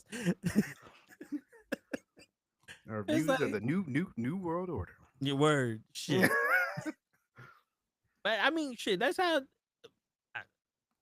Fuck it. Like sometimes I feel like shit needs to be said. You know, it does. Like, so that's the thing about our society, man. Like, I was like, somebody was debating me about, oh, there's no good spinoffs. Like, cause there's some show is gonna spin off. And there's no good spinoffs. I was like, most of the historic shows are spinoffs. Yeah. Oh, what are you talking about? And then so I went through. Oh, a lot of those were from the 70s and 80s. I'm like, so what does that mean of anything? Like, what does it mean what year it was made? Yeah. Like, those are, you asked me for spinoffs, and I gave you spinoffs that are forever. Family. Like, we're still watching them. Yeah. Like, so I told you the name of the show, and you knew what it was. Yeah. So what do you mean? What does it matter when it was made? Kids, boy. Like the kids now. Yeah, they're delusional. Well, it's like nothing is supposed to have happened before they were born. Yeah. And it's like everything. I told them, like, okay, I watched Sanford and Son, for example, in Good Times. I was born in 78. I'm watching, so from the time I was born, I'm watching reruns. Those shows were already done when I was born. Yep. So what are you talking about? Like, why is it that something from the past can't entertain you? I don't understand. Yeah. My cousin told me about Sanford and Son. I actually took a week off and I watched the whole series. Mm-hmm. I was like, yo, this shit good. Yes, it is. And it shocked me too, because when they started using the words, I'm like, wait a minute. I thought wait a minute, everybody's so fucking sensitive now. My man literally said faggot on the show. And yeah. I remember that episode. And I remember when Red Fox, the Spanish neighbors, like, look at these pigs moving in here, and I said, yep. What? Yep. And I'm like, wait, they said that out of nowhere, but now you get killed. Like, now everybody's so offended by it. Oh, it's a famous episode when Lamont goes to traffic court. Yeah. And then Fred decides to be his lawyer. Right? And he goes, "Now, are you giving the tickets out evenly?" Well, yeah. Well, how are you giving them out evenly? Look at all the niggas in here. Yeah, bunch of niggas in here. Yeah. Yeah. And everybody was, oh, like you can hear the crowd go, oh. But in my head, all the actors started high fiving him. And what I heard was that was a real moment. Like that was a real moment where the people that were in the scene were like, yeah, So it's like, yo, ain't no white person getting no fucking ticket. Yeah. But yeah, and now I'm watching. I'm like, wait, why is everybody so fucking sensitive if that's the truth? It's like, damn, y'all. Like, because we had common sense back then. Mm-hmm. It was if you didn't like something, the channel you can turn the channel going up. You could turn the channel going down. You didn't have. You could turn the fucking channel. Yeah. I'm tired of people telling me what they don't like and then having these whole soliloquies about them not like, for example, the latest Assassin's Creed game. Yeah. I love it. This game is dope. I don't care what you think about the Black Samurai. There are two characters in the game, by the way. There's a young lady, a Japanese young lady, and a Black Samurai. You get to play as both of them. There was a Black Samurai with this man's name in history.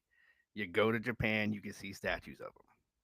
So he's a real person, okay? But you have people that want to, well, he wasn't really this, and he didn't do this, and he didn't do. Who gives a fuck? It's a game. You got to take liberties. God, dog. I'm like, so other iterations of Assassin's Creed, you were out here assassinating, Ben Franklin. But this was the straw that broke the camel's back for you. Like, Tom Cruise can be a samurai, but this black man who really was can't be. So that's crazy. So yeah, so I'm just like, so just tell, like, so sometimes at the end of me coming back or something, just tell me you don't like people of color. Like, it's okay. Like, I'd rather you just tell me that instead of trying to do this dance around. Oh well, all this verbal gymnastics to just go around. You didn't like seeing a black man as a samurai. Just tell me that, and we can move on. You don't like people of color doing anything else other than like, I bet you if this was GTA 6 and this man was running down the street with a wife beater and sagging pants, you'd be fine. Like, okay, there you go. That's what he's supposed to be doing. With a shotgun and some Timbs. Shit. So yeah. Shit, it's like the comic book show we talk about these shows, and it's like, yo, like Ironheart.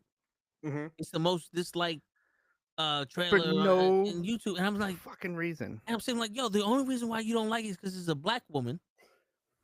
You haven't seen the show yet. Yeah, and hello, this woman is supposed to be just as fucking smart as Tony Stark. Right. Like, if you don't like, the whole problem with the new Captain America movie is like, y'all don't like that Captain America's black. If you look at the fucking comics, Falcon was Captain America. He took the mantle. Yeah. And then I love the excuse. Like, I want to slap somebody that tells me this. Well, he didn't take the serum. He never took it. And then I'm just like, okay, so you don't like Batman? Yeah. What do you mean? I'm like, Batman has zero powers, just like Sam. Yeah. And he goes against Solomon Grundy and all these other people that, like, and handles it the way he can handle it. In the movie, he handles it the way he was able to. He had to use his fucking brain. So that's what the movie's about. And it goes to show you he doesn't need the serum, and that's why Steve Rogers gave him the fucking shield. People can't see the forest past the trees because of the color. And you would think with 2025, you would think that'd be the last thing people would be concerned about. That's the first. But it's still the only thing they're concerned about. It's the first thing. Yeah. Like, again, just tell me you don't like this brother wearing the Captain America. I mean, when people lost their shit, I remember when people lost their shit, and it's about to happen again. So get everybody buckle up. When Steve Rogers says, Hell Hydra after he does something evil. Yep. And I knew right away. I was like, okay, this is setting up something. It's like, come on now. We've been reading Steve Rogers since the 40s. Like, we know that something else is up. Why are you losing your shit? You know this is not where the story is going. This is you're getting set. I guess maybe we watched wrestling too long too. I'm like, this is setting up something. Why are you losing? I don't understand why people were losing it and sending letters to Marvel and all this bullshit. Dude, relax. You know this is going to be a story that's coming up. Read the story first. If it got to the end of the story and it goes, yeah, I'm really evil. Okay, now we can be upset. But to get to the front of the story and Hell Hydra, oh, what is this? and you know, DJ, there was a comic run where he was a part of Hydra. That's what I'm talking about, like Secret War, right? So that's I mean, and it's gonna happen again. They're gonna do that storyline, and I know people that haven't read this. We're gonna have a second wave of people getting upset. I'm just getting people ready now, just like them seeing Robert Downey Jr. as Doom. I'm like, again, this happened, like. You know, and I have to just remind myself because I remember going to see Spider-Man, and I'm talking about the first one, with Tobey Maguire. Yeah, and I'm sitting in the theater, and I remember hearing people cry when Uncle Ben dies. Yeah, I'm like, I know Uncle Ben died since I was 6 years old. I'm like, these people have not read. These people haven't. They just literally saw a Spider-Man movie and just came to the theater and never knew any of this stuff. Yeah. So that's when I knew right then. I was like, some people literally do not read nothing. They just whatever comes on a television screen or a movie screen. So it's gonna happen. I'm just buckle up, folks. You're gonna hear about people being mad about characters that are all of a sudden evil, or you know, and not let it. You know, I'm not gonna even say simmer. Not let it cook. DJ, say it. Yeah. Finish the story, DJ. Yeah. Finish the story. I believe story alone. I'm gonna let simmer. I'm not all the S words. Yeah. Let it cook. Let it cook. No, but yeah, it's true though. Like, people are mad that Superman blinked when they threw the can at him in the trailer. And I'm like, yo, but if you look at the way he blinked, it wasn't a blink of like react. It was a blink. It was like a little like, this motherfucker. Like, dude, you don't realize what the fuck I'm doing here? And instantly that one blink made me realize, okay, what is, like, America is known for, like, owning shit. Mm-hmm. So people think that Superman is their hero. It's America's hero.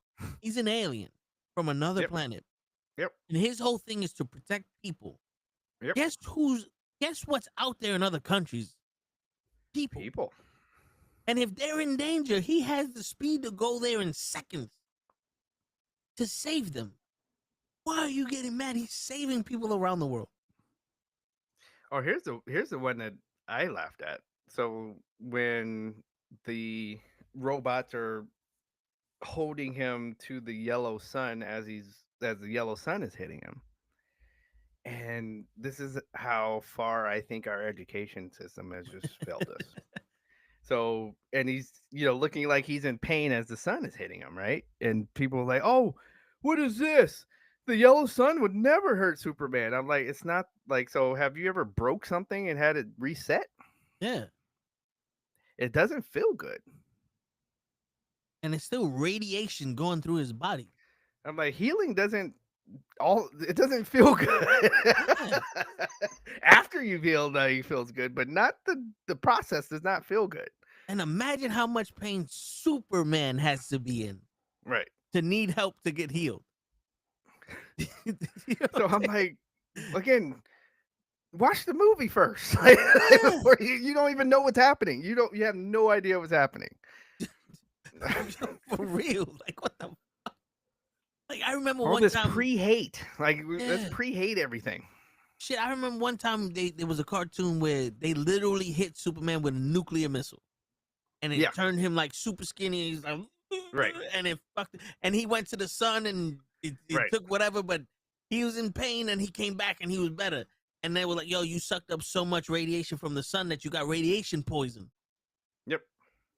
This is Superman. Like his molecules work, but in a different way. You do know he would be nothing more than a human on Krypton. Right. That's why the red sun makes him normal. Like, listen, motherfucker. If you had superpowers, it still hurts. Nothing hurts Superman. Did you see? He just has a higher pain test. Did you see Thunderbolts? Yes. What'd you think? Like, so now we're weeks ahead. So sorry if you haven't seen it yet, but we're we're going through it. The New Avengers. Yeah. I liked it. I kind of liked it. All right, like, so because I'm somebody that, like, I go through my own mental health stuff. Yeah. And so first off, I love the movie. Like, okay. All right, let me. So I'm not. Because I thought you was gonna go another way. I was like, yeah, hey, no, I'm sorry. Yeah, so I want to hear why you don't like it. It's a good movie, y'all. Good movie. But whoever wrote the script for like the dark side of that character, the Void. Yeah. Whoever wrote the what the Void is saying knew what the hell they were doing. Yeah. All right, because that is the exact language that runs through a person's head that is struggling with depression. Like that's the exact words, everything. So I'm sitting there and I'm like, why do I have a ball? Like I have a knot in my throat. And then so okay, well, like while he was going through that last scene where he's fighting with it. And I call so as I'm leaving the theater, I call one of my friends that I knew he watched it too. I said, wait, so I'm just making sure I'm not tripping. That scene where he's fighting the Void, was it hitting you too? He's like, yes. I was like, okay. Like, so yeah, they had that particular thing, they had it down. So just be like, if you have not seen it, just be prepared is all I'm saying. Yeah. Even the shit that Yelena was going through, like a lot of the stuff I connected with. Yep. Because like my walls are down. Ever since I lost my mother, my walls have been down. Like I'll be in a movie theater, it'll be a comedy, and something happened, I'll have a tear come down my eye. You know what I'm saying? So like the shit that Yelena was saying, where she felt alone because she lost her sister, and she thought that this dude was okay, and he's like, I'm fucking lying to you. Like I'm fucked up too. Like I'm asking you for, and she's like, oh, but, and I'm like, she didn't see that. And my brother's like, no, she's the type that she's gonna let you live the lie until you admit it. And she's a spy. Right. But I'm like, and then he gave that speech to her, and I'm listening to it. And my brother was like, oh, did you catch how he never dismissed what she felt? He goes, the reason why you want to be the goalie, right? And she goes, because I didn't want to run. He goes, that may be true. Like that him going, that may be true. Solidified, like, yes, you didn't want to run. Right. Which is true. But the ultimate reason was you wanted to be the person everyone depended on when they fucked up. Right. And when my brother reiterated that to me, I was like, something, that's powerful. Yes, it is. Because to go up to somebody like, oh, you know why this is? Because I don't want to do that. It's like, nah, that's not the reason. It's like, fuck? You gonna tell me why? Yeah. You know what I'm saying? No, you can't do that. Yeah. Yeah. Like the acknowledgement of him, like the true father, like, no, yeah, that may be true, but you wanted to be the person. It's like, I'm not gonna say that you not wanting to run wasn't the reason. That's probably because it probably was true. As a kid, that's probably what you felt. But the real reason, that deep down inside, I know, is because you wanted to be the person that protected the people that fucked up. Right. And she was like, that was good. Yeah. And even US agent, when she turned around, I was like, you're a bitch. Like, you're an asshole. Even your family knows that. I was like, oh shit. Yeah, they went after they made everybody have to face truth. Yeah. Like their real, like raw truth. Like, no, this is the raw truth about you. Yeah. And everybody had to eat it. Like, you're like, okay, no, that's real. And that was the only way you were gonna beat this guy, was that you had to be able to face your shit. and that it just know it's there. And in life, that's how you become the person you were meant to be. That's right. Because when you're stuck in a rut, it's easy to be that assassin that just digs you in that hole of I don't give a shit. Right. Further than it is to face who you are, change who you are to be, so you're not that person anymore and become a hero. Yep. Like easily they could have left and let everybody die. Absolutely. But they stood there and they saved these people. Right. In fact, he wasn't even really tripping on them. Like he could have, like they could have just, like you said, he was going after everybody else. Yeah. They could have just escaped if they wanted to. Yep. But they just like, no, we gotta face this. Yeah. There's no one else here. We're the one. Yeah. It's like Colossus. Right. 4 or 5 times. That's what makes you a hero, That's right. And he wasn't lying. It's not a lie. Yeah. There's no lies detected in that. It's like he doesn't wake up a hero, get dressed a hero. It's like, when shit hits the fan, that's when you make the choice. Shit. That's right. That's why I tell people, it's like I grew up watching movies, and my mother would try to figure out the lesson you learned from these movies, whether it be a small lesson or something, like even if it's a comedy. Right. It'd be like, you see how he's hiding his jokes, or he's hiding his insecurity or his depression from the jokes. Like then you start noticing shit like, oh, like Robin Williams. After a while, when you see it's like, damn, no one's seen this. Like, if you look at his fucking interviews, yep, he said some deep shit that only a man that as depressed as he was can get there. Right. And it's like, damn, and no one cared. I don't know if they cared or didn't, like, because I just think in those days they didn't know what to do when you heard somebody say something like that, because it just wasn't mental health just wasn't as prevalent as it is now. Yeah. And you know. Yeah, and there's a lot of, like, I said this to Kenny the other day. It was right after my pops, and I was trying to open up about certain, but it's a lot of better you than me responses, where they're trying to hide the better you than me response, but it still comes out. Like, if you really like, yeah, better you than me. All right, now, Normal. Have a good night. All right, Normal guy. You know what I'm saying? And that's what, like, because most of the time there's no magical words you can say to somebody to make you feel better, but being there, right, trying, it helps. That's like, some of my friends came to my dad's funeral, and I was just like, you don't have to even say anything to me. Like, you being here, we can just sit here in silence. Yeah, and it's cool. So yeah, no, I know exactly what you're saying. Yeah. Because then at one point you start talking too much, and then you can't back it up. Because then when you're in a situation like that, and you start saying, oh, this, that, and the third, and you paint this picture, and then when the person's like, well, maybe he meant it. Yo, dude, I need to talk. And in there, it's like, well, I guess you're just another person that just filled my ear with, like, with bullshit. Dog, I gotta go to work. Yeah, And it's like, it's like, and you can't even be really mad that he's got to go to work, right? Yeah. So, so it's like you said, like, we can sit here in silence. Like, your presence is good enough. It's all right. Yep. So. Yeah. And when you sit there in silence enough, somebody will say something. Yep. I learned that. If you're quiet enough, people will start talking. Or just go with a memory. Yeah. some funny shit that happened. Like, let's do that. Shit, my uncle died, and I put on this collar shirt, and I don't never button up the top button, and I don't know what it was. I buttoned it up, and while I'm sitting there, I'm sitting next to his daughters, and I turn around to the middle child, and I said, I need you to do me a favor. She goes, what? I said, I'm choking. I can't breathe. I need you to help me unbutton this button.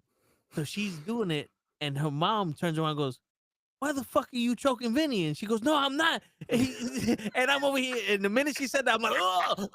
And everybody started laughing. And she's like, why are you making me look like I'm choking you? I said, I don't know. I didn't do nothing to deserve this. It was just one of those moments. It's like, yo, I guess she just went crazy. Yeah, she snapped. She went tiger. I love it.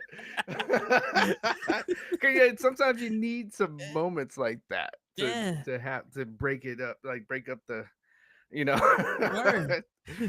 shit. And the funny shit is that my pop's funeral, Ray's sitting there, and it's towards the end, like, we're like maybe 10 minutes away from the service being over. And a woman from another room comes in, and she asks my cousin, she goes, who's the people that knows it? And she goes, oh, it's those two, it's me and my brother. And she comes up to us and she gives us her condolences. And I don't know why, but she just did. And then she turns around to Ray and she goes, you look familiar. And Ray goes, you look familiar too. Oh, man. And they start talking. And ever since then, it was like, damn, Ray, you trying to pick up a woman at my father's funeral? At the funeral. At the funeral. You don't give a shit, dude. You horny motherfucker. I mean, Jesus Christ. He's like, you're already a horrible wingman. Yeah. And she's talking to him, and we're all looking at Ray, and Ray's looking at us like, what the fuck is she doing? Like, I get you, Ray. All right, you with your beady little eyes. You can't wait 2 seconds before we get out this motherfucker to start hitting us. and that was the relief right there. That was we get some levity in this motherfucker. Right. Damn, right. That and me saying the women ain't shit. Because yo, dude, I was trying to tell a story about my grandmother, and my grandmother was the type.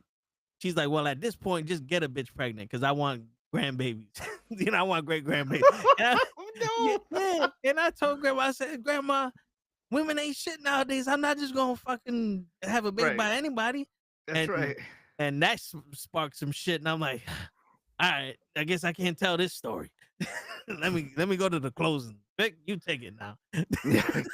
Take it. Close it out. Yeah, shit. Oh, Jesus. Because when I said that to my grandmother, she laughed. Like, the old woman, you do that little that big laugh.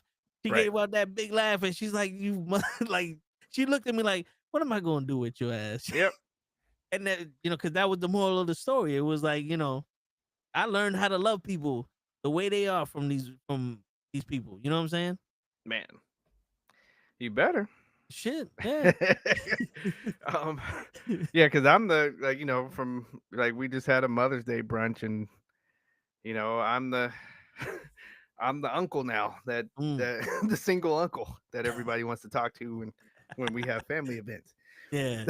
So, and I had my nieces like, well, we could, maybe we could do matchmaking. I was like, no, you're gonna lose a friend if you do that. Everybody's laughing. I was like, and it won't be because of me. Like, I'm gonna tell you now. I'm gonna find out some shit about your friend that you're not gonna like, and so she ran a train on somebody in Jamaica. Yeah. So I'm like, so you do know what one of them donkey shows are. Yeah, don't do that. I'll be all right. Something will happen. Ray will stop messing with. I'm gonna find some woman that Ray ain't got to. Word. And Stephanie ain't gonna come to her senses. I believe it, DJ. I believe it. I don't know, man.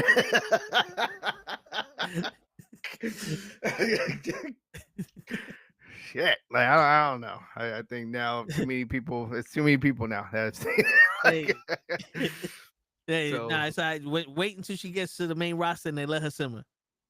Uh-oh. You said the words.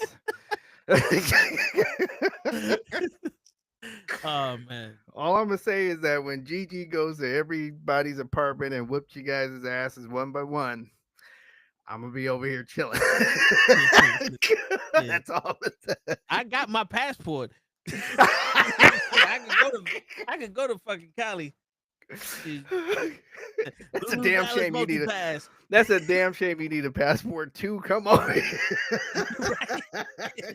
That's where we are. Yeah. that real ID shit, bro. I was like, yo, fuck that. I got the passport card. And I'm like, now I'm federale. I got federal documents. I thought you was talking about going like to another, like we was gonna be passport pros or something. I mean, shit. I'm down. We fucking go to Hawaii. I don't give a fuck. The only thing that's stopping me is the money.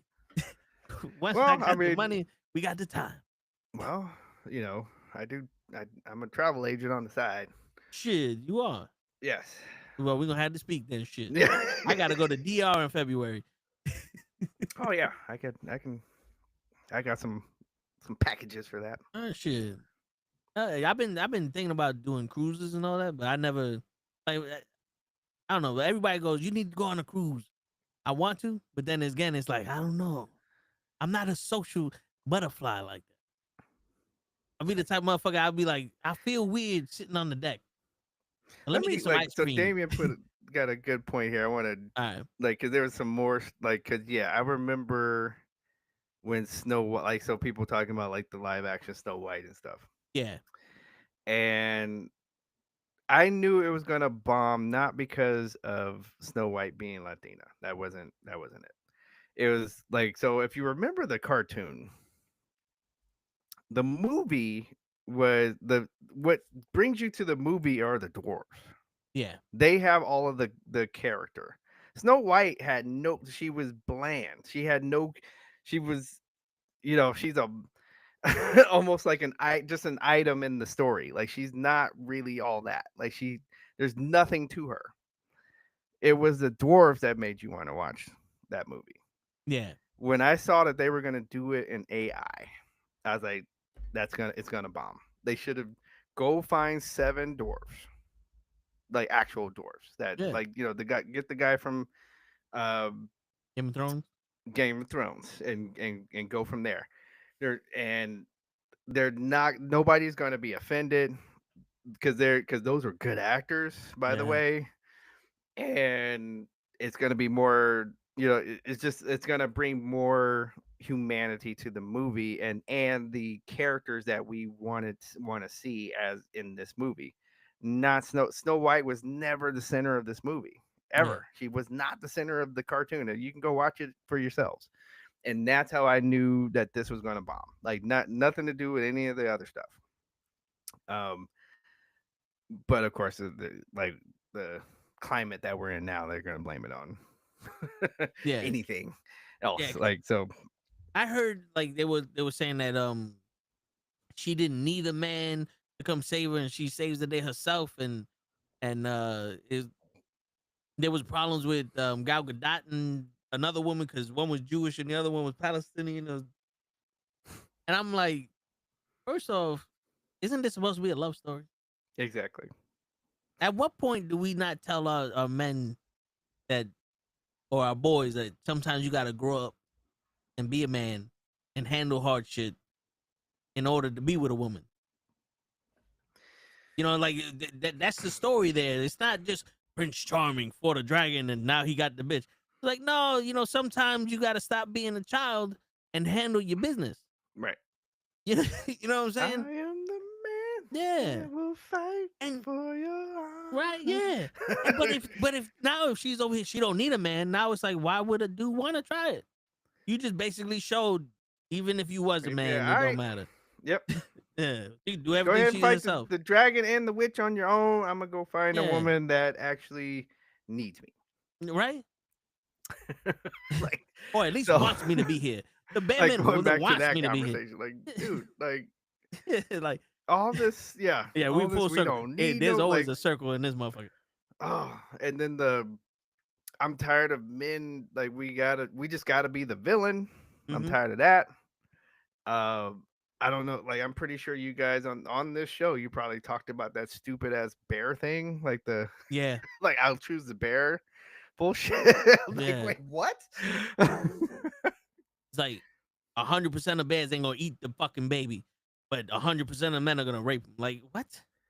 When you look at actual numbers, which I do, like, again, this is kind of what I do for a living. 99% of men have never done anything to a woman. 99%. Okay. I can 100% tell you that if you're stuck in the woods too long with that bear, he's eating you. Yeah. 100%. I can tell you. 'Cause he got to survive. Right. And he ain't got no emotional attachment to your ass. No. And he knows you can't run faster than him. So Mhm. or climb faster than him. So you're done. Yeah. Okay. 99%, like, so you have a 99% chance that this man is not going to harm you. That is what's disgusting to me. You guys look Yeah. at this 1%. And You guys were fawning over the man that was getting in, like, as he was walking, women looking at like that one dude that was a serial killer. yeah, I'm gonna say Weinstein. Fuck. I can't remember his name They either. just did his documentary. And women like, oh Yeah. man, like, it's like, You- okay, so that's cool, right? So Yeah. and then you want to choose, and then you want to tell me about choosing a bear. Sit down. Like, are you And kidding? I never understood the whole all men are dogs. All Mhm. men are gonna be dangerous in the woods with a child. All men are this, all men are that. Dangerous in the woods with But a child. then when you sit there, you're like, wait a minute. And you start looking at yourself like, I'm a man. Yep. And I never molested nobody. Nope. If a child was in the woods by itself, I would take care of it because it has no means to defend for itself. We're So we're natural not going to talk about protectors. these female teachers that keep getting caught Yeah. with little boys. But when you turn around like, most of these women just want you for your money. You say most, that means all. And now they get offended. Like, wait a minute. You literally just called me a fucking pedophile, rapist, molesting killer. Right. And I said, some of y'all want money. Right. Now I'm an asshole again. Now I'm a misogynist. Throw it on. Just pile on the motherfucker. Dude. Pile on. I'm be alone forever. Pile it on. Like, shit. But I never understood that. Never understood that. No. It's just this whole, made out of sugar and spice and everything nice. Yeah. And then we're the bad guys. And Yeah. it's like, no, that's not how I've never had that experience. Seriously. Okay. My bad. I've been jacked. Go ahead. No, I will. There's a TikTok I sent to Ray, and we was gonna talk about it today, but he's not here. But I was telling Show about it, and it's basically a woman going, "Where are you good men at? All these bad men are speaking for you, and all this other stuff, and blah blah blah, and this, that, and the third." And I send it to Ray with a message going, "The good man is the one that you just turned down, man. So we letting you live your life." Yep. You happy with the nigga that you happy with the nigga you complaining with, so we want you to be happy. Exactly. That's where the good man is. Don't say that he's talking for us. We spoke. You didn't listen. Go learn your lesson. Or I mean, like, you have men like myself who, like, that marriage I talked about, like, so she like, she had an affair and she mentally abused me. So it's like and it took me like maybe a couple of years ago, I probably like found back to who I am. Yeah. And so when I hear women talk about this stuff, it's just like, wait, that hasn't been my experience at all. And I get passed over all, like, I call it the Forrest Gump speech all the time. Like that, and what I mean by the Forrest Gump speech is the one that the exchange that they have when Jenny comes over to, like, they're grown-ups and Jenny comes to the house with that one more time. Yeah. And Forrest is like, fuck this. I know what the fuck, like, you told me I don't know what love is. I know what love is. And I'd make a good husband. And she's like, you would make a good husband and all this stuff, right? I've had that speech that's usually how relationships end for me. Yeah. And so for women to tell me this stuff, we're like, just like that TikTok, okay, we're all the good guys. It's like we're like, okay, I'm not even I'm not taking you on a date until, like, I've already vetted you if I ask you on a date, put it that way. Yeah. Like, I gotta know that you're into a guy like me. Yep. If you're not, then it's no, and I'm not gonna do anything. Like, I'm not helping you with nothing. I'm not doing like I back all the way the fuck off. Yeah. Because by the way, you guys have told us to. Mhm. Like, so okay, because I've seen other videos where you're like, hey, if I'm not attracted to, basically in so many words, if I'm not attracted to you, don't even approach me. Okay, cool. Yeah. I can do that too. So yeah. So that's where we are. That's where we are.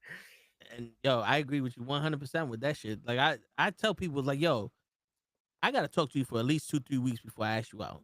I gotta know what you're about. Man. If we can have this conversation, if you're worth me taking you out. Man. Because the first date is me getting to know you in person. But I want to get to know you before that, because if you're a fucking like one girl I met instantly, we went out and I regretted it. Never spoke to her, and I was like, oh, you're one of these bitches that you just want fancy shit, and you're gonna sit there and be cute. You don't answer questions. You don't fucking talk. And I'm like, you just wanted a fucking meal, didn't you? And when I drove her home, I was like, all right, I'll see you later. She gave me the look like, you ain't even gonna like try to do nothing. And I was like, nah, get the fuck out. Like, I would rather have had a conversation than fuck you right now. Get out. Get out my face. Nope. And then on purpose, like you said, like first dates are like, I mean, we're going for coffee. I've done mini golf, stuff like that. Yeah. Like that's the first date. If you can't have like, so somebody, if you're complaining about that, then already I know we're not a match. So okay, cool. Like you go have a good life. Yeah. Hopefully that guy that you met 5 minutes ago is gonna take you to Ruth's Chris like you want. Good luck with that. DJ, get this shit. And I told this story to a bunch of people, and a bunch of people want to justify the shit. But to me, there's no justification. All right. I'm talking to this person, and it's like every time I see she gives me this hug, she's so excited to see me. She like makes it blatant. When another girl tries to give me a hug, she's standing in front of her and all that stuff. So I'm like, okay, it seems like you're into me. Okay. Like it seems like you're into me. We're talking. We don't get much said in text messages. I'm like, all right, you must be busy. I know what you do for a living. You must be busy, whatever. Mm-hmm. At the time, I didn't just start the Knucklehead show, but we started picking up. We started doing wrestling events, sponsoring wrestling, wrestlers and all that other stuff. So every weekend we would go to a wrestling event. We're doing the show every day. We're getting traction. And I told her, like, she knows all about this. So I said, yo, listen, I don't have much time on my hands, but I'm going to this wrestling event on Saturday. I'm going there with my people. I would love it if you would join me. Okay. And she said yes. Okay. Next day I see her, I'm like, yo, so this is the details, this is blah, blah, blah. And then she goes, well, I don't think that's appropriate for a first date, so I can't go. And I said, well, I guess we're not having a date. And we never went out. I didn't compromise. People were like, well, why didn't you compromise? I did when I told you I didn't have time. Exactly. When I told you, come with me while I'm promoting my own shit, and then I would, we can chill. This is where you show me that you're here for me. Right. And it's gonna be fun. Like this is like I'm inviting you somewhere where we're actually gonna have fun doing this. Yeah. Like this is where in my head is like, this is where you show me that you actually like me. You're here for me. You're gonna be like, yo, this is, we could chill, we take advantage of it. And then I would be like, you know something? Yo, guys, I can't do the podcast. I'm gonna take Shorty out. You just showed me you're not worth me going, yo, guys, I can't do the podcast. I'm gonna take Shorty out.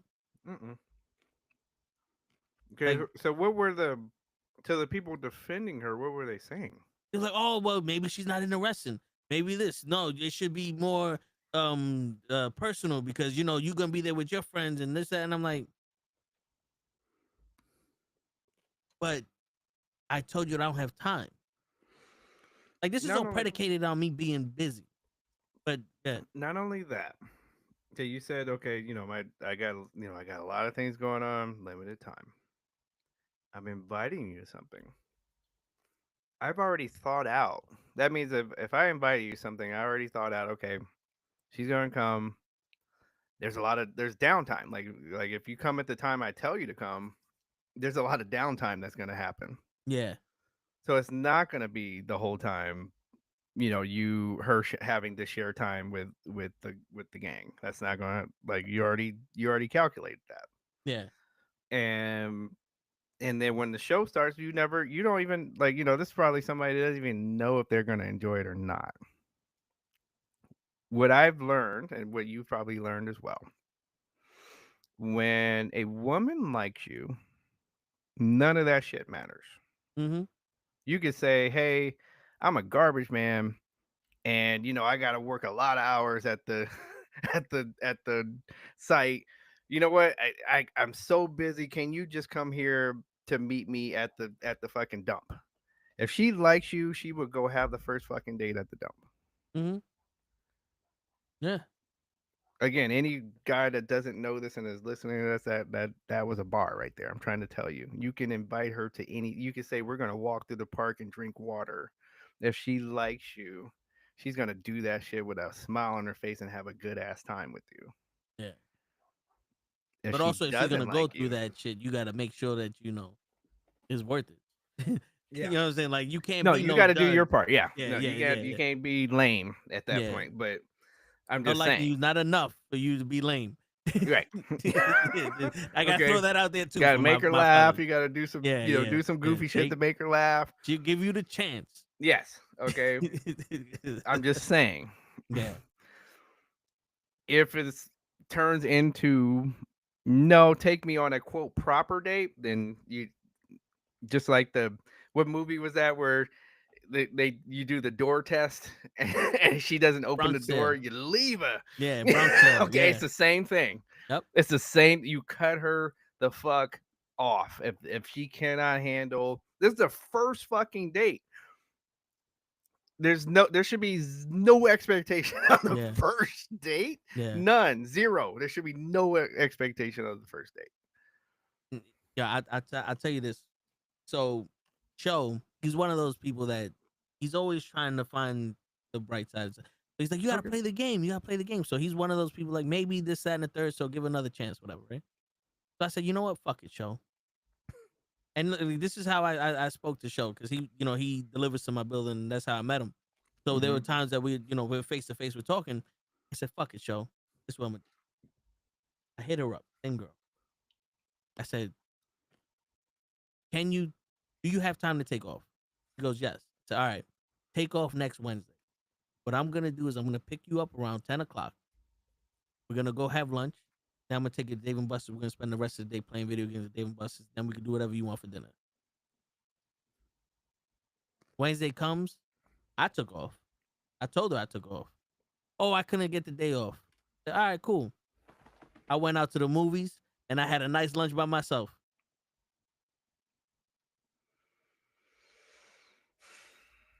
And I told Cho, I said, what you want me to do now? Right. This is why I don't kidnap her.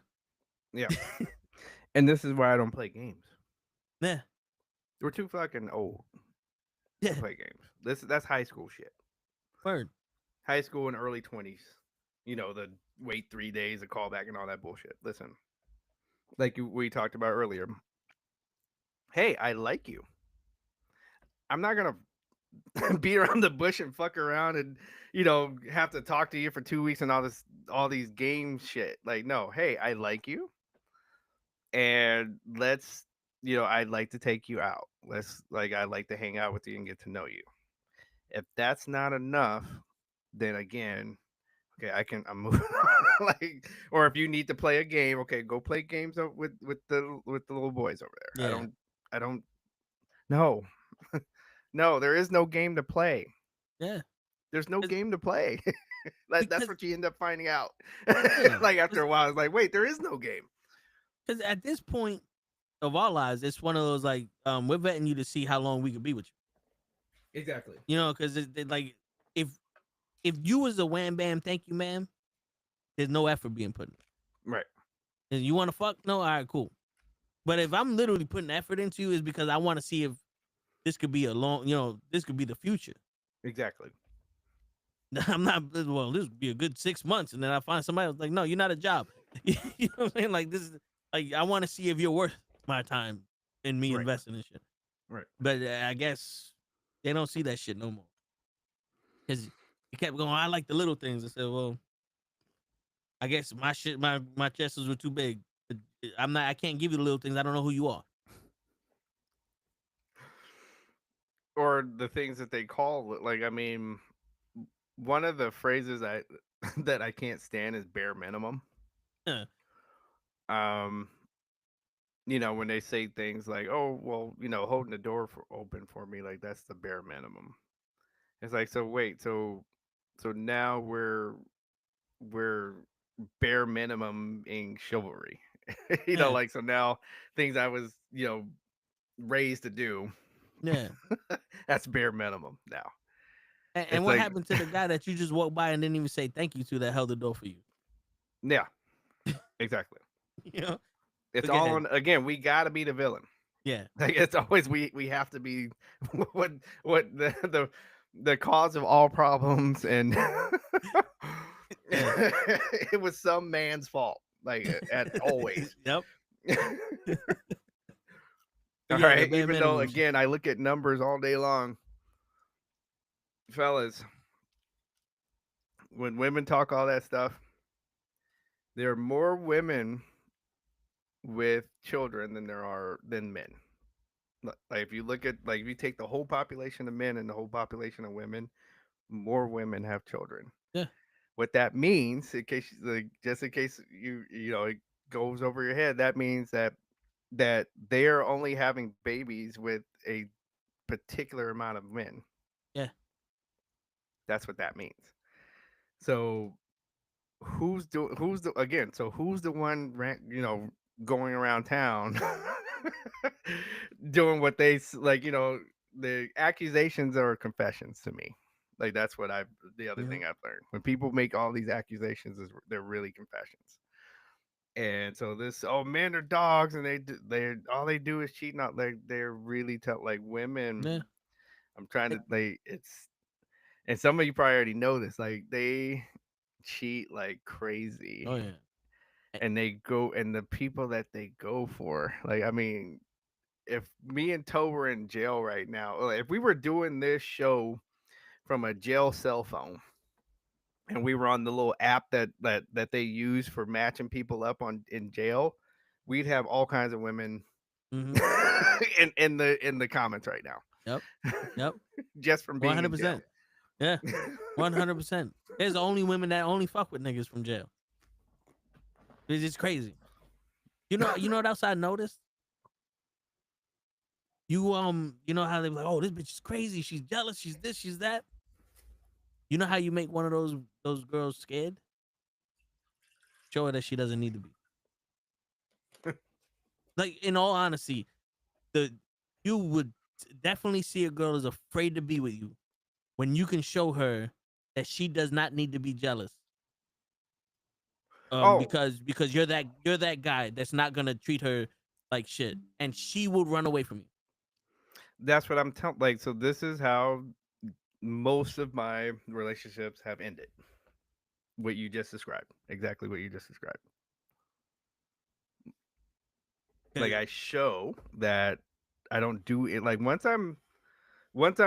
we say, okay, we're boyfriend and girlfriend, that's it. Like, I don't. So I'm all the way in. Yeah. I don't look at it, like, I don't mess around with other women. I don't do none of that. And like you said, like, they get scared. And they even tell me, like, I'm scared. Like, you're scaring me. Like, what are you scared about? Like, like, I don't have it. Like, I'm not going to argue about some stupid shit. I'm going to treat you like an adult. Okay. I'm not going to check your, I don't need to look in your phone. Like, if you're cheating, hey, if I find out about it, it's over. Like, so like, I'm not, again, I don't have time for this stuff. Yeah. And if I feel like I need to check your phone, it's over. again, it's over. It's like I'm not gonna go buy spyware and all this stuff that people do. Why? If you feel like you need to look in your girl's phone, it's time to go. Definitely. It's time to go. If you feel like you need to do that, just leave. And it's amazing how some girls almost want that from a nigga. Exactly. And that's shit. That's my shit. It's like, yo, why if I'm supposed to trust you in this relationship. If I don't trust you, then what's the point of being in this relationship? Casino. You know, like, what the fuck? Yeah, it's exactly casino. Like, Yeah. it's like I have to trust you with my life. Like, and here she is still giving money to the bum. Like, so Dude, there was one woman. She was married. It was a bad relationship, and she kept telling me, "I'm afraid to leave him because I don't know what's out there. Like, what I could get somewhere worse." And I looked at her, I was like, "You know, I'm the one that's trying to take you from this nigga, and you're telling me that I'm worse than him." Like, no, that's not what I mean. I was like, well, that's what you're saying. Which means you looked right past me. Yeah. So okay. Strike one. So it was like, okay, so me investing in you is pointless. I'm gonna lose my stock in this. Exactly. Because you're already imagining being in another toxic relationship. So that means that there's nothing I can do to make you happy. Because you need that toxic shit. So stay with your husband. You're better off. Work it out.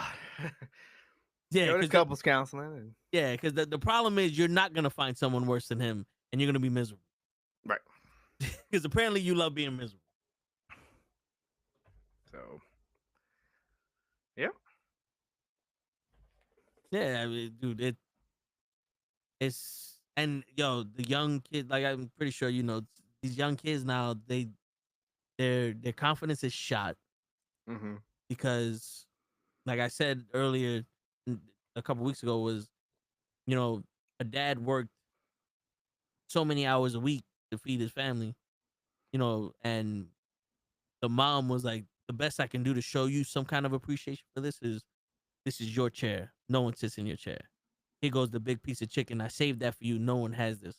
You know, this is still warm. The kids are put to bed. You don't have to worry about nothing when you got home. Right. Because I know what you're doing to feed this family. Right. So this is the way I appreciate you. And that's why the father can go wake up every morning, go do his thing, because there was appreciation there. There's no appreciation anymore. Now it's not, he needs a job and he needs a good work ethic to take care of me and whatever kids we have. Now it's he needs to be 6 foot tall. $1 million is not enough to, you know, live my lifestyle and all. And now it's like, I have to work for your lifestyle. Yeah. And now it's like, well, at this point, if a guy is really thinking about it, what's the point? Exactly. Because, and this is what I say to even the guys who think they have the money. All right, let's say you think you have the money. Let's say you're 6 feet tall, you're making $120 a year. And then so you go find one of these women, like that they're kind of cute. And she says, okay, I need 6 feet, 100 grand. And you could show her that, right? All right. So tell me that you think this will, like, so when the chips are down, like, let's say one day you're down, is this woman in your corner? Is she Adrian? Is she going to be in your corner no matter what? Okay, that's one question. The next question I have is, okay, if she put her, like, some of them literally, like, from the phrase they keep saying, like, I need a man to come by and bring me out of my masculine so I can be in my feminine energy, right? So they put a price on their feminine energy. So what happens when the higher bidder comes? Like, you're just making the money you're making. So let's say another dude, you know, big bank take little bank. Like, so now another dude come by and he's making $300,000 a year, and he wants your woman. Tell me she's not gone. Like, look me in the face and tell me she's not gone as soon as she finds out that this dude is just as tall as you are, just as handsome as you are, and he has 300,000. She's gone. And and then when she comes back, she's gonna be run out and all fucked up. Cause you know he don't even play with that one. That's something you play with. Yeah. So At your anybody that release. puts that on themselves, basically themselves on sale, like they put you put a number on on if you can have me, I'm out. I'm out. Like go ahead and like you guys can go ahead and bid for her and waste your money. Yeah, because I like to call it once it turns into a business transaction, Exactly. I no longer have feelings here. I can go to a Now, massage parlor. Like yeah, no, because I've dealt with girls that were like that. It was like one of those things like, oh, can you give me money for this? Can you give me money for that? It's like, wait a minute, we haven't even gone out yet. I don't even like we haven't even really spoke. You want money for what? For this? Are we gonna fuck? Oh yeah, I mean we could, but it's like, oh okay, now this is business transaction. I don't know for any kind of feelings. This is what you want. This is what I need for this to happen. And the odds are set because we all played the fool. Yep. We all played Bobo the fool. We know it is, and you play you've been played. You learn, and when you learn, just put the foot down. This you want money from me? All right, this is what's going to happen. Because I'm not going to be nobody that's going to give you fucking money whenever the fuck you need it. No. And then most of the time I just be like, oh my bad, my phone died. Because I know we play the game also.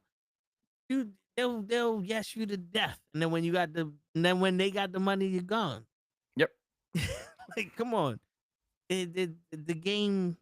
As much as you think that you have the game in the palm of your hands, there's always someone there with a little slick of oil. You can't out hustle a hustler. You can't out con a con man. As soon as you think you know the answers, they change the question. So, and the only way to come out that situation is to not do nothing. Is I got to go. Yep. It's like the 3-card Monty. You ever seen The Landlord? I think it was called with Joe Pesci. Oh yeah. Remember when when the guy bent the card? Yep. He said, "Oh shit, I could get one on him," and there was this con on him. Yep. All you had to do was like, "Nah, player, I'm good." Because there's always somebody conning you, thinking that you got that. Nah, you would have never lost that money if you'd be like, "You know what? I'm good. I'm gonna go home." Yep. But then some people can't do it. You know, I've been called misogynist, and I've been one of these girls was saying that I got too much machismo and all that other shit because I don't compromise. And I always ask them, I said, what am I compromising for? Because if you liked me, you would have went with me. You know what I'm saying? Like if you really were interested in me, you would have came with me to Buffalo Wild Wings. We would have had our meal, did all that shit, had a good time, and then after that, I'm like, oh, this is a good girl. Like this girl seems like, fuck it, let's go out again. Yep. See, there's no compromise in the first time. You already said no. Right. What am I? You want me to give myself up to make you happy? Nah, I can't do that. I ain't compromising myself for nothing. If I cared about you, yeah, I'll make shit work. But for what? Nah, I don't know you. Yeah, it's the right off the bat thing. It's just like, and then what are you offering? So, like there's women that get mad when you ask what do you bring to the table question, right? Yeah. And it's kind of a trick question because all I have to do is reword it and say, what are you offering? Yeah. It's the same question. But they hear the table thing. And then so then again, so the women that don't have anything to bring or they don't know how to answer this question. I bring myself. Right. I am the table. And then so I am the table, like, so that answer right there, right, like that, to me, that's an automatic fail. So that tells me that you think you're the center of the and everybody just brings everything to you. Yeah, is what that answer means. Yeah. So that's why I'm like, you're okay, you automatically lost that. Have a good day. Yep. Hopefully your table has some seats. Yes. Okay. So, because I don't deal with main character syndrome either. Yeah. That's uh I know sometimes like my profession kind of comes out a little bit, but yeah. Dude, um I mean, you see it in yes. your professional. It's not like your profession is made of make believe people. No. You know what I'm No, and I've saying? seen it 100, like, like I deal with, yeah. So I've seen it 100 times, and now especially seeing it from as a third party, as well as the things that have happened to me, I was like, yeah, you really can't get me, and you're really like, you know, sometimes my sister laughs at me at how I can say, hey, I'm about to go out with this girl, I'm all excited, and then the next day be like, yeah, she gone, and she'll just start. I'm like, dude, like, what are we doing? Like, what? So I've been there. I've been there. that's why, like, it'll be a big deal if you're following me on any kind of social media and you see me post somebody, like I post a picture with somebody. That's a big deal. Yeah. Like she's made it past a few levels for me to do that Word. because And she's I'm not like, family. and she's not family. Yeah. So yeah, it's like, because I've been burned a few times with that, Mhm. like where I've Yeah. had to go back and go delete shit, and I'm like, nope, like we got to get to a certain level before, like I'll put you up there, but Yeah. but we got to get to a certain point first. Mm-hmm. Shit. Yo, there was one time long ago. I met this girl online. We was about to go out, and my car got jacked, Damn. and they sold the radio and shit. And I was like, yo, listen, my car just got broken into. Mm-hmm. Like, can we let's get a rain check on this date and we go out Mm-hmm. some other time. Mm-hmm. She got so mad at me. And I'm sitting like, I just got violated. Right. And you only give a shit about yourself? And this date, like, Like, we can't go out Tuesday or next week? The fuck? What would happen now if I said, yo, my brother got hit by a car? anything, Yeah, like anything, like, that's crazy. Wow. because I'm sitting like, because you can't get past the fact that, oh, what, somebody stole your radio, you can't go. If I'm driving to you in silence because my radio's gone, and I pick you up and I'm looking at my dashboard and am I gonna have a good time? No. Are you gonna have a good time? And you start finding out other stuff they got, Yeah. because it's always the first, like, you notice the radio, but as the days go by, you start noticing other shit that Yeah. got taken too. Dude, I must be like, stupidity must be attractive. I was driving this chick home once, and I thought I had my CD on the dashboard, but I couldn't find it. And I asked her, like, did you see my CD on the dashboard? Because I thought I left it there. Mm-hmm. This bitch started instantly, you calling me a thief and blah, blah, blah, and this and the third. I said, I asked you if you seen my fucking CD. Yo, to help me find this. the next day, I take a picture. The CD fell through the fucking dashboard. And I had to get a pair of pliers to pull it out. Right. I sent her a picture, said, I found the CD, bitch.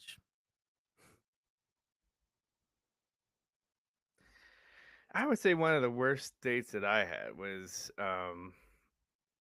so the animated movie, the Little Mermaid, got re-released. Okay. But it was on the same weekend as, like, I can't remember the movie, but it was a dope ass movie that I was waiting to see. Got a date with this girl. And this was in the days when, like, they where a popular movie comes out and they would have, like, the lines outside of the theater.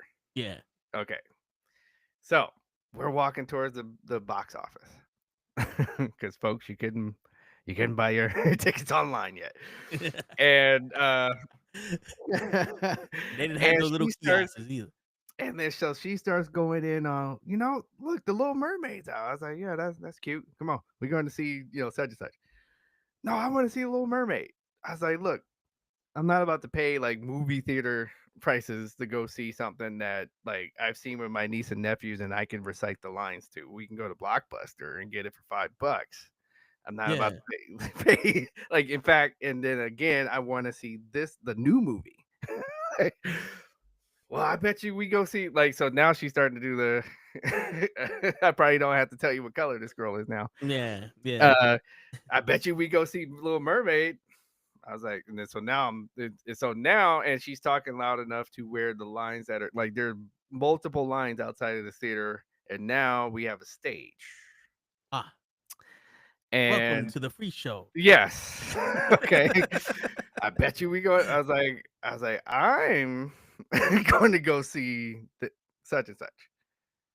No, you're not. Da, da, da. I was like, okay. In fact, now I'm about to go home, and let's see if one of these brothers in line will take you to see the Little Mermaid. Oh, I bet you're not leaving me here. I was like, you really want to make that bet? I don't like. So she's going off. I start walking towards the car. I bet you don't walk all the way to the car. I bet you don't get in the car. I bet you don't drive off. Ooh, and then he's she call you collect. I bet you ain't home yet. In line, like losing their shit as I'm driving off. I'd have been the only dickhead in line. Like, yes, yes. No, they were losing it. Like it was like a road warrior pop that I drove off. And then I hear from her like 2 a.m. I can't believe it. I was like, and lose my number. Like I'm about to star whatever it is that you to block a number after I hang up the phone. but don't call me anymore. Did you have fun watching Little Mermaid? Then I hung up the phone. Oh man. Shit. It's like, what did she expect? Like she thought you was a punk. That's what that was. I think so. That's what that was. The minute she go, I bet you I was like, nah, bitch. What? Hold up. I'm watching this movie. I know what the fuck you watching. Yeah. I go up there like one ticket for the movie I want to see. I don't know who this bitch is. And walk right up in that motherfucker. I don't know who she is. I don't know who this bitch is. Fuck out of here. I'd be like, yo, you see my man over here? Like, yo. Like, he got her ticket. Yeah. You with her? You with him now? Yeah. Be gone. Like, yeah. I straight went the next night too to see the movie. No, I mean, shit, I ain't mad at you. Oh man, there was one chick. She was supposed to be a friend, like not even like I like dating. Supposed to be. Yeah, it's supposed to be a friend, and we was like, the Ninja Turtle movie just came out. It was the Michael Bay one. Okay. Just came out. I was like, yo, you want to go see the Ninja Turtles with me? Like, yeah, all right, cool. We're gonna go see it tonight. All right, cool. Never heard from him again. Damn. You know where the fuck I was? Movie theater by myself watching the fucking Ninja Turtles. 2 days later, she hit me. I was like, hey, blah, blah, blah. You want to go see it? I was like, I saw it already. She's like, you didn't wait for me? I was like, bitch, you fucking go. Like, where were you when we were supposed to go watch it? Right. Like, I ain't got time for that no more. That's old news. Like, sorry. I don't know what to tell you. That pretty much like for the second Austin Power movie. That's basically what happened to me. And it was a chick on the track team too. And so she had the nerve to show up to practice and want to talk normal, like you're saying, like talk normal, like nothing happened. Yeah. I was like, so we're gonna act like you didn't stand me up for so I'm like, it's all right. Like hopefully that football team that runs through you, like hopefully it don't hurt too bad. Have you ever seen Any Given Sunday? Yes. You remember when the doctor goes, I hope you get fucked by 12 Neanderthals? That's the only thing that went through my head right now. Oh, damn. Yeah, because she like dropped him right as he got fired. Yep. Like it wasn't even like, get fired. Right I'm done with you. Like, damn. I was like, damn. I didn't even go through his savings and nothing. It was like, nope, I'm not leaving this field without a nigga. Right. My boyfriend worked for the football team. Right. It's like, damn. As soon as he got fired. And that's the problem when you buy a chick. Oh, it's over. Word. So she finds out that you don't keep cream ain't come. Oh, that's it. Yeah. That's what man, I'm telling you, that's the biggest downfall for Homeboy in Casino. Robert De Niro's character in Casino. Because he bought her. Yes. He bought her. He negotiated the terms of service with her. He bought her. And the minute she started going out of the contracts, he should have been like, all right, I gotta get rid of her. Yeah. And whatever that means, put her in the ground or let her go. He should have got rid of her. He should have been like, the contract is null and void. Your services are no longer welcome here. Because you can't fall in love with somebody you bought. No. And these are movies from the fucking 80s, bro. And it was a true story. Yeah, like. And it's like, again, like, we could go down the list. Look at Will Smith. Like, Jada Pinkett is not in love with that man. Yeah. Okay, and never has. Like, I listened to the book. I listened to even the audio book of the Will Smith book. He knows that she was not in love with him. So it's just like, what? Then why did you go through with this? So. And I think that's the worst type of woman. Don't do it, folks. Okay, if somebody is not into you, don't do it. Don't force somebody to be with you.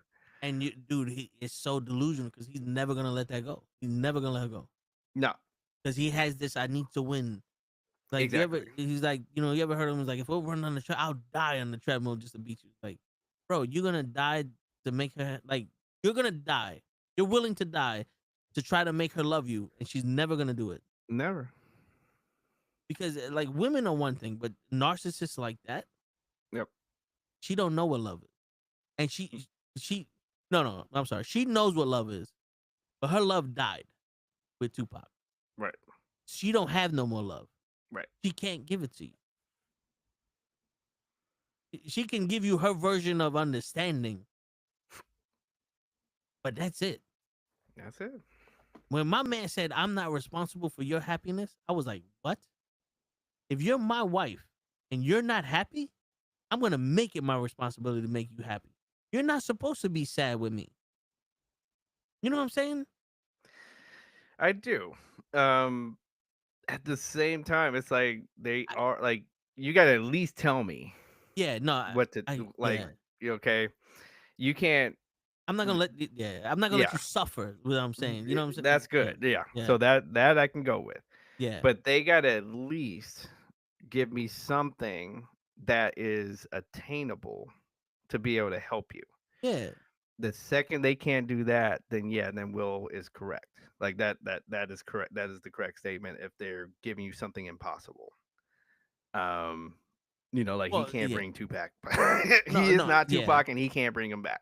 So that's an impossible thing. But so in other words, he's correct.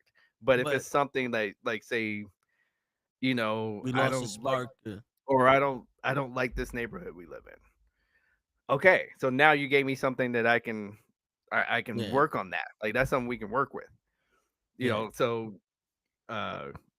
So that then what you're saying, like that, then you're spot on. Yeah. Because to me, I mediate with couples, so that's I get it. No, that's completely understandable, because even if it's one of those things like you're not happy with me, yes, and you don't know why, it's like, okay, that's the love ran out. And that's that, and you're gonna move the goalposts. Yeah, I'm gonna have to let you go. Yeah, and that's still to make you happy. Right. Maybe it don't make me happy to leave you. I thought I was in love with you. Right. But it's still to make you like, that's the thing. I would suffer my happiness to make you happy. You're not happy with me? Go ahead. That makes sense. But it's one of those things, like, you just sit there and it's like, okay, it's not your job to make her happy. She's supposed to be happy. You're supposed to be happy. You're supposed to bring happiness together. Mm-hmm. Okay, well, what makes her happy? Because I always thought that my woman would make me happy. Mm-hmm. The fact that I got one that I could trust, that I could lean on, I could sit there, be comfortable with, and all that other shit. That's happy. That's peace, happiness to me. Correct. So what is happiness to her? Tupac? Isn't it funny that what you just said, that is most men? Yeah. Like, men that are like put the players and the guys who just want sex to the side. Like, put them to the side. So most average men, that is what we're looking for.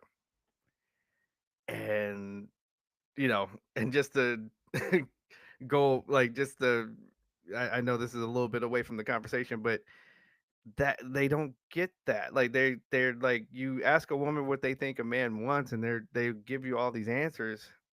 I'm like, you're way off. Like, that's not it at all. You don't need a BBL. Like, stop. Like, that's no. That's stop touching your body. Yes, yes. Stop touching your body, please. Like, literally, what you just said. That's what most average men are looking for. It's really like, I was just talking to my sister. Like, what I'm looking for is not even that. I'm not even looking for that much.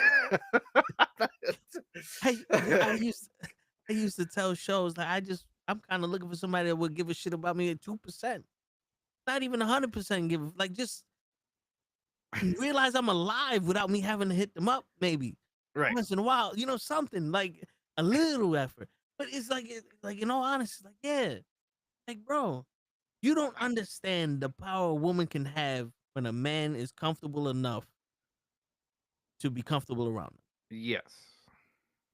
Because the whole thing with Kevin Samuels, when he's like, you only allowed to cry when an immediate family member dies or you lost your arms, and that's 2 minutes, you suck that shit up and blah, blah, blah. You can't tell your woman your problems. You can't tell your girlfriend your problems. You should be able to tell your wife these problems. Because at that point, you're supposed to be a team. That's right. Like, I love my boys, but my boys are just going to listen to me go, I'm working 90 hours a week. I can't pay these bills. I can't do this. Something needs to happen, and I don't know what. Right. Your boys are going to be like, well, you got to work more, man. Find another job. Do like the simplest shit. But your girl should be there, be like, I know you're killing yourself. What if we did this? What if we did that? You know what I'm saying? Like, that should be the comfort level. I should be able to open up to you and be like, yo, listen, I'm trying. It's not working. What can we do? Instead, I'm watching videos of women that are insisting that they have a $200,000 wedding. And the guy go, no, like, how about we have a courthouse wedding and we have a party and we invest like, he's even still offering like, let's invest the 200,000 in like a business that we run together. Yeah. And she's arguing it. No, I'm not a courthouse bitch. And then, and I'm just like, what? I had to turn. Like, I had to turn the channel. Like, I couldn't even watch the show anymore. Yeah. I hear you. It's like, yo, what you want and what we can do are two different things. You know what I'm saying? It's like, and it's not like, and she was like calling him like broke. He's like, and like the whole thing where like they don't get what they want and they want to call you names, and he's like, wait, I'm still offering I have the money. I'm still offering to do something with the 200,000 that you're talking about. What do you mean broke? So I'm just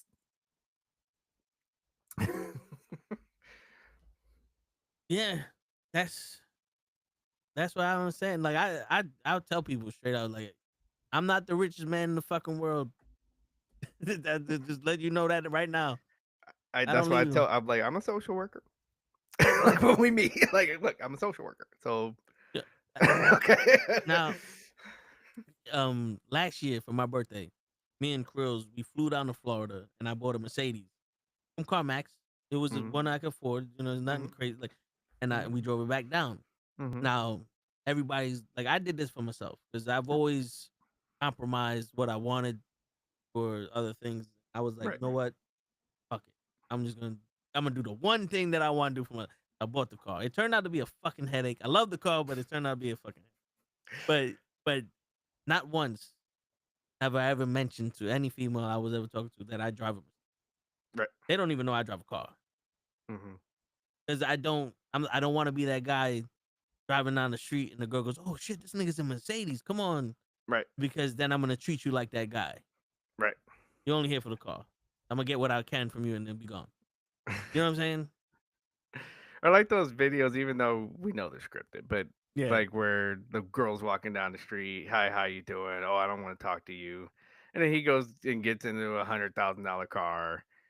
And then she comes running over to the car. Like, so we know that those particular videos are scripted, but we know that it happens. Like, that's the thing. What we got here? I hear you on this. My ex-girlfriend, she drove me out of my job, but now I don't know. Her and her new boyfriend quit because of. Damn.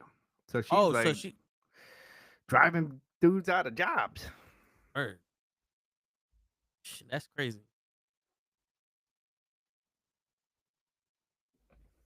That's crazy, yo. You know, speaking of jobs, I had an incident at my job. A coworker, female, had allegations on. And this is where I found out the type of person I was. Because word got around. And like I said, 98% of the hospital I work in is female. Every female I knew was like, you need a character witness. You could call me.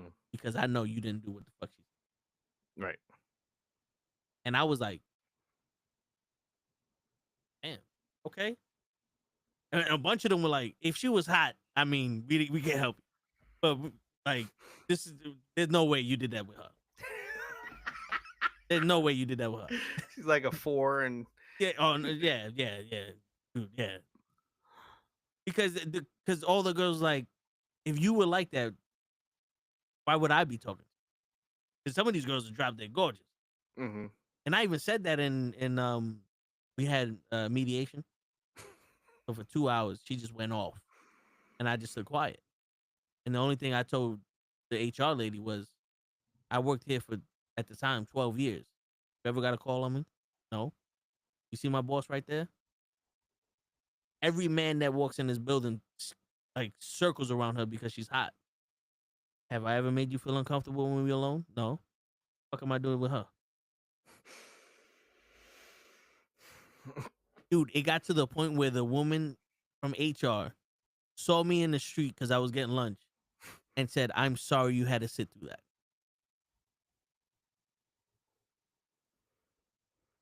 And this is why I tell people you have to be who you are with everybody. Right. Because when you're fake with everybody, that's when you're like, oh, yeah, you did it. Yeah. Yeah, ain't gonna work. I don't know.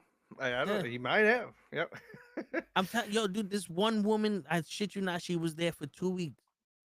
And she came up to me and said, yo, listen, if you need somebody, you can, I'll vouch for you. And I was like, are you serious? She goes, yeah, I don't know. I don't know you like that, but you seem like a cool motherfucker. You come up here, you talk to us, you joke with us, and not once have you made a pass on anybody here. I was like, yeah, I mean, y'all my peoples. Right. like what you want me to do? Right. It's like, I make jokes because shit pops in my head and I say it. Right. But who I am and what I say are different things. You know what I'm saying? But it's weird. It's like I think she was forcing that. Like, no, he made a pass. I know he did. Her thing was I kept looking at her. I was always looking at her. Yo, I dead ass told the HR lady, I said, I'm sleeping half the time at work.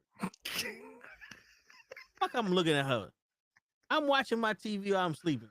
I'm not looking at nobody. Yo, and the crazy thing is, she over here saying that I'm looking at her.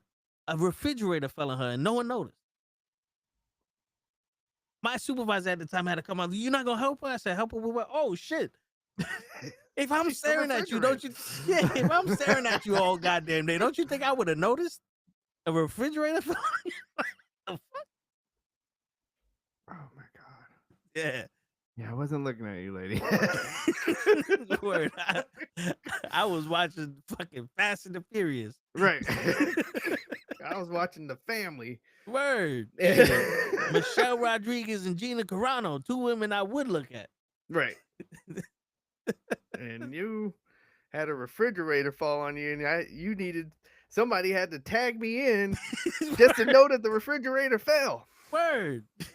Shit. I was more concerned about the refrigerator because I knew who that went to. Sure, hacksaw Jim Duggan looking self. Listen. You know what I'm saying? Take yourself back to your cubicle.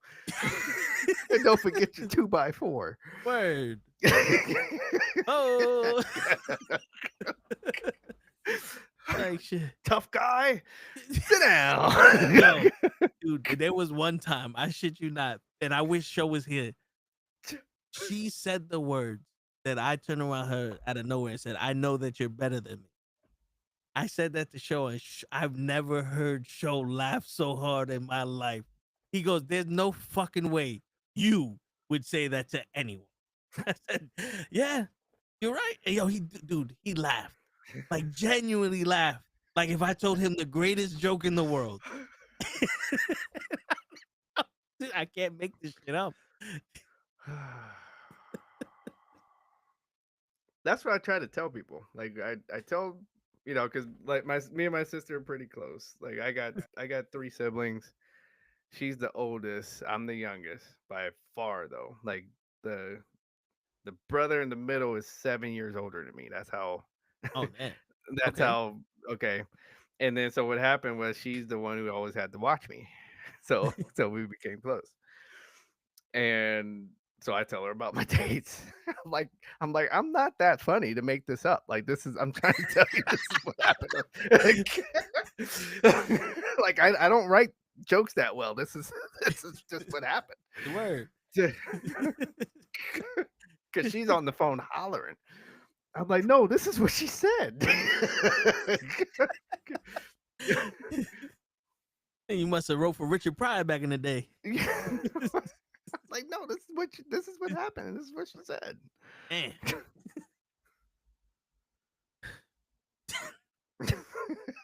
Cause she's hot, like, so. Yeah, so I just. It's like, this is where we are. This is where we are. I watch Passport Bro content and it's made me think about it. Like, it's just like, so, because it does seem like when I do meet women that were born somewhere else, I have a better time with them. Yeah.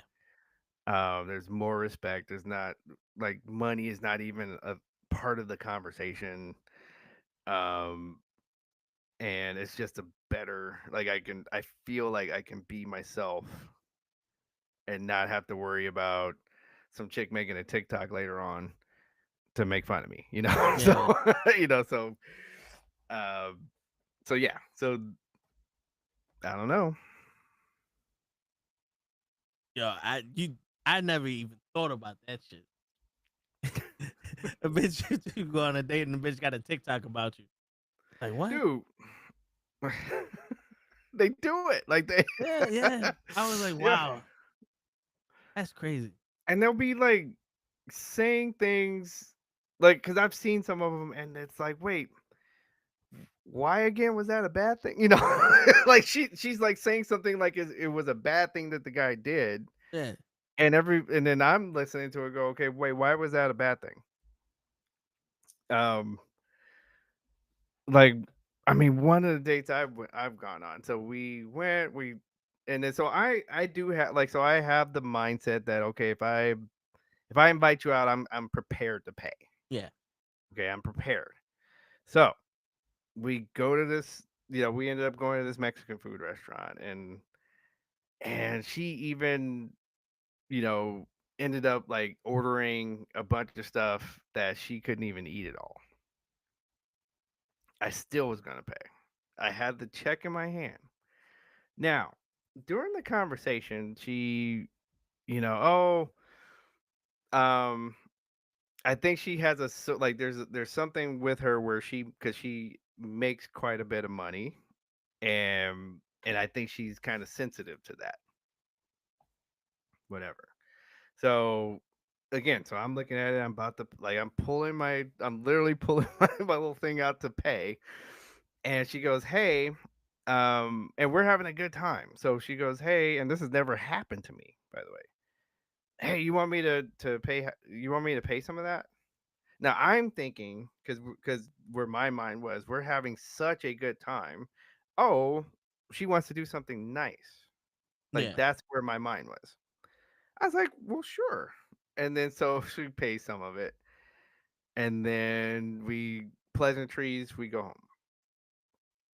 The next day, yeah, I don't think I'm as into this. I was like, what do you mean? Well, I mean, it kind of bothered me that you didn't pay. And and I said, so just for, I was like, so I was like, now I'm not into, like, now I'm not into this as well. I was like, so I was like, don't, I was like, just for, I was like, for future reference, if you like, I had the check in my hand. So if you really was gonna test, like, so if you're gonna play games like that, like you're probably gonna lose most of the time. Like most guys are gonna say, yeah, go ahead and pay half of it. We're not gonna, I can tell we're not gonna do nothing tonight, so why did you offer if you were gonna get mad if I was gonna accept it? Don't play games like that. I don't do the games like that. So and again, my sister was like was laughing. It's like, so Word. she's like, she's gonna be single for a while, because like, so like if you're gonna play a game and if the guy picks the wrong door, and okay, oh, you lose, you're gonna be single for a while. For real, like what the fuck was she expecting? No, I am Superman. I will pay everything and everything. Like what? Especially like, again, she like ate like tremendously more than she ordered tremendously more than I did, and I wasn't even tripping about it, but but it just,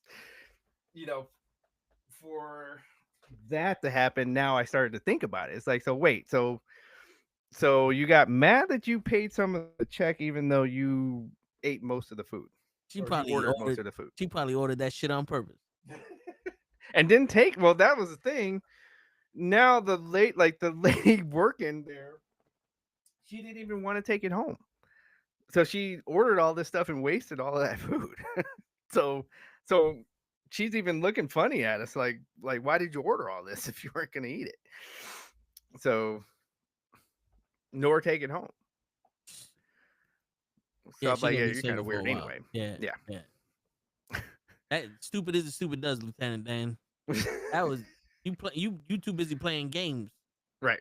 We ain't out here playing games. No. They're professional game players out there. They play basketball, other shit. Let them do it. You obviously suck at playing these games. It's like she chose to lose every game she ever played. Yep. Let me rig this so basically let me rig it so that I lose, basically. Yeah. So.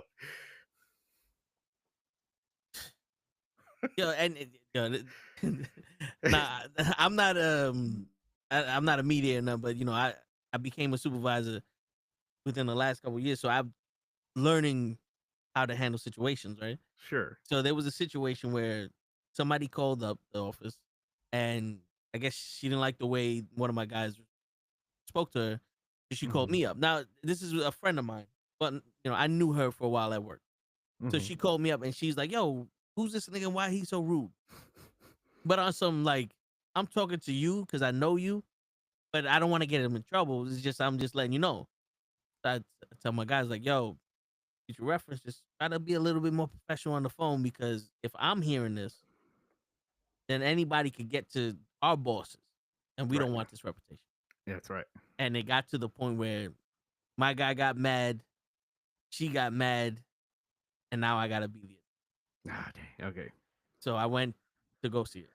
Right. And she's explaining to me everything that happened, and I'm like, yo, listen, I still need you to call them up when you need something. I'll be happy to help you. But my guys, I need the confidence that my guys can help you and not just go over them. And she's going off, and at one point I was like, okay, I'm no longer gonna talk. You just want somebody to listen. Right. And I sat there for 45 minutes listening to this. Damn. And by the end of it, she came to her own conclusion that maybe I answered the phone the wrong way, blah, blah, blah, blah, blah, and this, that. And she's like, you know what? I'm happy you came up here to talk to me. And I'll tell these guys, don't worry, there's no beef. I was like, all right, cool. I don't want no beef. I talk to my guy. Same shit. He just wanted to blow off steam. I'm like, all right, cool. Just know, if he ever calls back, hello, good morning, yes sir, no sir. That's it. Just be professional. We don't need no beef. Mm-hmm. The more attention you attract to this mailroom, the less amenities we got. Exactly. You know what I'm saying? So exactly. yeah. So don't fuck it up for the rest of us. Right.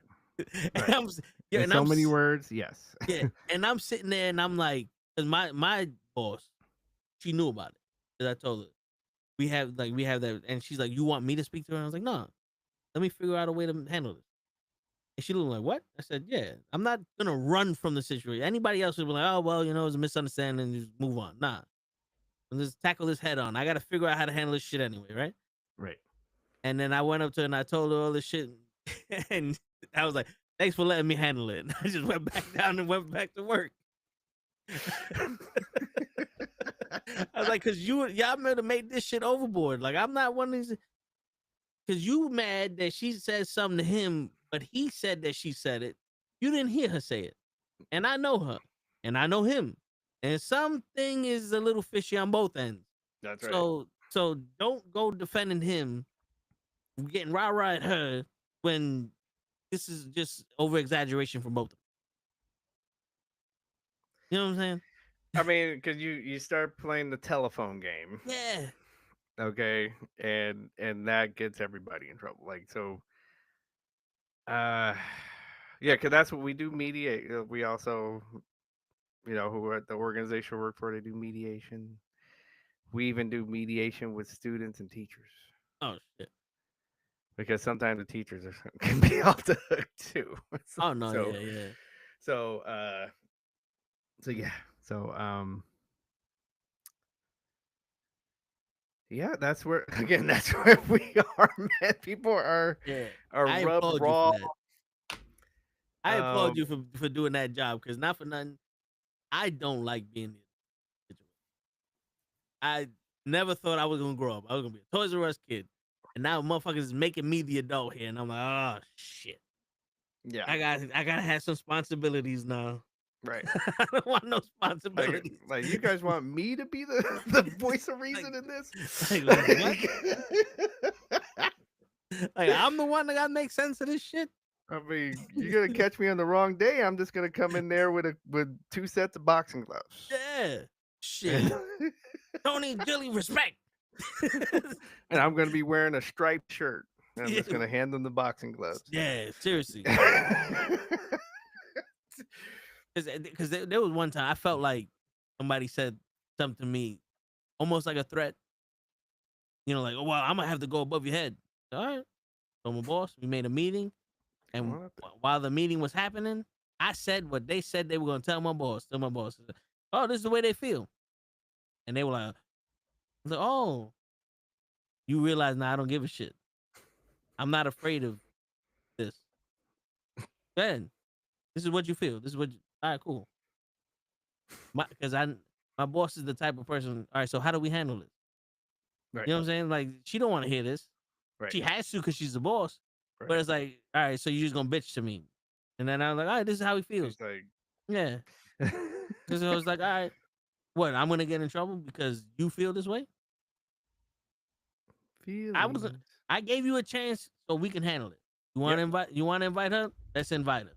Right. Just so you know, all that shit she's gonna tell us to do, you gonna have to do it. Right. Yeah, you didn't do that, but create more work. Yeah. Yeah. Just saying. We could have talked about this at the water cooler. Yep. But everything been Gucci. But now I gotta go over here and talk to this person. I gotta talk to that person. And then the only one that don't understand is you.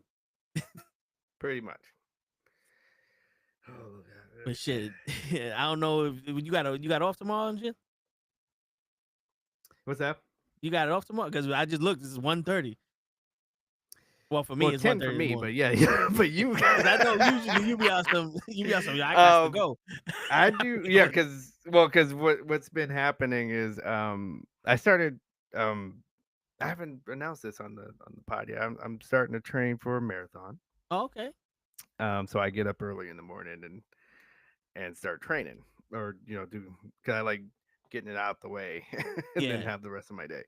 So that's like I'm gonna get up in the morning and go to HIT class. Um, and what HIT class is, right? That's where it's basically CrossFit. Like Yeah. it's the tires and sleds and Okay. ropes and yeah. So I'm in. So I like the class because it's hard doing. Like I think it's just hard doing stuff by yourself. Like just working out by yourself. Extremely. So and I don't have like my friends don't want to run a marathon. So, Kenny's all the way over here. Kenny run the marathon with you.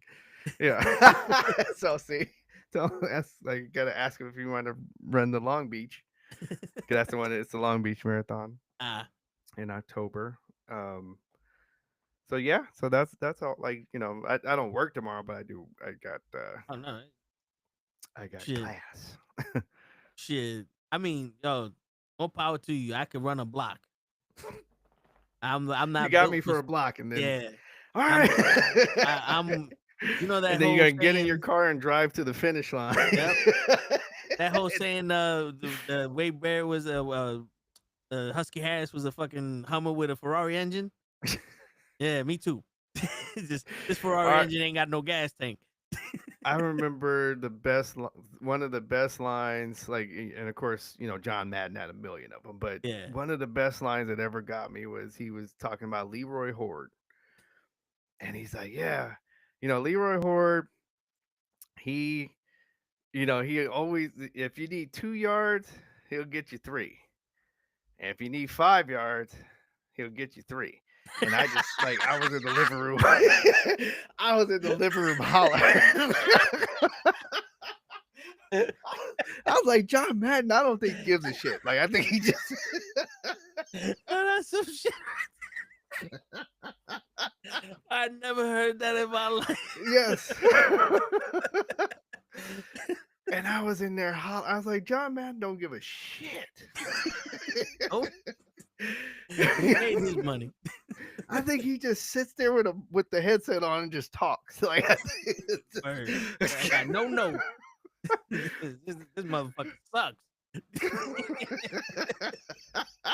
Because I don't know if you remember, like Leroy Horde is just one of those big fucking running backs. Like he's just big and he just ran straight ahead. Like that's who Leroy Horde was. So if you saw him, it's even funnier. Like it's just like, and I'm like, because it's true. Like it's like that was what was the funny part about it. So that's me. I don't run. I don't get you 3. Yeah. I used to tell people I only run from the cops and when my mama called me. That's it. Well, well. I'll lift the fuck out of some weights though. There you go. Shit, man. When I was into it, I told you like that's. I was talking to Hulch about this, and my brother asked me like, "Yo, if you was a wrestler, how long you think you would have lasted?" I think my body would have lasted maybe a year or 2. And he's like, because I had both my shoulders worked on. I got a compressed spine to the point where the chiropractor was like, "Yo, do you feel any numbing in your legs?" I was like, "Nah, too close to being like a paraplegic type shit." God damn. Yeah. And he's like, "No more heavy lifting for you." I'm like, I guess I had to figure out a way to do squats without squatting. Right. Because I had a 400-pound squat at one point, and the leg press I was doing like fucking almost 1,000. Wow. And my legs were my prized possession. Right. But then my knees are fucked up, my ankles is fucked up, my wrists is like and this is me just living life. Right. Now imagine me taking a car crash every goddamn day. You know what I'm saying? I wouldn't make it. But yeah, it's like, but the problem with me is my uncle always tell me, he's like, your mind will give up before your body does. And I proved them wrong twice. Because I broke my your mind said. Yeah, my mind was like, you got one more. Your body was like, no, you don't. No, you don't. No, you don't. You can ask Kryllzzz if he's ever here. We worked out together and we're doing a bench. And we hardly did maxes, but we would always do like max reps. And there was that last set where you get maybe 3 or 4 good reps in there. And I'm like, I one more. They come down on my chest and they ain't moving. And he's like, yo, bro, I can't lift this shit off your chest. I said, just leave it there. And I'll be there with this shit on my chest for about 2 minutes. And then he'll be like, all right. And I'm trying to push. I got nothing. And he's pulling. And a part of me like, all right, bring it down. I got one more. While he's lifting it himself, I'm like, I got one more. He's like, no, you don't. And he just cracked the shit. Mess around with me, I'm gonna start taking plates off while it's on your chest. Okay, lay there. I got you. Boom. It got to the point where Kryllzzz was like, yo, bro, I can't spot you no more. I got nothing. He's like, I'm worn out already. I was like, I hear you. Leave it there. Somebody else help me out. Yeah. I would have started taking plates off. That's how I would have helped you. Leave it there. There was one time I was like, yo, I got this shit, man. I'm warmed up. I was like, I did 295. Wow. My goal was always to do 300. I said, put another thing on 310. I picked the shit up. She said, boof, right on my chest. I said, fuck. He's like, I was like, nah, let me just chill. Let me just deal with this right now. Because I know damn well I wasn't lifting this up. But I still tried it. It's like, yo, this is the 7th set. I was like, there's no way I would. Yeah, I'm like, there's no way. I barely lift up to 295. What the fuck I'm adding 15 more pounds for? Let me just deal with this. Let me soak in my own glory. And then it's like, well, we got this up. Boof. Like, fuck. Never got to 300. This is why, like, so when you take HIIT class, and so that you're going to each station. Yeah. So there's a different exercise at each station. And I just kind of laugh to myself, like the people that like we're doing whatever kind of exercise and they're like adding weight.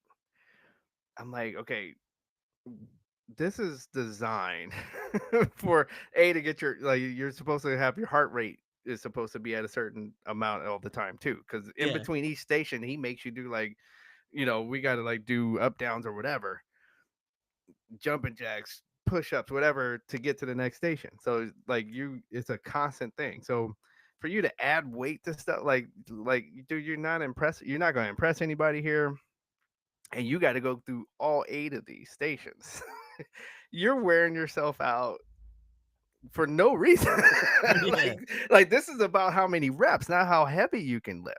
Yeah. So, and like, I guess I'm like, you grown, you'll figure it out. I choose to. Yep. No, you'll figure it out.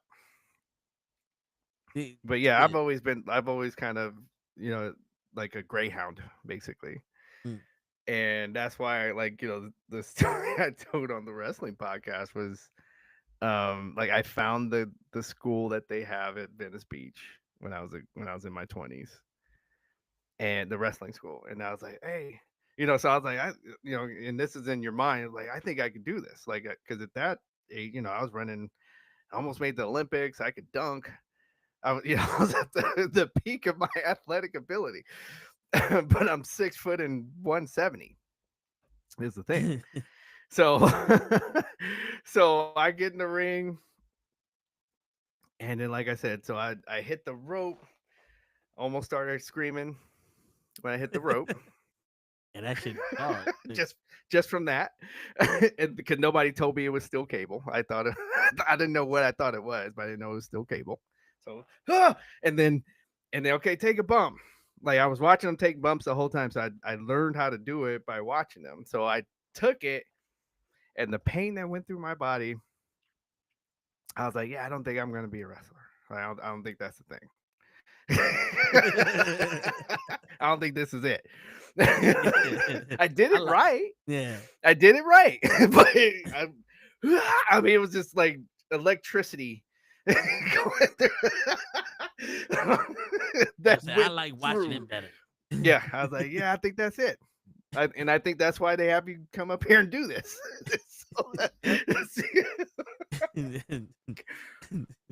We sort out the ones that think they can and the ones that want to.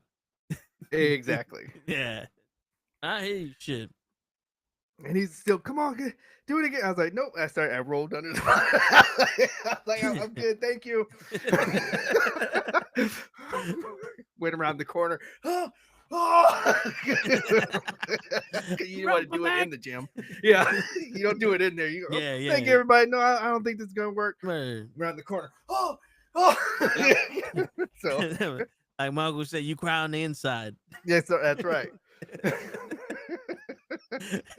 I remember my uncle told me, he's like, I cry like a man on the inside. That's right. When nobody's home. Yeah, exactly. Shit. If these action figures could talk, they'll be like this fool right here. Motherfucker thought he was tough. Yep.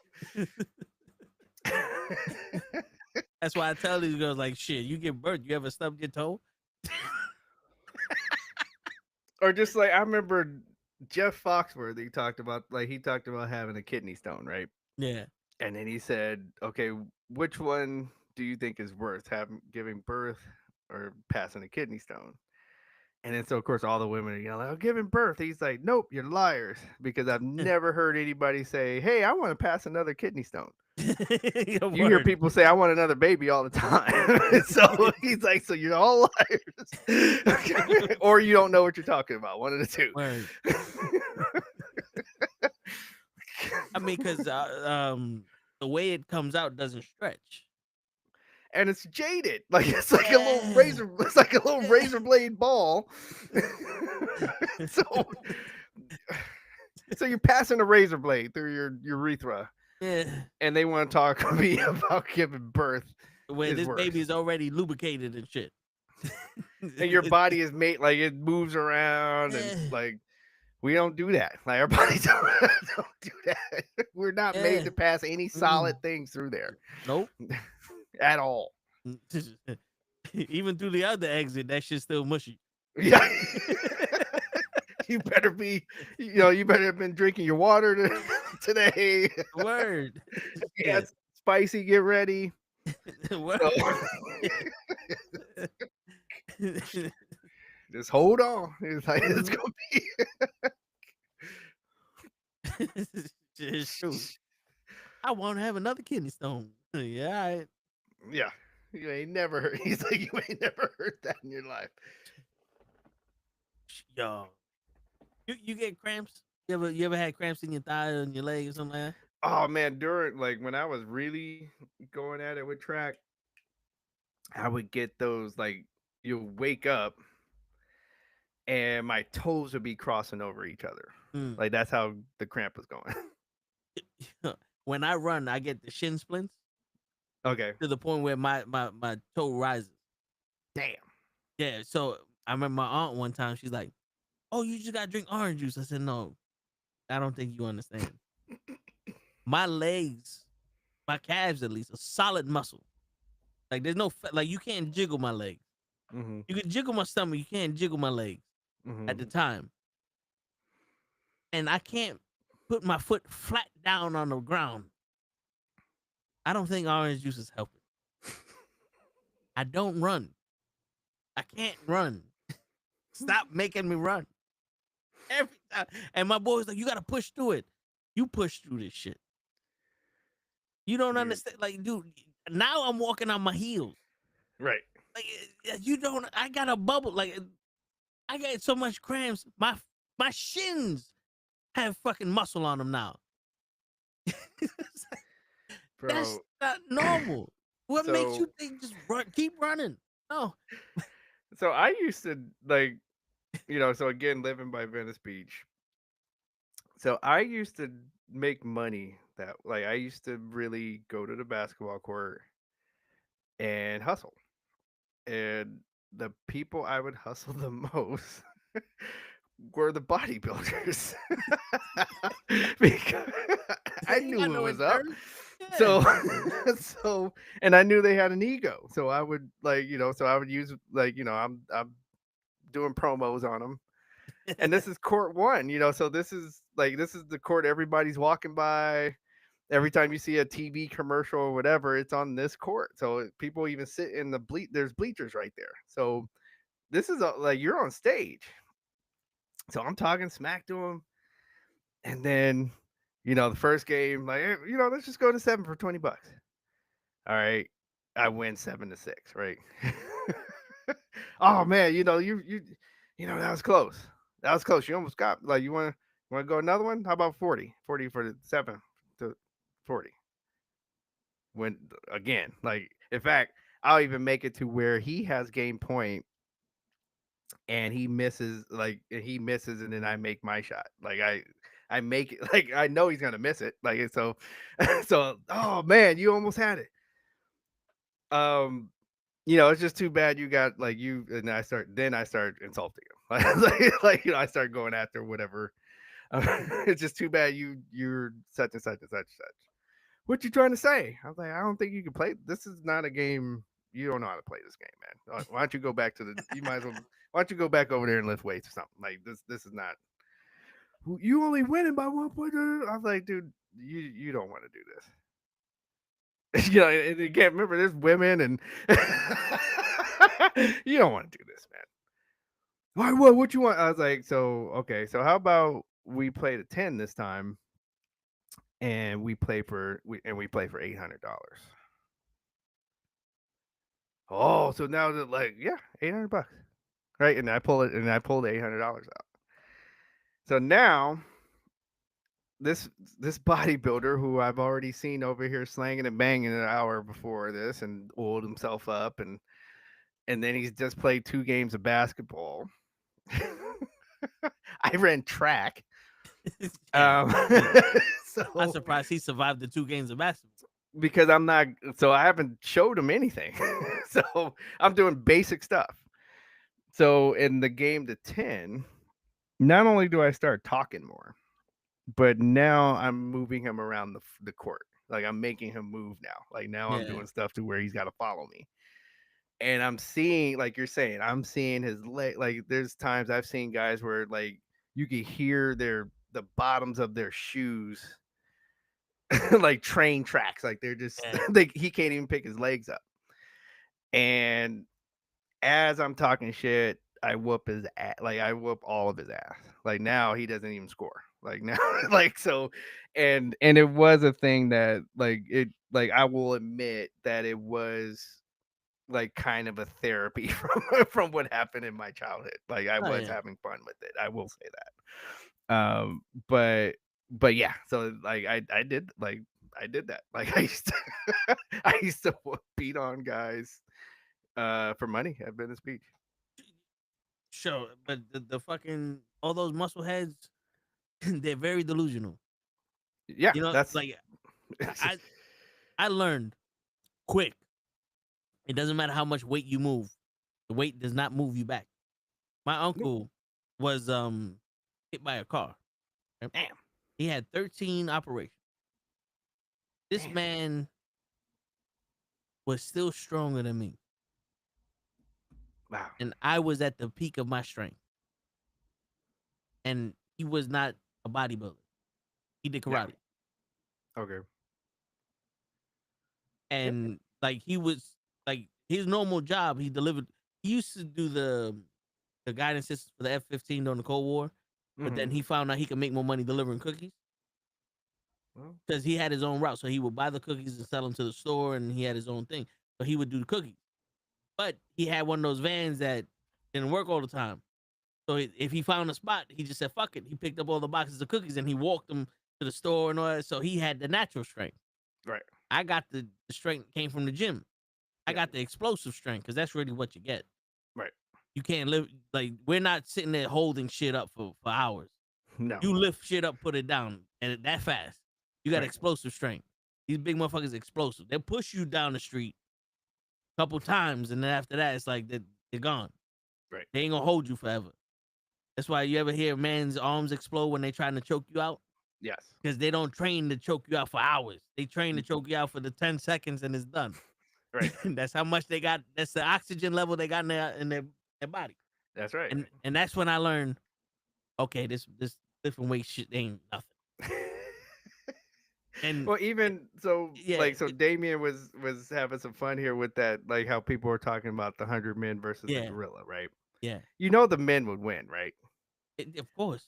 Okay, I don't know why I've seen people not get this part. I was like, okay, you got to take this apart. So all 100 men are not like. There's not even enough space for 100 men to just jump on the gorilla. Yeah. So they're gonna go in waves. Let's say they go in waves of 10, just for fun.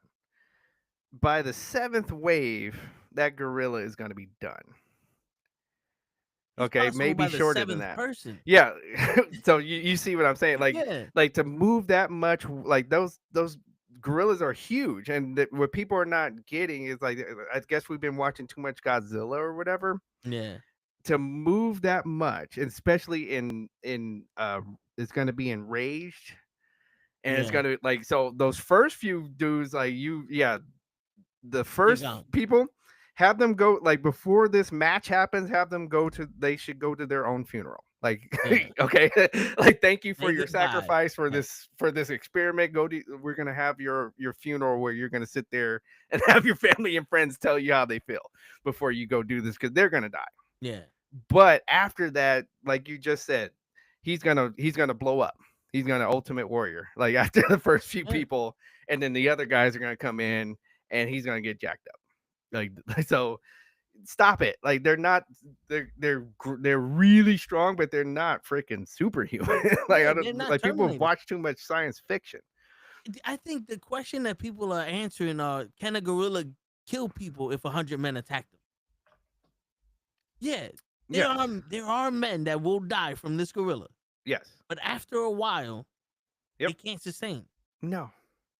Like, that's Andre the Giant was a freak of fucking nature. Yes. If 100 men attacked him, they kill him. Oh, it's over. Yeah. It's over. Why do you think when we go to war with a country that doesn't have as much technology as we do, but they outman us, they win? You ever notice that? I've noticed, like, so in fact, I had this debate when the Black Panther movie came out. Yeah. And I said, so the winners of wars are usually the side that has the technology. Okay, like when they figure something out, like Revolutionary War, we figured out guerrilla warfare. Yeah. That's how we won. Okay. And then you watch The Last Samurai. The only reason the samurai lost was because of the machine gun. That's it. That is the only reason why they lost. They would have taken that whole army with swords if it was just muskets. They would have been done. But they had the machine where all they had to do was roll the thing, and 100 shots coming out a second. Yeah. They couldn't handle that. And that's how they took Japan. So, etc. So when they were telling me about Killmonger, I was like, so yeah, Killmonger had a point, but the way he wanted to do it, what was going to happen is, yes, for a short time with the more modern weapons, they were going to win. But look what happened. Like, so the nuclear bomb, for a minute, we were the only ones with the nuclear bomb. Yeah. Right. And then, so we take that one more. Now everybody's got one. That's the same thing that would happen with the with the Wakandan weapons. Yep. They would have won for that minute, and then everybody would have Wakandan weapons, and then now we're back to square one. Yeah. That's what you're not seeing. Like, I get it. Killmonger had a point, and you're hyped up that this villain had a point, but it wasn't going to be great if what he wanted to do went through. And if you watch Infinity War, all that Wakanda technology did nothing when 1,000 of those monsters came at him. Right. So, it's yeah. And like, you can go to Black Panther 2 when now you had a group of people that also had it's the vibranium. Yes. Yeah. And then now they were matched. Like, so they were evenly matched with the Submariners. So like, again, like, we would have been at level 1 with everybody, but now with deadlier weapons. Yep. So, like, guys, like, the whole, like, that is not the answer every time. Yeah. Shit. Man, so we took this whole show, huh? Like, yeah, we took it everywhere.